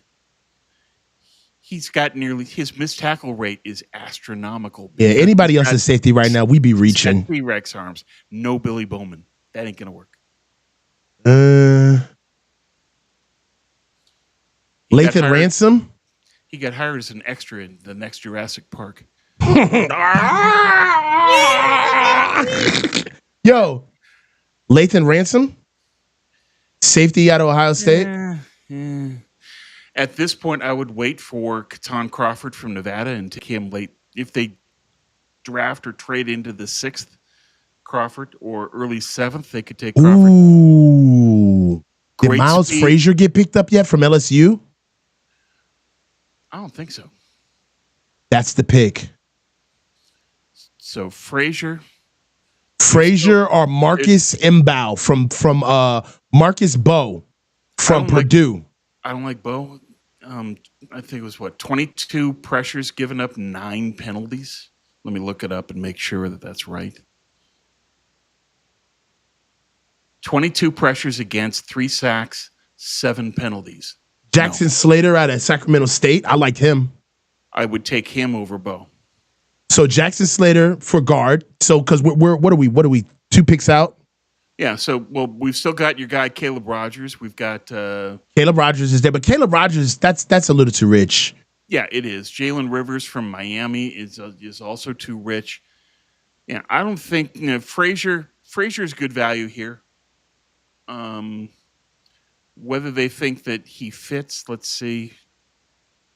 A downhill blocker, great eyes, durable, versatile, but heavy-limbed, doesn't have quick feet. So, yeah, I don't know about that for the Niners. Kyle wants the guys that are quick. What about Gunnar Helm? I don't like Gunnar Helm. He can't block. He's a seam threat. He is.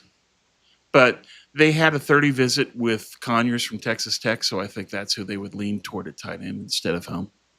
Niners still need a receiver, don't they? That too. Yeah, there's some good receivers there. We know that Lynch loves Alec Iomanner from Stanford. Alec got drafted, though, didn't he? Oh, did he? Alec Iomanner? I was just about to say that. Alec Iomanner is a pick. 6'2", big body.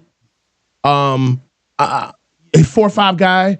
I wouldn't say he's a blazer, but he's got adequate speed.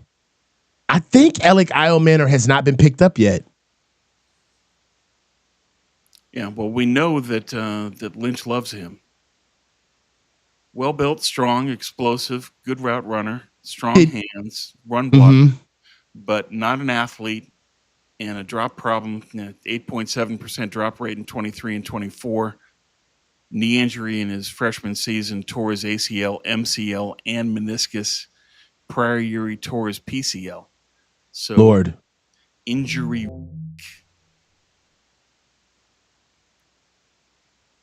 Oh, my God. All right, man. So what do we got here? Who's on the clock? Vegas? Vegas is on the clock. They got back-to-back picks. Then it's us. All right. Okay. So we're Vegas had back-to-back picks, and then it's us. All right, so can you put up the big board again? Let's see where we're at. Hell yeah, let's get to work, baby. All right, so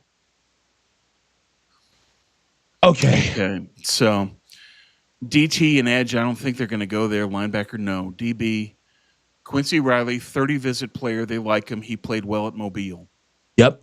Safety, there's no one left of value. Sampson it's within the range to take Dylan Sampson now or Giddens. Wide receiver, there's plenty of guys that they could like that are here. Right. Alec is there. Tight end, no. Tackle, Charles Grant. And IOL, Frazier. But I don't think they would want Frazier. No, I think DJ Giddens is the pick right here. It's still the third, and Kyle hasn't got his man yet. Yeah, that could be. So, I would say between Quincy Riley of Louisville, the DB, and whoever Kyle wants at running back. Hopefully that's Giddens. Yeah, I think it's between. Don't forget about Kobe Bryant too.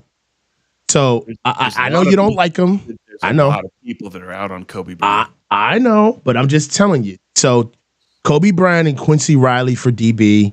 Definitely DJ Giddens for running back. We know tackles are done. Except for Grant. Except for Charles Grant out of William and Mary. Guard, Caleb Rogers is still there. Mm-hmm. It's still a bit of a reach though. Third round. Yeah, they don't need to. They don't need to take him here. Center, the center's done.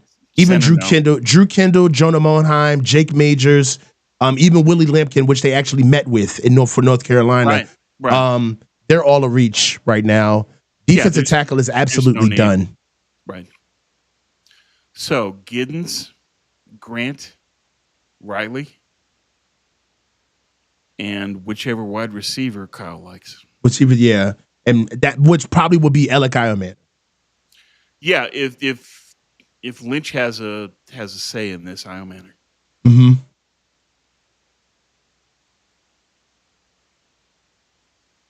So Raiders are up.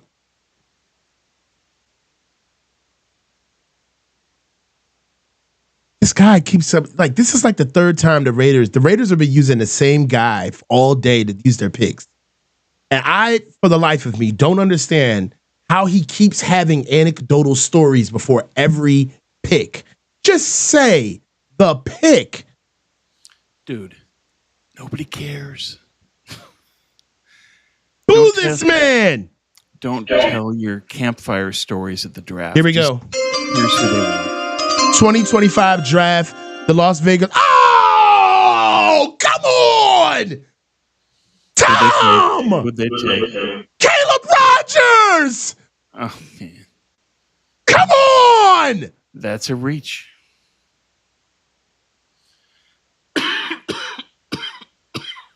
But okay. We can't ever have nice things, man. Nope. And Rodgers was the guy they brought in, 30 visits. So how many times is this going to keep happening to us? A lot. We got 11 picks. There's plenty. Frustrating, to say the least. Yeah. But still, they've still got guys that they would want. Riley, Giddens, Grant. And a receiver. Oh, my God. They've still got options. They've still got players. All right. We still got Charles Grant. He's still out there. All right. That was a private workout. We still got DB. DB is still out there. So we got Quincy Riley. Kobe Bryant is still viable at that position. And then whatever they want to do at and receiver. Strong. And Dorian Strong. Yes. So we're okay. God, Charles Rogers. Yeah. I thought I could tuck him away to like the fourth. Yeah. All right, they're back again. Here comes this stupid white guy. He gonna tell campfire stories too? Dude, he's pissing me off because he just looks so unassuming. But he's whatever. Let's just get it over. We got the next pick. The 99th pick. The 99th pick. They always take, select. What now? What have they done? Oh, man. Charles Grant! Oh, they took Charles Grant! Okay. They're taking our draft! Okay. We did it again? this like 4 or 5 times in this round. Come on. They took both of our guys back to back.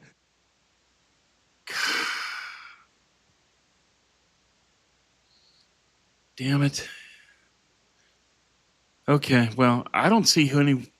They don't have. I don't know. I don't know. I'm afraid to say your name. It's our pick, and we still might lose a guy.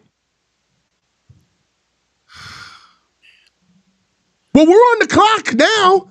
Yeah. Okay. So center, there's nobody. Center's gone.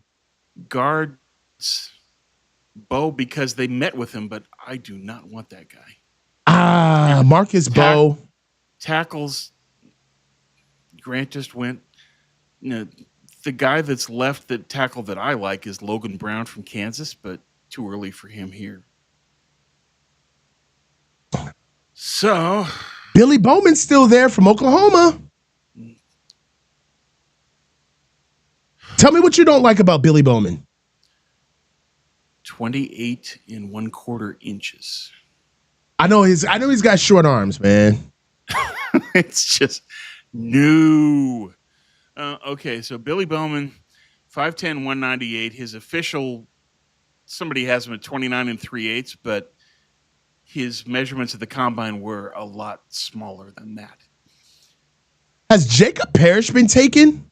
No, and he's out of Kansas State. Here's the other thing with Bowman. His missed tackle rate is 23.1%. Lord, okay. Saleh is not going to go for that.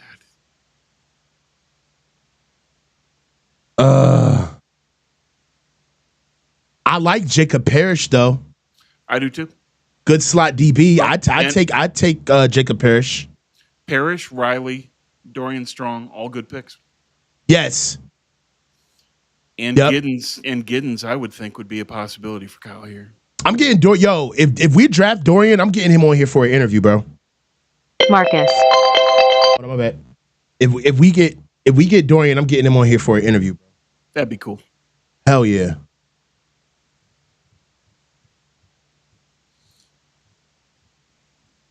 Because he would say yes. A guy that watched him play in high school that can say, I saw you back when. All right, so let's see what we got.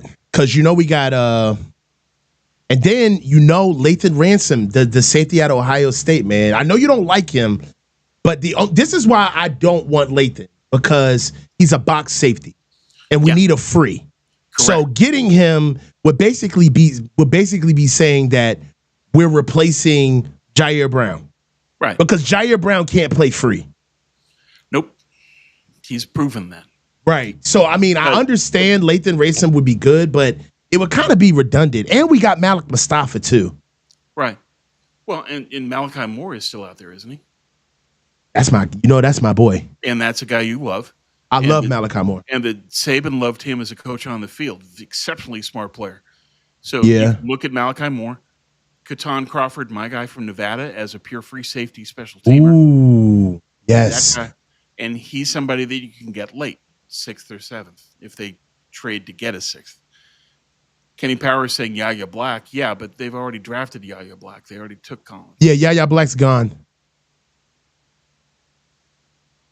I don't know what they're doing, man, but let's see. The pick is supposed to be in. Oh, and Dusty says Upton Stout. That's another one that's a nice slot player. Mm-hmm. Hold on. The pick is in. They're taking all day.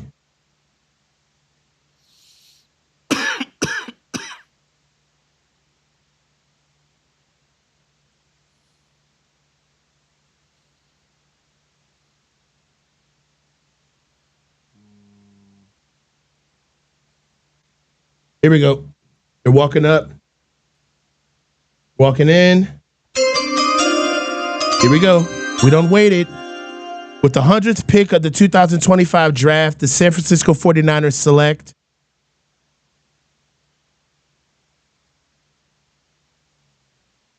Upton Stout, okay. DB, okay, Western Kentucky. Small. Fast.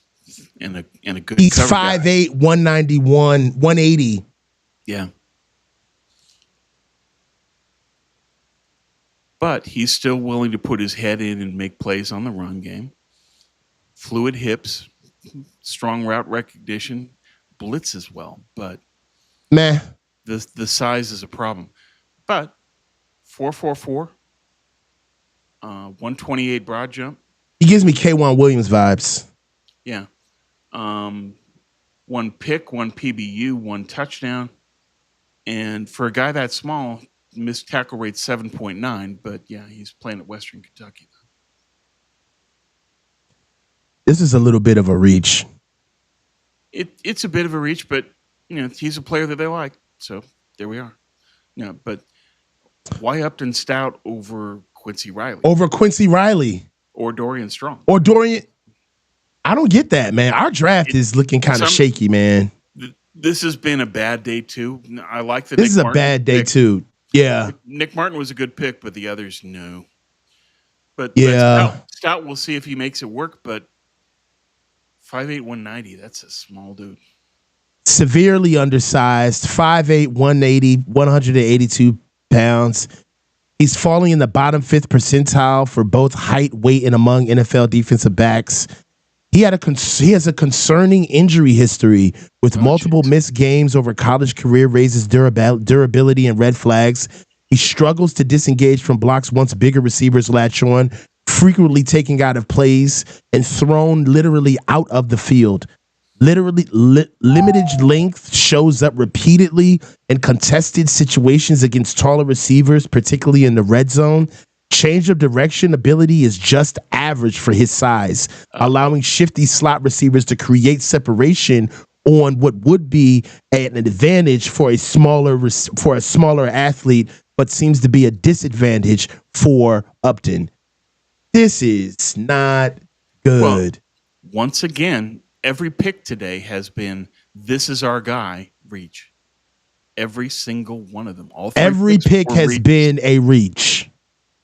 And again, this is what happens. Even I got to be real with you. Even the linebacker, that was a reach. It was. I like Nick Martin a lot. I like Nick Martin, but it was a reach. No question. And so here was the most important day of the draft, arguably, because they have 3 picks in the sweet spot of the draft in the second and the third. You know how ass this pick is? I mean, it's just, who are your starters that are coming out of this? You want to know how ass this pick is? They ain't even show no highlights of Cuz. They just skip right to the next pick. Well, Western Kentucky, they're not going to have a lot of film to begin with. So part of that is just the program he's from, but still.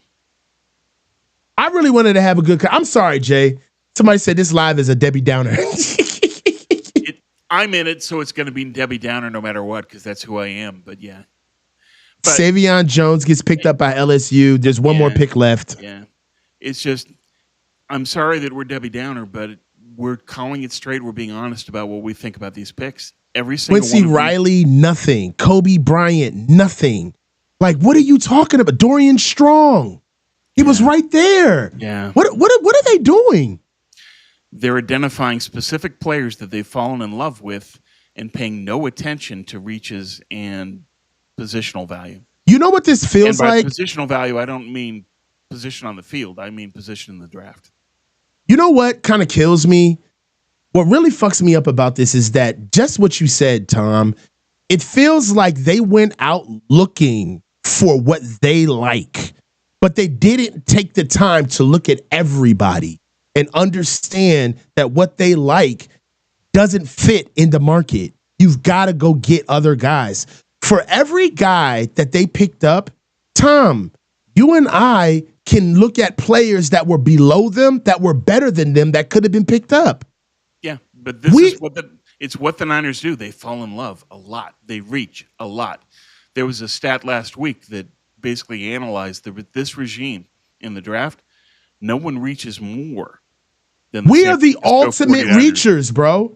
Yeah. This entire draft so far has been Nick Martin at 75 was a reach. What are you going to go, Nick? He was expected to go 4th, and you're taking him at 75? Upton Stout? Yeah, why aren't you taking Nick Martin at 100? He'd still be there. It's just the mindset, the process is we love this guy. We don't want to have any risk of losing him. Therefore, we're going to take him way before he would normally be taken by anyone else. And it's just one of the elements of taking what the draft gives you is also working with when a player goes. And this is what fucks And me they up. paid no attention to that at all. This is what fucks me up. You go and get Upton Stout with the injury history, but you skip over 2 inches, 20 pounds heavier Jacob Parrish from Kansas State. Or Quincy Riley, who I thought looked pretty good at Mobile. And Dorian Strong, who you outlined and said, kid's got game. I mean, there are so many guys that we could just point to and say, I can go a round later than you made this pick and get a better player every single Yeah. And the proof of that is literally us we called the draft, bro. Like, yeah. Outside of the Niners, look how many times they took players we loved. Right. The rest of the NFL took our draft, and the Niners got guys that we barely knew. Right. But then that's what the Niners do. Why am I counting the days until Kyle Shanahan is let go? Because this team goes nowhere until Shanahan is replaced as GM. Yeah, he's missing the fucking plot, bro. He's missing the plot. Everybody will come to Kyle's defense as a coach. Come to his defense as a GM. Take a look at day 2 here in one of the most important drafts of this regime. And every pick is a 1-round reach. 5'8", 180 pounds with an injury history.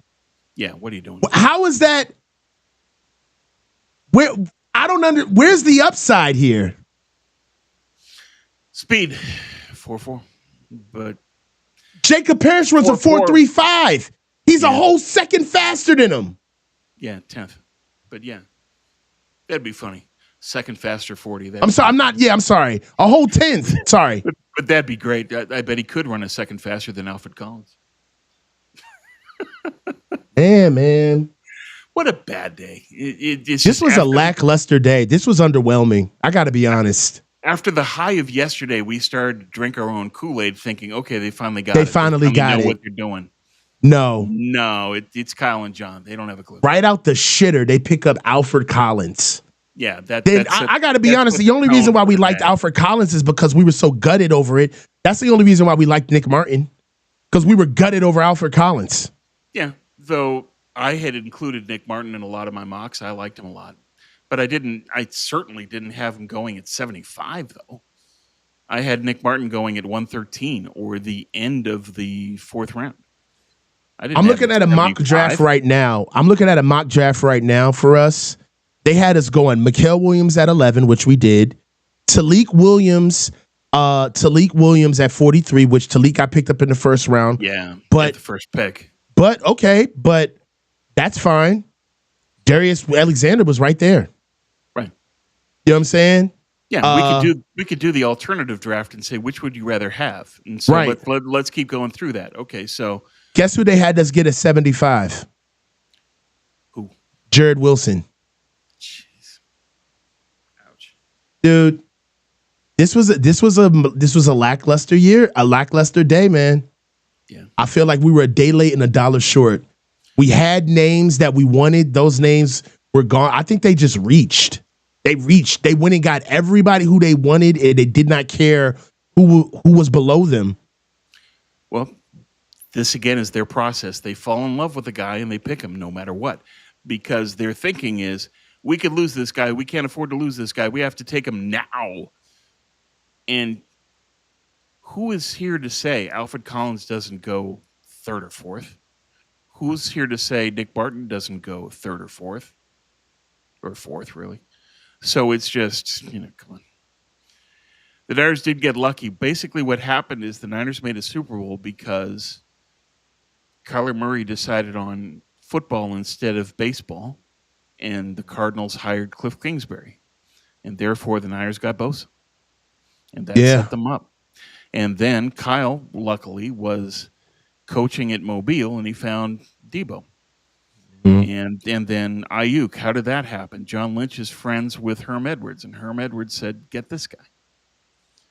And then it's the scouts saying, here's Kittle. here's Fred Warner, here's Dre Greenlaw, here's Diamado Lenore. A lot of this was just plain fortuitous. How much of this was earned is my question. How much of this was really earned where you can look at it and say, this was a really smart move? You can say the trade for McCaffrey was a really smart move, even though it gave up a lot of assets. It got them to the Super Bowl. So you have to say, okay, that's a win. But then you look at all the losses and you say, okay, how many picks have been wasted by this regime? A ton. From Trey Lance to Mike McGlinchey. They have reached all over the place. It is so clear that they don't have a clear picture of the market of the draft. It's also clear that they don't know when to stand pat and just pick their guy. They almost traded out of the 11th pick to go get Michael, and that would have been a reach. Yeah, but it's what they do. It's look at this. Every single pick was them saying, "We've identified who we love. We want to take him as early as we possibly can." Every single pick was that way. The only reason that it didn't work out that way with Michael is just because he fell to them because they were told no on their trades. But had they been able to succeed in trading up, every single pick would have been fall in love, reach. And that's the story of this draft. Yeah, man. This was a great show. Yeah. Covering a lackluster draft. But Tom, you rolling tomorrow? We'll be on tomorrow to finish this thing out. And we're here. Tom, it was a great show. I want to get out of here now because we did about 4 hours and we got another 4 to go tomorrow. So just want to get out of here and just kind of rejuvenate. But it was a great show. I got a bitter taste in my mouth because I just feel like it's the same old stuff. They didn't learn. And that's the real frustrating thing with this entire regime is they don't learn. Yeah. They keep repeating the same mistakes. And we saw that today. Yeah. Today was frustrating. The chat, the fans, you guys were awesome. You guys were great. Oh, I got a love affair with you guys, bro. I love the chat, the ribbing, the back and forth, keep me on my P's and Q's. I love it. And we did an amazing job. I'm gonna knock out the rest of the super chats, and then we're gonna get out of here.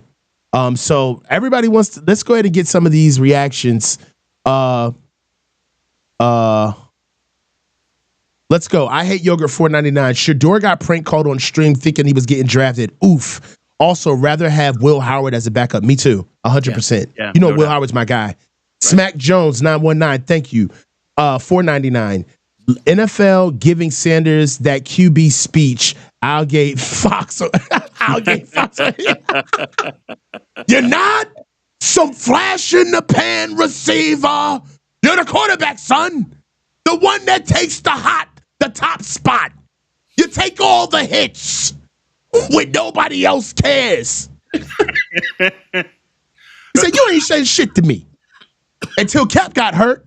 And then it's go out there and play till your mother rings the dinner bell. That was good. That's my movie, bro. You can do Pacino, man. That was impressive. It's the difference between living and dying. You fight for that inch. 6 minutes, $5. Thank you. Coach, Milroe is 10 times, is a 10X Russell Wilson. We are in serious trouble. Yes. Milroe going to Seattle was a deal. I agree with that I agree with that as well. 6 minutes, abs, $2. Thank you. Is this really happening? Wake me up, please. It's happening, brother. Austin, $1.99. Thank you, bro. Same shit, same toilet. New strategy, right. My ass. Right. It is what it is. Casey Cole, $1.99. Thank you, bro. We're smarter than everyone else. Pick at 100. Yeah. That's part of the problem with this is they're convinced they're brilliant. They're convinced they're geniuses. I love this comment too because that's what they are. When the Niners pick, it's kind of like, you know what? they'll never see me coming. It's like, dude, yes, we see you coming. Like, stop. We see you coming and laugh. And laugh at you. El Maestro, $20. Thank you. Great show, guys. Thank you. Thanks, man. Thank you. So look, man, hey, another great show. Another one in the books. Tom, we love the faithful because the faithful loves us. And be ready, man. We've got how many picks left tomorrow? Too many. Hold on. So we picked 3 today. We picked 4, so there's 7 left. There's 7 picks left. But guys, 3 of the 7 are in the 7th round. Okay, we'll still rock it out. But you guys were the best. Holla at you guys. This is the coach, Tom Jensen. See you tomorrow. Stay low and keep your feet moving. Keep moving. Holla at you guys.